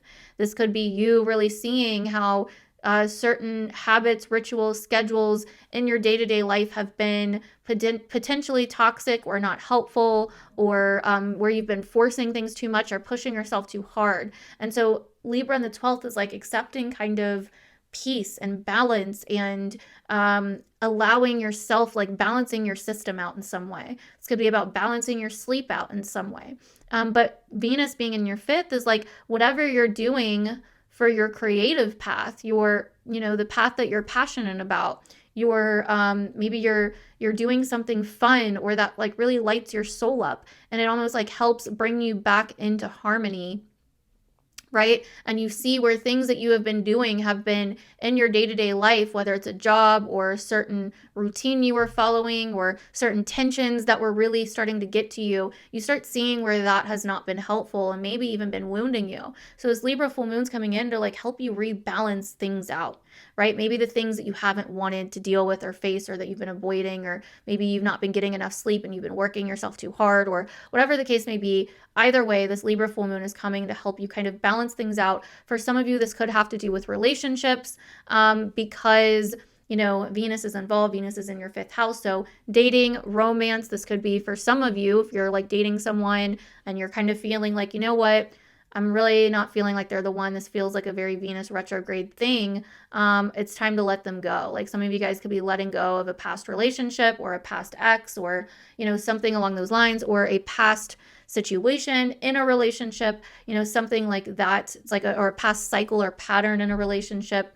Something like that could be coming up. But either way, the 12th looks like a very interesting time period. And I'll be doing a separate video on that, so I'm going to talk more deeply about that then. But the next big thing that we have is on the 18th, Mars is moving back into Leo and finally out of Cancer, where it has been in fall since January. Okay, so Mars finally moving back into Leo is your 10th house sector. This is like your big dog Leo 10th house, pretty much, which is like, yo, I am the shit. World, look at me. I am fabulous. I know what I'm doing. Everybody just needs to look at what I can do, because watch me. Like, I'm going to go achieve it. I'm going to be the best. And I want to be seen by the world. I want to exude confidence in what I do. And I want my reputation to exude something certain, for different, depending on your placements in your chart, it'll be different for different ones of you. But either way, Leo in the 12th house, or not the 12th house, my bad. Leo in the 10th house is wanting to really have a sense of like regalness in your reputation, in your career. It's wanting to be looked as somebody that is strong, that is reliable, that is dependable, that is loyal, and that is motivated, ambitious, confident in what you're doing, and being known for that, right? This is really like looking at your legacy, looking at your achievements, looking at your long-term goals, looking at your future. What do you want to be known for, right? Now, once Mars moves back into your 10th house on April 18th, it's going to immediately start opposing Pluto again, wrapping up this story like I was talking about earlier that started in the beginning of December and then had kind of its kind of middle moment in the beginning of January, where Mars went retrograde and went, opposed Pluto again right before it went back into Cancer. So there was like a moment in December potentially where something came up. There was a power struggle. There was tension going on between what you wanted and what you wanted your future to look like, and what you were doing in terms of your career and your long-term goals and your achievements, and what you were striving for in terms of your goals and your personal goals and your, your legacy and your career and all of that, versus something going on behind the scenes at home or in your personal life or in your private life or with your family or with your past. The people that are like kind of near and dear to you in some way, or with a romantic situation, a love situation, or children. There is something kind of going on here with your 4th house energy and Pluto here that may have been somewhat out of your control, or that may have been kind of dark and scary and unknown or chaotic in some way. And so you kind of had to face this like power struggle between going after your goals and achieving the things that you want in your life like you wanted to, and focusing on your personal goals, your reputation, your legacy, versus focusing on, the stuff that was kind of dark, scary, out of your control, chaotic, maybe that you were scared of, or the more personal behind the scenes stuff at least, right? So there was something going on here, some situation that started arising, or some tension that started arising between your external reality and your internal reality, right? Your kind of, goals in life and in the world versus your past and your roots and your personal life and your private life. Maybe it was even like your reputation somehow was like, under attack, or, maybe things were getting brought up from your past, or, something along those lines could have been happening. And so basically when Mars went retrograde and went back into Cancer, in January, it's like you had to kind of go back and deal with some emotional stuff that could have involved a long distance relationship, travel, kind of learning pursuits, educational pursuits, skill sets, potentially even emotional attachments to old belief systems and old outlook, all kinds of different things this could be kind of bringing up here. But either way, tensions with like ethics and morals and all of that. And so this kind of changed a lot of things for you, and you went through some kind of transformative or evolutionary process with this Mars-Pluto opposition. I mean, we all kind of did in some way or another. For some, it may have been more subtle. For others, it may have been a lot more potent. But either way, with this being your 4th and 10th house, I would think for a lot of you as Scorpio risings, this was probably a lot more intense and a lot more serious. Okay, so whatever happened around that time is coming back around from the 18th until about the 29th. Okay, where that tension is kind of re-arising again. But Mars has been through a lot this time. Mars had to learn some emotional strength, had to learn about what it believed in and what it didn't. Your beliefs may have been tested. Your outlooks, your views, your morals, your ethics, your values, all of that may have been tested. And now you're coming back and, we're facing this situation again, or putting it to rest, right? This is basically the climax, the final showdown, the grand finale. And it's not necessarily about completely surrendering control or completely just doing what you want and seeing screw whatever's going on in your personal or private life or whatever this stuff is going on internally, There is a middle ground that can be found if we want to, right? And we're coming back this time to face whatever this is with more wisdom. For some people, this may be ending something or cutting something off. Maybe it's a toxic family member, or maybe it's a toxic, career or job or boss or whatever the case may be. But either way, those are just examples. I'm just throwing out random examples here. But either way, there's something here that we are learning that is teaching us about personal power and teaching us about confidence and leadership within our lives. It's like, okay, if you have these big goals and you want to be a leader in the world, what has power over you that's in your past? Or what needs to be resolved in your home and family life first, right? What deep work needs to be done or deep stuff needs to be faced, right? And that's basically what this is about. Now, what's really interesting is right around the 29th, we're going to have a new moon in Taurus that is going to square this Mars-Pluto opposition. And I think that is basically kind of saying that whatever transformation, because by the time this Taurus new moon happens, the opposition is going to be waning. So the energy is going to be decreasing as Mars starts moving on through Leo. So we're going to be kind of moving forward. So I think a lot of the climax is going to already happen by this new moon. But whatever that climax is, whatever that decision that we make is, or whatever that shift or transformation or evolution that happens leads to some kind of massive new chapter that we're creating in your relationship department or when in your social department with other people, right? Or it's like maybe even seeing yourself through a new lens, with your descendant being in your 7th house. But there's some kind of new chapter that is new, fresh chapter that you're building and starting with relationships that this somehow leads to. And I mean, it could be leading to a fresh chapter within yourself too, especially if you have anything at, like, I'd say the first 10 degrees of Scorpio, because this opposition is going to be squaring that too. But either way, it's leading to some kind of new chapter that you're creating in your life because of this transformation. So it's a very, very interesting way to end the month. So let me know down below, Scorpio. I'd really love to hear from you guys what you think this Mars-Pluto opposition is going to be about, right? Did you have a family situation or a family crisis that came up at the end of last year or beginning of this year? Did you have kind of a push and pull or like a tug of war between, family and career, or family and your own long-term goals? Or, was there anything kind of coming up around the end of last year and beginning of this year? And what was it? And whatever that was is going to be coming to some kind of completion, okay, by the second half of April, right? And just remember, you are ruled by Mars. So this is going to be different this time, right? Like Mars has went through a lot. It's went back into its fall in Cancer, retrograded, and had to learn a lot about emotional resilience and emotional strength, which, Scorpio knows a lot about, being a Mars ruled water sign, right?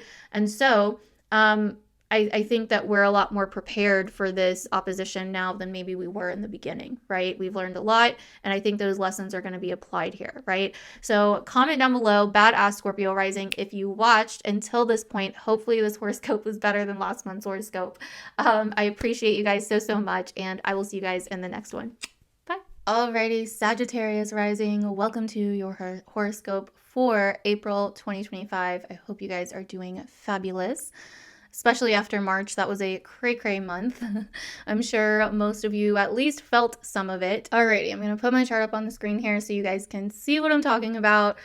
This month definitely cools down a lot from the fiery Aries tension that we had a lot in March. This month is about really kind of integrating those lessons, especially in the first part of the month, and kind of learning from those lessons in the second part of the month.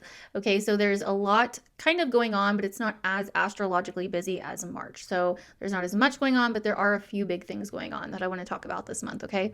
So number one, as you can see, there's still a lot going on here in your fourth house sector. So we start the month with a massive focus on your fourth house. This is your private life, your family life, your internal world, your personal life, who you are behind closed doors, what's going on behind closed doors, family situations, your living arrangements, you know, all of that, where you feel safe, comfortable, and secure at home. This is definitely a time where you could be kind of renovating your home, rethinking your design in your home, kind of going through a lot of baggage from the past, or going through a lot of things from childhood, or rooting through your roots and relationships with family members and, you know, nostalgia, right? This is really kind of like taking a trip down memory lane in a lot of ways for you if you're a Sag rising, and how it relates to kind of your inner child and your passions and the things that you love in life with the fifth house, right? So the way I kind of see this is we had a lot of retrogrades that happened in your fifth house sector in March, right? Kind of showing you what was potentially in your way or not working out in terms of the things that you're passionate about, the things that you love. This can be your love life as well, your romantic life, your sexuality, dating, also children, your own inner child, your creativity pursuits and hobbies, and where you really truly find the fuel that drives you for the things that you're passionate about, the things that you're ambitious about, the things that turn you on in life, right? Are you living a life that turns you on, right? And I think that the retrogrades here were really kind of showing you how you're not living a life that turns you on, pretty much. Like, what is in conflict with you living a life that really sparks your spark, right? That really kind of lights your spark, right? And so the planets have now moved back into Pisces as we begin April. And I think it's showing you that maybe there's some deeper internal stuff going on here on the home front, or in the nest, or in your past, or in your childhood, or in your living situation, or in your personal life that needs to be sorted through first, right? And it's like, I think this remembrance is happening, or this reconnection with your roots or your ancestry or where you come from or your background begins to start happening here, for you to be able to actually reconnect with those things and figure those things out and resolve those things, for you to be able to then eventually move forward again back into the fifth house arena, right? For some of you, if you have children, this could have even been somewhat about your children and certain conflicts, tensions arising to do with your children. And then things go back into your fourth house as we begin April. And then it's like, okay, well, maybe that this is going on in some way due to some kind of secretive thing or past thing or personal issue or home environment issue or living issue or, whatever the case may be. Maybe we need to reflect on, what we're doing at home or how we're doing it or, something like that. So those are just some examples of how this could play out. For some of you, it could also be your love life, right? Your sense of romance and love. And maybe there's been a lot of tension or frustration going on there, but it roots back to things maybe going on at home or going on in the house. Like maybe, your partner has been busy and hasn't been helping you clean, or they've been distracted, or whatever the case may be. And so, yeah, maybe you're not as turned on in your relationship because you feel overwhelmed in the household, So there could, this could be a lot of different things here. I'm just giving you some examples, but either way, somehow these two houses of your fourth and your fifth house are connected connected right now. And for you to move forward with one, you have to revisit the other, right? And that's kind of what I think the story here, the overall arching story here is as we enter April, right? And there's also a lot of things that you're probably letting go from the past, like a lot of baggage, a lot of childhood, maybe trauma or wounds or, bloodline stuff or ancestry stuff, patterns and cycles that have been going on for however long that you feel are affecting you, or that you're still holding on to, or that you're not, that you need to forgive, heal, integrate, whatever the case may be, let go of, surrender to, etc. Right? So these are the different things that a lot of you guys could be dealing with or experiencing as we are entering April. Now, like I said, April does cool off. The first week of April is really interesting. It really brings up these lessons we've been learning the last couple months now and brings them into integration, because Venus and Saturn are going to come into their conjunction in your 4th house, and they're going to trine Mars, which is still going to be in Cancer at the time, in your 8th house. And what this really looks like to me is a remembrance or a reflecting on a prior commitment or a prior promise or a prior agreement or even boundaries in some way, shape, or form, right? And so this could definitely be like you kind of coming back around to a prior commitment, or your partner kind of coming back around to a prior commitment, with your Jupiter being in your 7th house and ruling your 4th house in some way, right? So it's like, hey, oh, I remember this is why I made this decision, or this is why I made this commitment. I almost forgot, right? Or maybe this is making amends for something. Like, Venus, Saturn, it's like we're wanting to do the right thing, even if it's not always easy. That's this kind of energy, right? Or we're remembering something that meant something to us, or that held some weight to us at one point in time. And then with the trine to Mars, it's like we're changing things because of that, or we're now taking action or moving forward in a new way because of that commitment. Now, with Mars in the 8th, this could deal with something financially, something that you guys are sharing, or again, an agreement, contract, or commitment that you had in some way, shape, or form. But it's like something is getting kind of set straight here, or something is getting kind of potentially even rekindled here or worked out here in some way, with a sense of wisdom to it, with Saturn involved, right? It's like we're bringing wisdom into whatever this is. Okay, so, and then also what's really interesting on top of that is that Mercury then goes direct, but it goes direct in Pisces. So it'll be back in your 4th house when it goes direct at this time, which is right around the 7th, okay? So there's going to be like a shifting or a changing in direction and a changing of mind and a moving forward right around that time as well, which I think is really interesting. It's right around that same time as Venus conjunct Saturn. Mercury is going to be moving direct and moving forward. And so it's like we're recommitting to something and showing it, or taking action, or having a conversation about it, and trusting and having faith, even if we don't have all the answers or the whole plan just yet, right? So then on the 12th, we have something really, really interesting happening. We're going to have a Libra full moon on the very same day, on the 12th, that Venus goes direct in Pisces, and it goes out of her retrograde, basically. She's no longer going to be retrograde on the 12th, right? Now, this is interesting because Venus rules Libra, which is your 11th house, and Venus is in your 4th house of home, family, and private life. And Libra is your house of your social life and your big aspirations, hopes, and dreams, and basically your social network, your friend group, etc.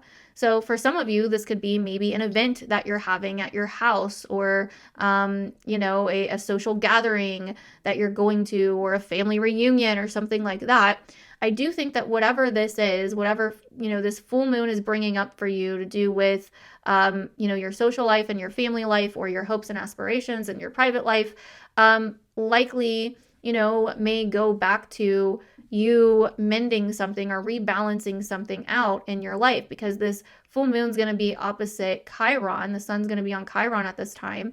So it's like we're trying to set something straight. We're trying to either like balance something out, or make up for something, make amends for something, or someone is doing that for us or to us. It's like something is getting straightened out here, I feel like, for this Libra full moon. And of course, like I always do, I'm going to do separate videos on the moon events going into a lot more depth, so don't worry. But yeah, that full moon really seems interesting, right? Like there is a forward momentum and a inner knowing of what needs to move forward, what needs to happen now, what we want to agree to, what we desire, and what we value.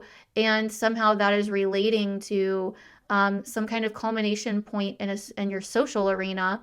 And when it comes to keeping the peace with others and keeping balance in our lives, okay? And agreements and relationships and all of that, right? So the next thing is kind of the real big thing of the month, and that is Mars enters Leo again on April 18th, okay? And this is a big deal because Mars has been in Leo before recently. Mars went into Leo in December, in the beginning of December of 2024, just last year, and started a massive story here, okay? It started something it didn't finish. And that is because when Mars went into Leo in December 2024, it opposed Pluto and caused some kind of power struggle, some kind of tension, some kind of situation that came up that for some people could have felt a little bit like a bomb went off, or a little bit like, something big just got dropped on their lap out of nowhere, or something that was unforeseen came up, or something that had been kind of hiding in the shadows came out, and that we had to face it. But we may have not known how to face it at the time, or at the time it could have been a bit of a struggle because maybe we wanted to move forward with our own plans and our own designs, but this situation that happened that was somewhat out of our control, or that needed our attention for whatever reason, was a difficult situation, or maybe a chaotic situation, or a situation that was kind of edgy or scary for some people even, And so whatever happened at the beginning of December, Mars then went retrograde and came back to it at the beginning of January, the very beginning of the year, the very first part of the year. So what happened in your life around December and then the beginning of January 2025? Because whatever that was is coming back around to finish the job, okay? This is some kind of climax that we're reaching between Mars and Pluto that is really important here. Now for you, this is in the 9th and the 3rd house, so I wouldn't say these houses are super, life-changing and transformative here, but nonetheless, it can still feel like a tension or a battle between ideologies, philosophies, opinions, beliefs, ideas that you could have been going through around the time, or something to do with distance, travel, education, educational pursuits, teaching, these types of things, environment, right? Local environment and, kind of your local surroundings and where you're from and what you're used to versus the big bad world, or, the world at large, or the country at large, or like whatever the case may be. This could have been a tension of beliefs, whether they be philosophical, religious, spiritual, political, something with these potential topics could have been coming up around December and even the beginning of January. And, they could have even had something to do with your home and family life, because Saturn rules Aquarius, where Pluto is at. And so, it could have had something to do with, this opposition that was happening around that time. So something to do with your home, family, private life, personal life, etc. Okay. And so anyways, when this happens, it is the climax. So Leo has done retrograded back into Cancer in your 8th house, really dragging you through a lot of emotional transformation, emotional changes, emotional triggers, especially regarding finances and, finances and agreements that you have with other people and resources that you share with other people, especially a partner. So you've had to deal with a lot of potential emotional challenges and attachments to do with relationships and finances and resources in some way, shape, or form. But now that Mars has went through that, Mars is a lot stronger, and Mars is now moving back into Leo with a very different perception and a lot of different lessons behind its belt now. So the way that we deal with this may not be the same way that we deal with this before. We're dealing with this a little bit differently now, and we have a lot of emotional strength and wisdom now backed up because of it, okay? So it's all in the way that we deal with this, and depending on what it is, it's going to be a little different for everybody, but there is a middle ground that we can find here if we are willing to find it. You don't have to just do one extreme or the other. Obviously, you're going to do what feels right for you, and I think we've all had the wisdom with Mars going retrograde and coming back now to know more about how we want to deal with it or be more true to ourselves during this time. But either way, however we deal with it is going to cause us to really kind of transform and evolve and find our personal power in some way. And so I think that's kind of the lesson behind all of this, is a lot about finding personal power and dealing with, facing certain fears and facing potentially the things that could have power over us. Now, what's also really interesting is, so, Mars goes into Leo on the 18th and immediately basically starts opposing Pluto, because Pluto's only at 3 degrees Aquarius. So it's going to pretty much start opposing Pluto right away as soon as it moves into Leo. So from about the 18th till I'm saying about the 29th, right? By the 29th, it's going to be starting to wane, but we're going to have a new moon in Taurus, which is going to square this Mars-Pluto opposition.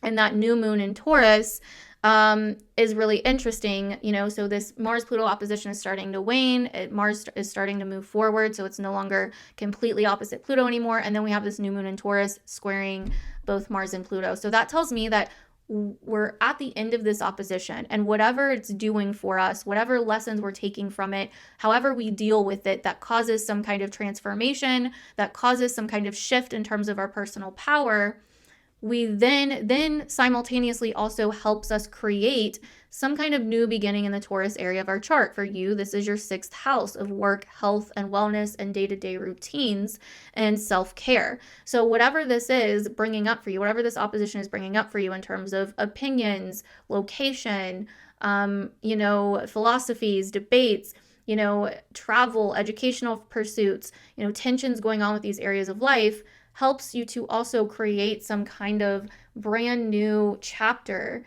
in terms of your job, your health, your wellness, and your self-care area of life, or maybe create new habits for yourself or something like that. And I mean, for some of you, this, whatever this opposition is, could somehow affect your job or affect your view of your job, or like whatever, So it could be different for different ones of you, but those are some examples of how it could play out. And then that Taurus new moon basically ends the month. And so, let me know down below, Sag, how you're feeling about all of that, how you're feeling about this month, and what you think that Pluto-Mars opposition could be for you. What did you see it bring up, early December and early January? You could have even been feeling it somewhat all of December, or even, the first half of January. It doesn't have to be right around those time frames, but, somewhere around that time frame, there was something that was getting brought up for you that may have kind of came out of a hidden place, or came out of nowhere, or maybe was unexpected. You know what I mean? It could have even been something in your town, your neighborhood, your city, your environment, or your local environment in some way, shape, or form, right? And so, let me know what you think that is down below. And also, if you watched until this point, comment down below, badass Sag rising. I appreciate you guys so much. Thank you so much. And I will see you guys in the next one.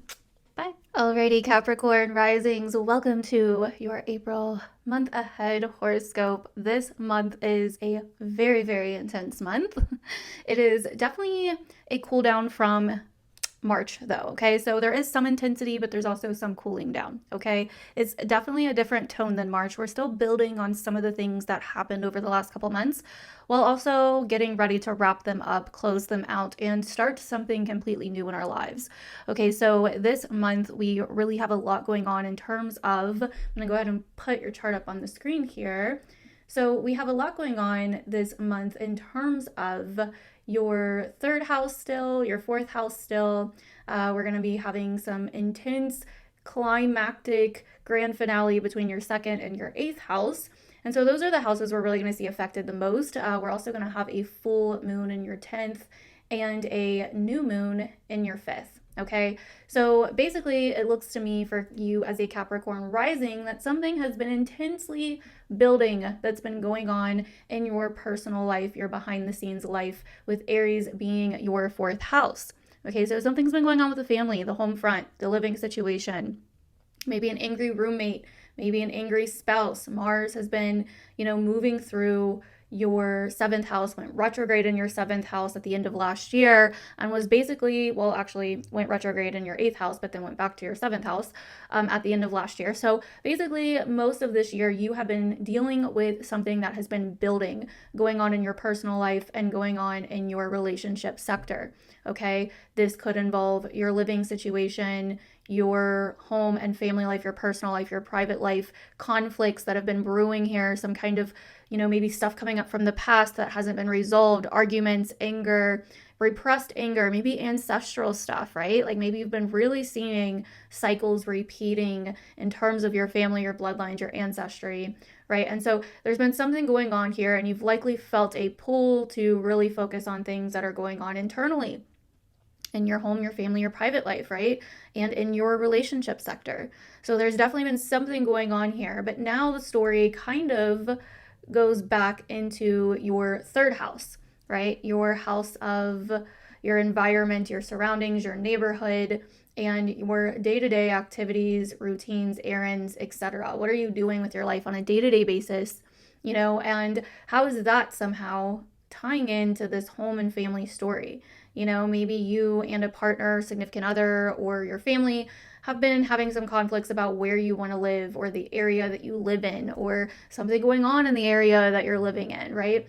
Maybe there's been a lot of movement or a lot of moving or a lot of back and forth, or, a lot of travel errands and busyness that's been going on in some way. So it's like, before you can resolve all of this family drama, this home drama, this relationship drama, it's like, well, first we need to kind of revisit why this is happening in the first place. What is the actual reason for all of this happening?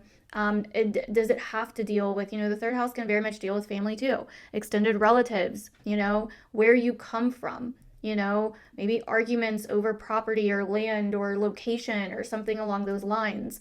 Maybe issues surrounding the things that you're doing on a day-to-day basis or the environment that you're in. But as things are now moving back into Pisces, you will notice this cooling off period and this retrospective period where you are really understanding the bigger picture of whatever has been building and going on this year so far. Okay. And so I think that that's kind of the bigger story being told here. And this is all kind of building to some make or break decision to do with your finances this month, to do with what's yours, what's other people's, what you share versus what you have, your priorities, what you actually want in terms of your goals financially and your goals in terms of, owning things, your values, your priorities, right? And so it's all building to some kind of climactic decision to face something or do something, to deal with something that may have had power over you or that may have been out of your control at one point, but now you're dealing with it in a different way. And this is all going to kind of cause some kind of new beginning in your 5th house, right? Of also your 5th house can rule love, romance, play, children, what you actually want and desire, what you actually want to create in your lives. And so I feel like overall, maybe you have been getting pulled in different directions, right? Maybe you've been feeling pulled between doing what your family wants or what the people that you live with want, doing what your partner wants, putting up with maybe a moody partner the last couple of months with Mars going, moving through Cancer and being in fall in Cancer. I've been talking to you guys a lot about like emotional triggers, attachments, codependency issues, and, issues from the past that are somehow coming back around to do with your relationships, right? And, I think that this is all, again, building towards you kind of making a make or break decision late this month, some kind of climactic point of like, okay, I'm either doing something about this or I'm ending it or I'm facing it or I'm no longer going to let this have control over me anymore. And then that leads to some kind of new beginning in your 5th house.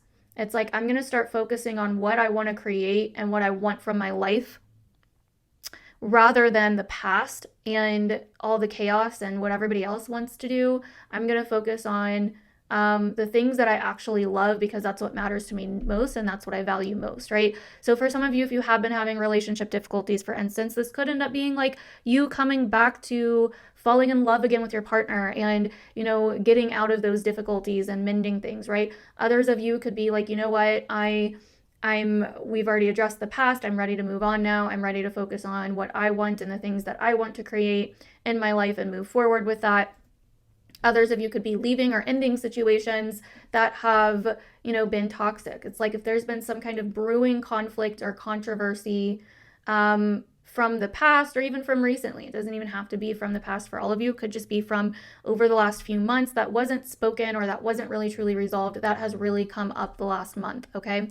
So that's kind of the overarching story I see with you guys going into April, but let's kind of go over the main transits here. So the main transits from the 1st to the 7th, we're going to have Venus meeting up with Saturn, and they are going to trine Mars, and we're likely going to be feeling this a lot the first week of April, okay? Mars is still going to be in Cancer at this time, though, and so this is really interesting. This is kind of like a lessons learned kind of energy. Like, okay, I've learned from whatever we just went through. I've learned from the past and I'm changing course, or I'm changing the way that I'm going about this, or I'm changing my reaction to it. This is having a sense of wisdom, integrity, honesty, from the things that you've been through, being able to see how it's all connected, and then allowing some kind of forward momentum to come from that. Right? Mars, like I said, will still be in your 7th house. So this is happening between your 3rd and your 7th. Again, this could be relationships and something location oriented or environment oriented. This could be something socially going on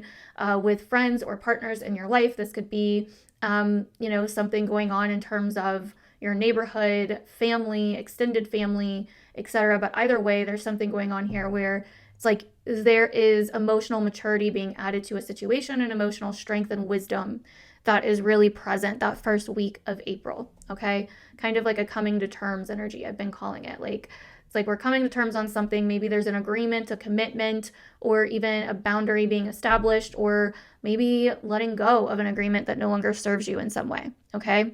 So right around the 7th as well, Mercury is going to go direct, but it will be going direct in Pisces in your 3rd house. So that tells me that whatever agreement, commitment, wisdom is, you know, topics that are coming in that first week of April are potentially causing a shift in momentum, especially with how you're thinking about something, how you're perceiving something, how you're communicating about something. There's something that is finally moving forward or shifting directions because of whatever's going on in that first week of April, okay? So then right around the 12th or the 13th, depending on where you are in the world, we are going to have a Libra full moon. And on that same day, Venus is going to go direct in Pisces, okay? So this is no coincidence. Venus rules Libra, which is your 10th house sector, and her going direct right on the day of this Libra full moon is kind of the Venus retrograde grand finale in a lot of ways. This is telling me that you are coming to terms with something about your career, your future, certain public or professional or long-term agreements in terms of your goals, in terms of your achievements, in terms of your career, in terms of your public image, your reputation. It's like something is getting shown here, and this could have to do with something from the past or something private merging or balancing the scales with something public in some way.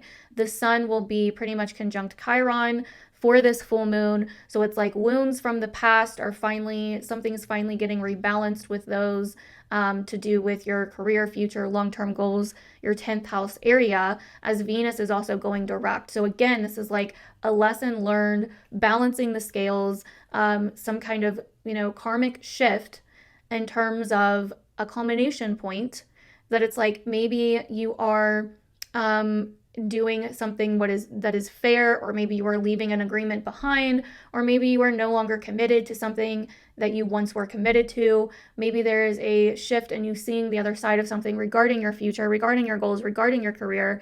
Maybe this is you balancing out something. Maybe it's you trying to keep the peace with your career, with your professional life, but your family life again has caused you to have to focus on your private life so much more the last month. And so this is you kind of, facing those different conflicts and finding a way to find the middle ground, make peace, or find balance in a situation that may have felt a little bit unbalanced, right? And we'll go over it more for the actual full moon coming up this month. So then right around the 18th, Mars will enter Leo, finally moving out of your 7th house. So a lot of the drama or the challenges or the issues that you've been dealing with in relationships the last several months are finally coming to a head. They're coming to an end. Mars is leaving your 7th house of relationships and then moving into your 8th house. So what have you learned over these last few months with Mars moving through your 7th house, right? There's been a lot of emotional resilience, emotional strength, and emotional challenges that you may have had to deal with a partner or a specific person in your life or your social life to some degree, right? And Mars moving back in your 8th house is definitely bringing some intensity with it because your 8th house is an intense place. This is bringing up the topics of shared finances, shared resources, power struggles, and, maybe finally moving forward on some changes that you need to make in your life, right? That may cost you or may cost others to some degree, but that need to be made for your own sense of individuality or for your own sense of confidence or for your own sense of will, like knowing who you are, knowing what you want, and knowing what needs to change, right? Now, for some of you, this could be a change that happens outside of you, where somebody that you are in some kind of business relationship with or financial arrangement with, or even the partner that you've been dealing with the last several months, if you're in a relationship, maybe there are changes that need to be made financially moving forward, or changes that need to be made with intimacy or how you guys are connecting or the give and take of that relationship, right? These are different ways this could play out, the power struggles and power dynamics of that relationship as well, right? Either way, there's something here coming full circle from the end of last year. So think back to December and then also right around New Year's, the beginning of January. What stories started happening in your life? It was probably somewhat intense. You probably had some intensity or some kind of intense challenge that you were facing around this time, potentially to do with finances and resources, or just a karmic energetic balance between you and someone or something else that was really coming up around this time that caused potentially changes or things kind of coming up from behind the scenes, or, caused some kind of transformation in your life that made you have to kind of go back and reflect on your relationships and, or made your partner have to go back and reflect. This could have been something that happened to your partner as well, right? Either way, that is coming back around for the final time from April 18th until April 27th, right? And that is because Mars and Pluto are going to be opposing for the last time. Mars is coming back around to face off with Pluto again. And right now, Mars is, has learned a lot over the last few months. So this is a very different Mars. We are facing this for the final time now, but we've learned a lot since then, right? We have a lot more emotional strength. We've taken care of the things that we've needed to take care of. So now this is like, okay, what do I really truly want, or what truly needs to change that I do have control over in my life? What needs to be reprioritized or rearranged or let go of? What situations do I no longer want in my life? What situations do I no longer want to rely on? Things like this, right? So this is kind of coming to a head from the 18th till the 27th. And then right on the 27th as well is when we have that new moon in Taurus that is going to actually square this opposition with Mars and Pluto. And this new moon in Taurus is coming in right as Mars is starting to pass Pluto and the opposition is starting to wane. So that really tells me that this new moon in Taurus is basically some kind of new chapter being created from this opposition. So whatever climax you reach with this opposition, whatever changes you make, whatever decision you make, whatever transformation or change you go through because of this opposition, it is causing some kind of new chapter, new beginning for you to create something new in your life, especially when it comes to potentially children. For some of you guys could have been going through a divorce or going through a custody battle or, something like that, especially with the South Node in your 9th house and the ruler of your 3rd house being Jupiter in your 6th house, right? Work arrangements, health arrangements, your schedule at work for some of you could have been like a topic. Your environment, your travels, again, the full moon in your career house basically saying, hey, there's a massive change or culmination point coming in to do with your career. Again, home and family life has been very activated. Relationships with other people has been very activated. So there's so many different things that this could be. But, with this new moon happening in the 5th house, this could be related to children, or maybe has been related to children for some of you. For others of you, this is just like, what do you really want? And where do you want to find the pleasure, the harmony, the peace, the quality in your life again? Maybe this comes down to, are you really living a life of quality with this being a Taurus new moon, right? Are you living a life of quality, security, stability, right? For some of you, this could be physical stability, security, all of that, because it is an earth sign, right? So it's like, what is going on here in terms of you needing to create a new chapter in your life that is more about what you want and what you desire, or again, your children or your love life or your romance. There's some kind of new chapter getting created here with that, right? So let me know if you guys have any idea what some of this stuff could be down below. I'd really love to hear your feedback, Capricorn. This definitely looks like a month of grand finales, and all grand finales are also new beginnings all in one. So whatever is ending this month and closing out, whatever decisions you're making, whatever you're walking away from, whatever changes you're making, lead to really big new chapters and really big new eras in our lives because of this. Okay, so let me know down below what you guys think this is going to be about. Comment down below, badass Capricorn rising. If you stayed until this point, I appreciate you guys. Thank you so much, and thank you for watching. I will see you guys in the next one. Bye. What is up, Aquarius risings? Welcome to your April horoscope for the month ahead. I hope you guys are doing fabulous. April is definitely a different tune than March, okay? Still has some intense stuff going on. We are definitely going through a series of grand finales in a lot of different ways this month, as the retrogrades are going to be kind of moving forward, but with a bang. And then we are also going to be coming back to a story that started last year and finishing it once and for all before we completely move forward and it's full speed ahead from there, okay? So there's a lot going on this month, and specifically for you, Aquarius, let me go ahead and bring up your chart on the screen here. Alrighty, so specifically for you, it looks like you are taking care of some social conflicts that you may have been going through for the last several months now, and dealing with some social things going on that could have been affecting your family, your environment, your community, your home life. You've really been dealing with personal struggles related to even certain skills you have, or what you're capable of, or certain values that you hold and priorities that you hold, and what your routine and day-to-day life looks like, and certain conflicts that you could have been having there. While also this month is a massive grand finale with a social situation as well, a relationship situation that may have been very challenging for you, or challenged your identity to some degree back at the very end of 2024 and in the very beginning of 2025. Right? It could have been an issue or a series of changes that was going on with someone in your life or certain people around you that somehow affected you personally and really made you reconsider what you were in control of and what you had control of.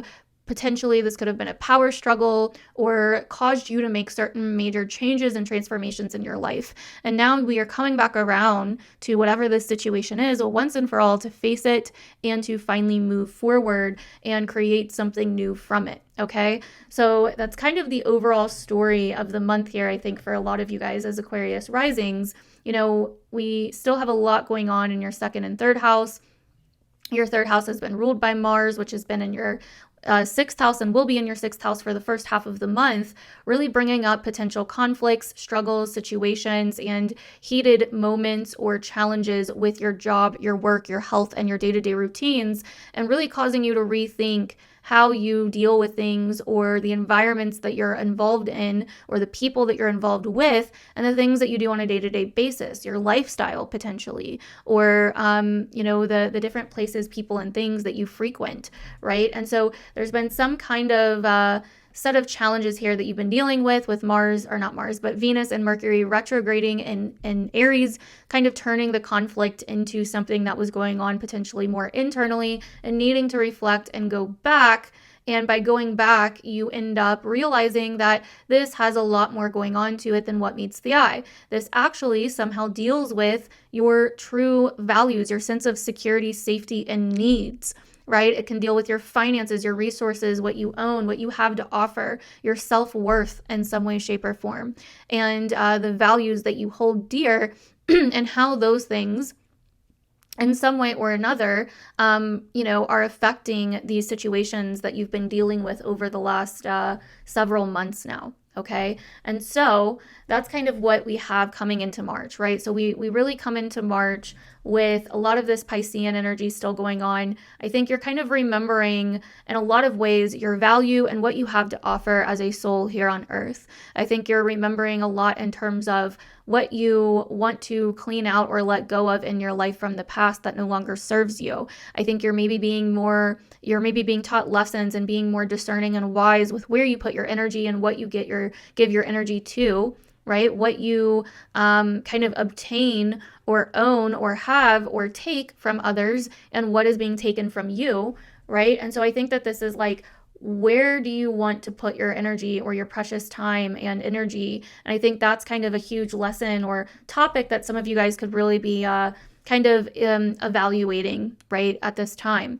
So as we move into April, the first week of April is a kind of coming to terms moment as we realize that there is a situation here that we're coming potentially back around to, or that we have dealt with before, that we've been seeing a theme of off and on for the last few months, that we are dealing with in more of a wise way, with more emotional intelligence, more emotional strength, and resilience.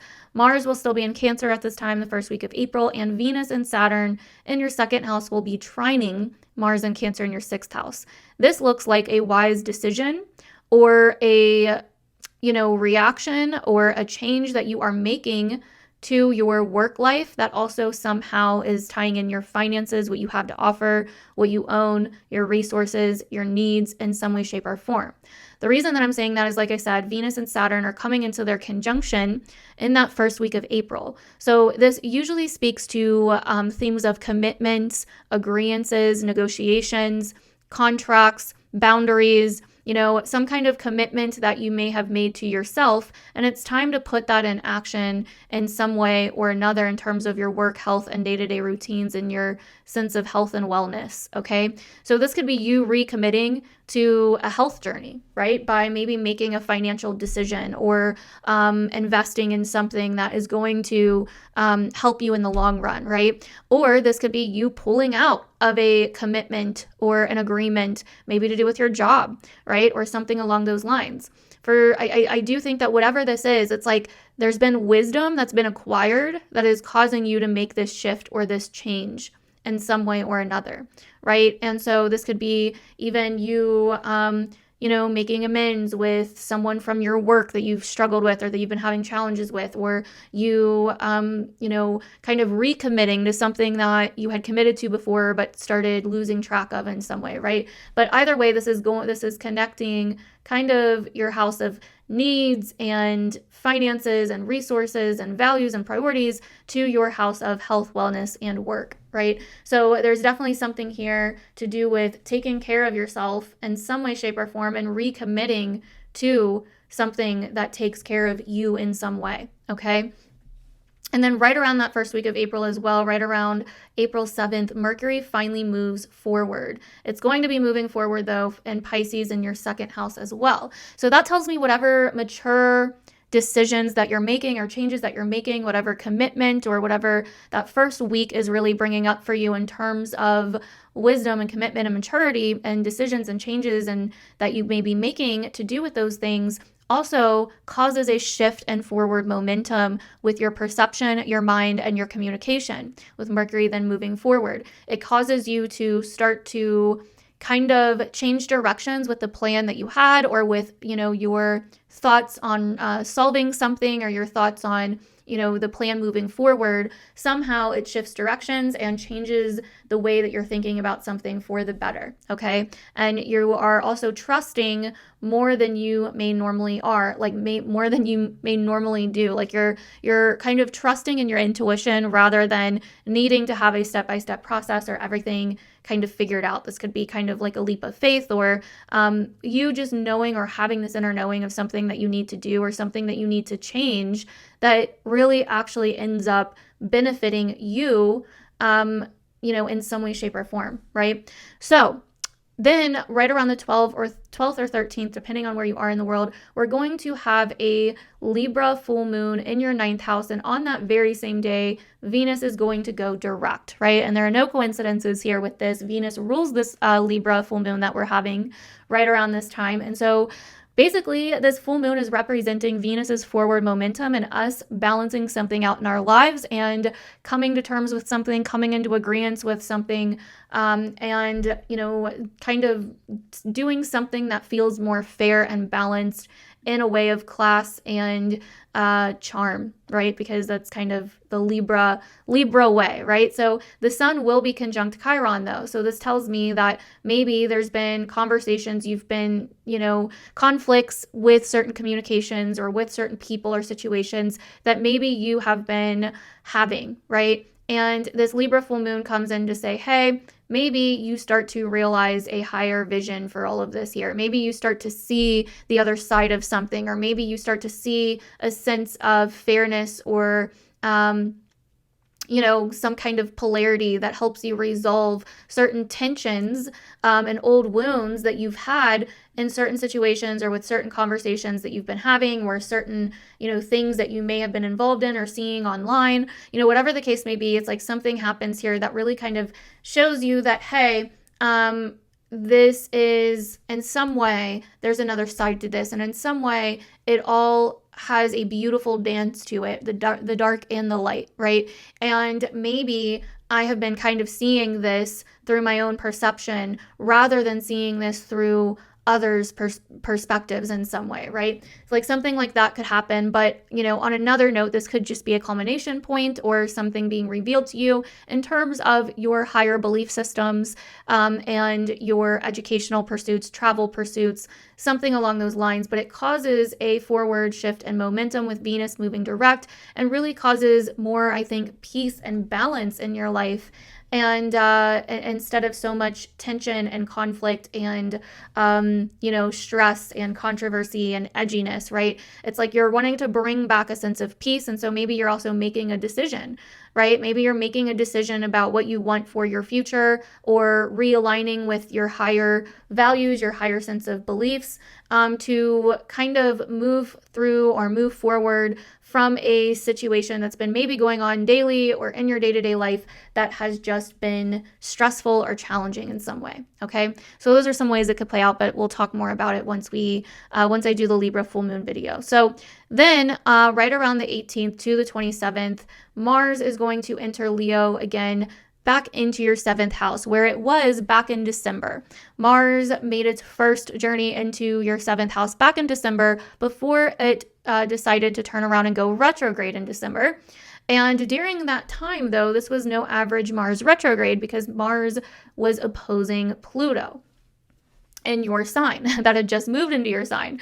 So this was like an intense Pluto ingress for you, moving into your sign, the final ingress here, really bringing up challenges and changes and themes of power and powerlessness and power struggles, and, potentially self versus other, you versus other people, or you versus a relationship in your life in some way, and changes that may have been going on there, or some intense difficult things that may have been going on there, maybe even things that came back from the past, or maybe even things that kind of had power over you from the past, or maybe even things that you would have preferred to keep more hidden or personal that kind of got drug up in some way, shape, or form, right? It could have been a lot of different, things here, but either way, there was some kind of intense situation that started back in December and then came back around at the very beginning of January. And whatever that story was that started around that time is coming back up now, okay? And this has definitely the potential to be a kind of climactic moment for you in a lot of ways, Aquarius, as this is almost like an identity upgrade. Mars here in your 7th house means that likely there was some tension coming from outside of you, other people kind of challenging you, challenging your character, maybe saying things about you, instigating things, saying things that may have not been true, or maybe you were dealing with a relationship challenge or struggle. Maybe someone that you're in a relationship with was going through some kind of intense change, and you may have felt kind of powerless over it, or like it was somewhat out of your control. Or maybe you felt like it was in your control. Maybe you even felt like potentially responsible for it. Could have been a lot of different things here. It could have even been something coming back from the past, a relationship coming back from the past, or a friend coming back from the past, that kind of potentially started some drama in your lives, or started some, instigation in your lives that led to some kind of drama, or led to some kind of back and forth going on here. Well, that situation is coming back around, and it's coming to a head this time, right? Mars went retrograde back in your 6th, kind of making the focus more about coworkers and your work and your day-to-day life and your health and wellness, and building emotional strength and resilience in this area as you were potentially tested and triggered and dealing with challenges and conflicts with work, right? And so now Mars is coming back into Leo with a lot more confidence, okay? And so this could be testing your sense of confidence, right? This could be testing your sense of thinking about who you are and how you see the world in some way. That's a lot of what this is about. This aspect is basically wanting us to evolve, right? It's wanting us to change and evolve. And so this aspect is causing you to change or do some kind of interchange over the last couple months. And as it's building, right after it comes exact, we're going to have a Taurus new moon happening in your 4th house. So that shows me that whatever intense situation this is bringing up in your life again, whatever climactic moment this is bringing up in your life, that's causing you to change something, or make some changes to yourself, or make some changes to the people in your life, or make some changes in some way. It could be a very motivating transit too, that really causes you to have more self-determination and to be more laser focused on a certain area of your life, or making changes to certain areas of your life, right? But either way, this is causing some kind of, this is kind of you creating some new beginning with all of this in your 4th house sector of home, family, living situation, your foundation. What do you want to create in your life? What is the foundation for what you want to create in your life and build upon? Do you want more, quality time with your family, or quality time in your personal life? And do you, this could be you kind of valuing your personal and private life more because of whatever this is bringing up, and putting a lot more energy into that. And so you create some kind of new chapter, new beginning to do with your home and family and personal life, right? Maybe this shows you that, you had some fake people in your life that it's time to cut the cord on. And because of that, it has you valuing your family and the people that are like your family way more, and your way more than you normally did, right? It could be so many different situations here, and I'd love to know what you guys think it could be down below. What came up for you back in December, beginning of December, mid-December timeframe, and then came back around the beginning of January. What was going on in your life at that time? What changes, situations that may have seemed like they kind of came out of nowhere, or that were kind of testing you in some way? What happened? And how do you think this is coming back around in April? I would love to hear your guys' feedback on that down below. But that is what I'm seeing for you guys for this month ahead, Aquarius. Comment down below, badass Aquarius rising, if you watched until this point. I appreciate you guys. Thank you so much for sticking around, and I will see you guys in my other videos. Bye. Alrighty, Pisces risings, welcome to your April month ahead horoscope. I hope you guys are doing well. I know last month was a crazy month probably for you guys. I've seen so many of your guys' comments, and I think a similar theme I keep seeing with you guys is feeling very lost in terms of your life, who you are, how you want to move forward, and feeling a little bit disconnected from yourself and a little bit discombobulated with who you are and what you want. And I know many people are feeling that way. I know it's not just you, so hopefully you can find some normalcy in that. But this is a very crazy time, right? And this is a time of you really reflecting on who you are, really reflecting on what you want. And I think this month you're going to be coming back to that in a lot of ways, and I'm going to show you why. So let's go ahead and bring up your chart here. So screen should be up now. So as you can see, this month we have a lot still going on in your sign, right? And this is a time, I think, now that Venus is back in your sign, Venus is exalted here, Mercury is back in your sign. This is almost like bringing you back to remembering who you are, remembering what you want, remembering what you like And that process can be very healing within itself. Okay, this is bringing you back to even maybe a time or different times through your life where you really like knew who you were and you really felt connected to who you were, connected to yourself, connected to your body, connected to your, vitality, connected to your soul. You find who you are by reconnecting with your soul, with your spirit, with your sense of divinity, right? And I think that this month and as we're moving into April is really about that for you. You may start remembering different times where you felt more you or the times where you felt the most you. But this is also about letting go of the past and no longer grieving over the past or yearning for some past thing and starting to realize that you are who you are now for a reason. Right? This is so much about letting go of an old you, letting go of a past life, right? And you can grieve over that, but all this is doing is making way for the new you. So instead of being so hooked on the past, start yearning for what you want to create with the space that is now created with what you've had to let go of, right? I think that's where you really shift everything, right? It's not about just, letting go of, the past and reaching for the past and feeling like the best was maybe in the past.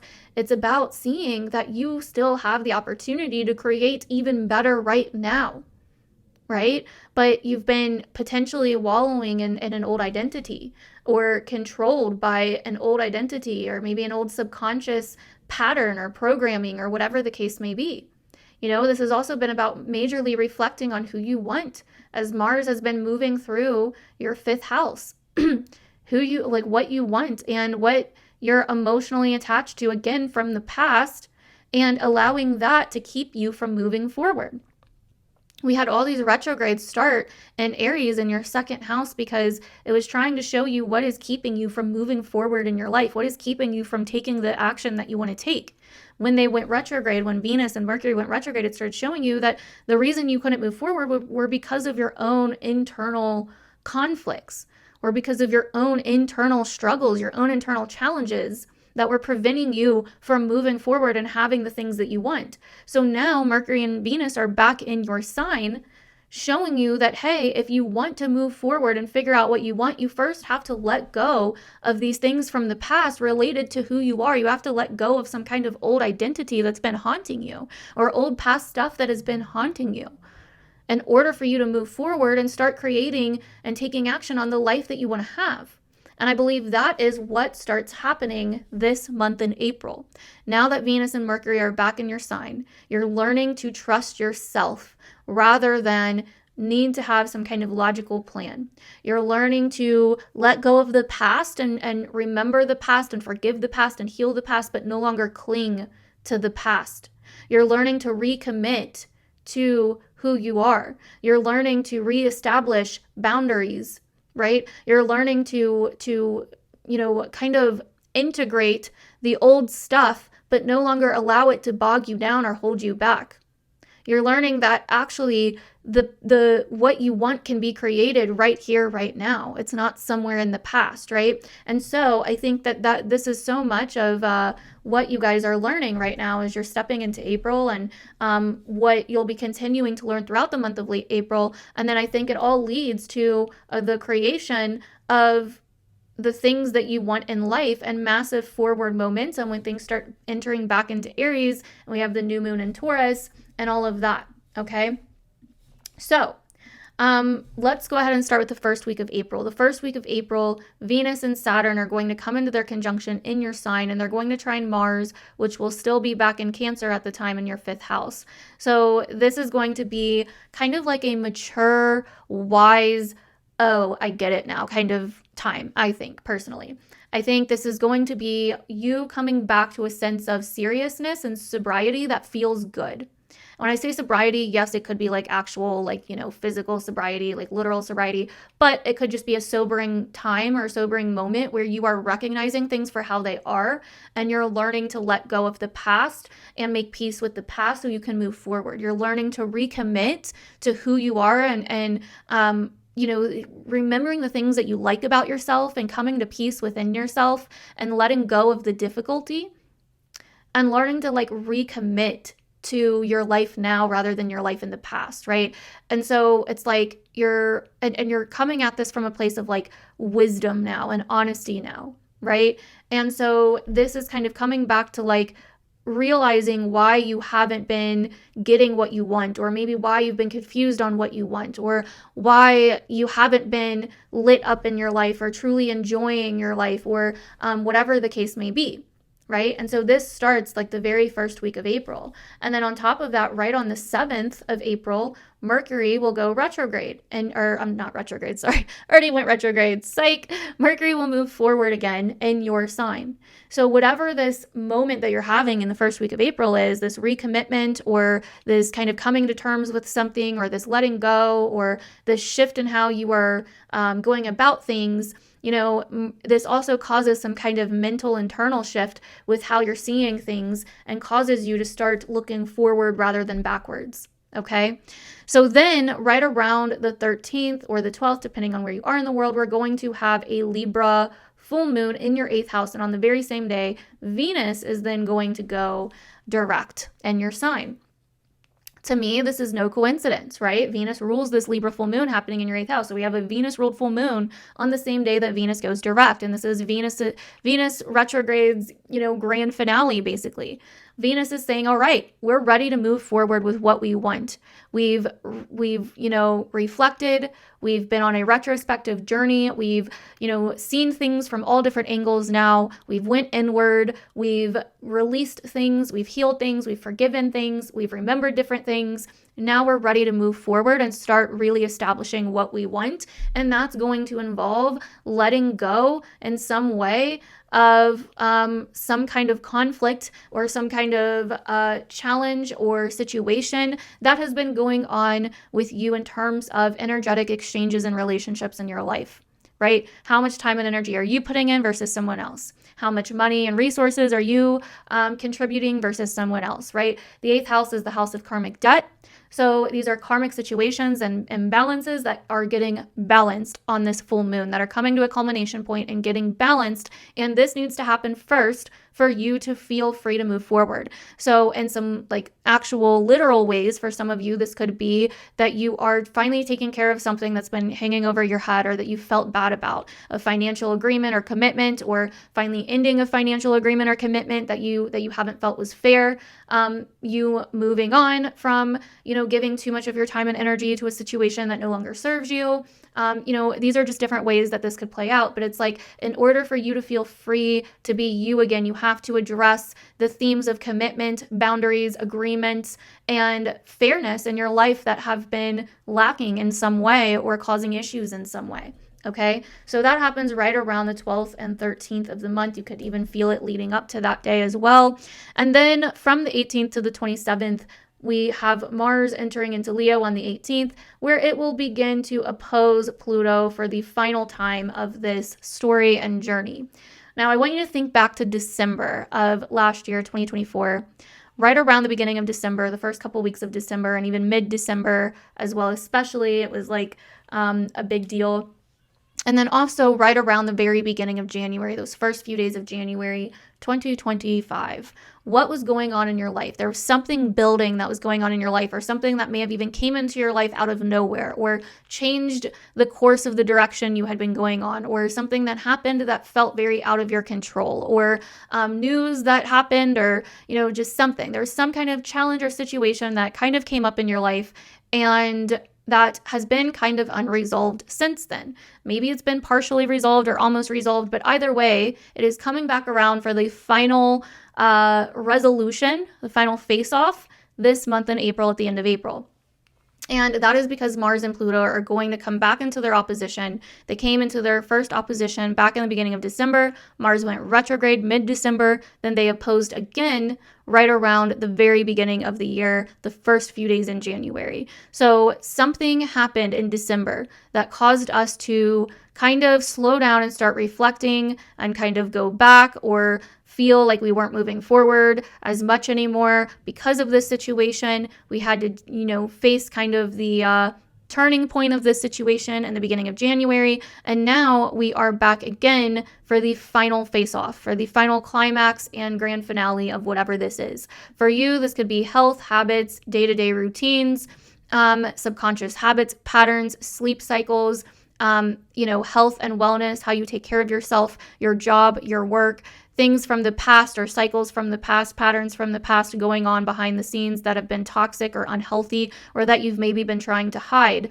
This is finally time to face whatever this is once and for all. This is the final opposition, and it's going to make sure that we face it. And this time we have a ton more emotional strength under our belt because Mars retrograded back into Cancer where it's in full, right? And had to deal with a lot of emotionally hard, triggering, sensitive situations around our safety, our security, our comfort, our sense of emotional bonds with other people, children, love, relationships, etc. Now Mars is moving back into your 6th house to say, okay, I am more emotionally ready now to deal with this.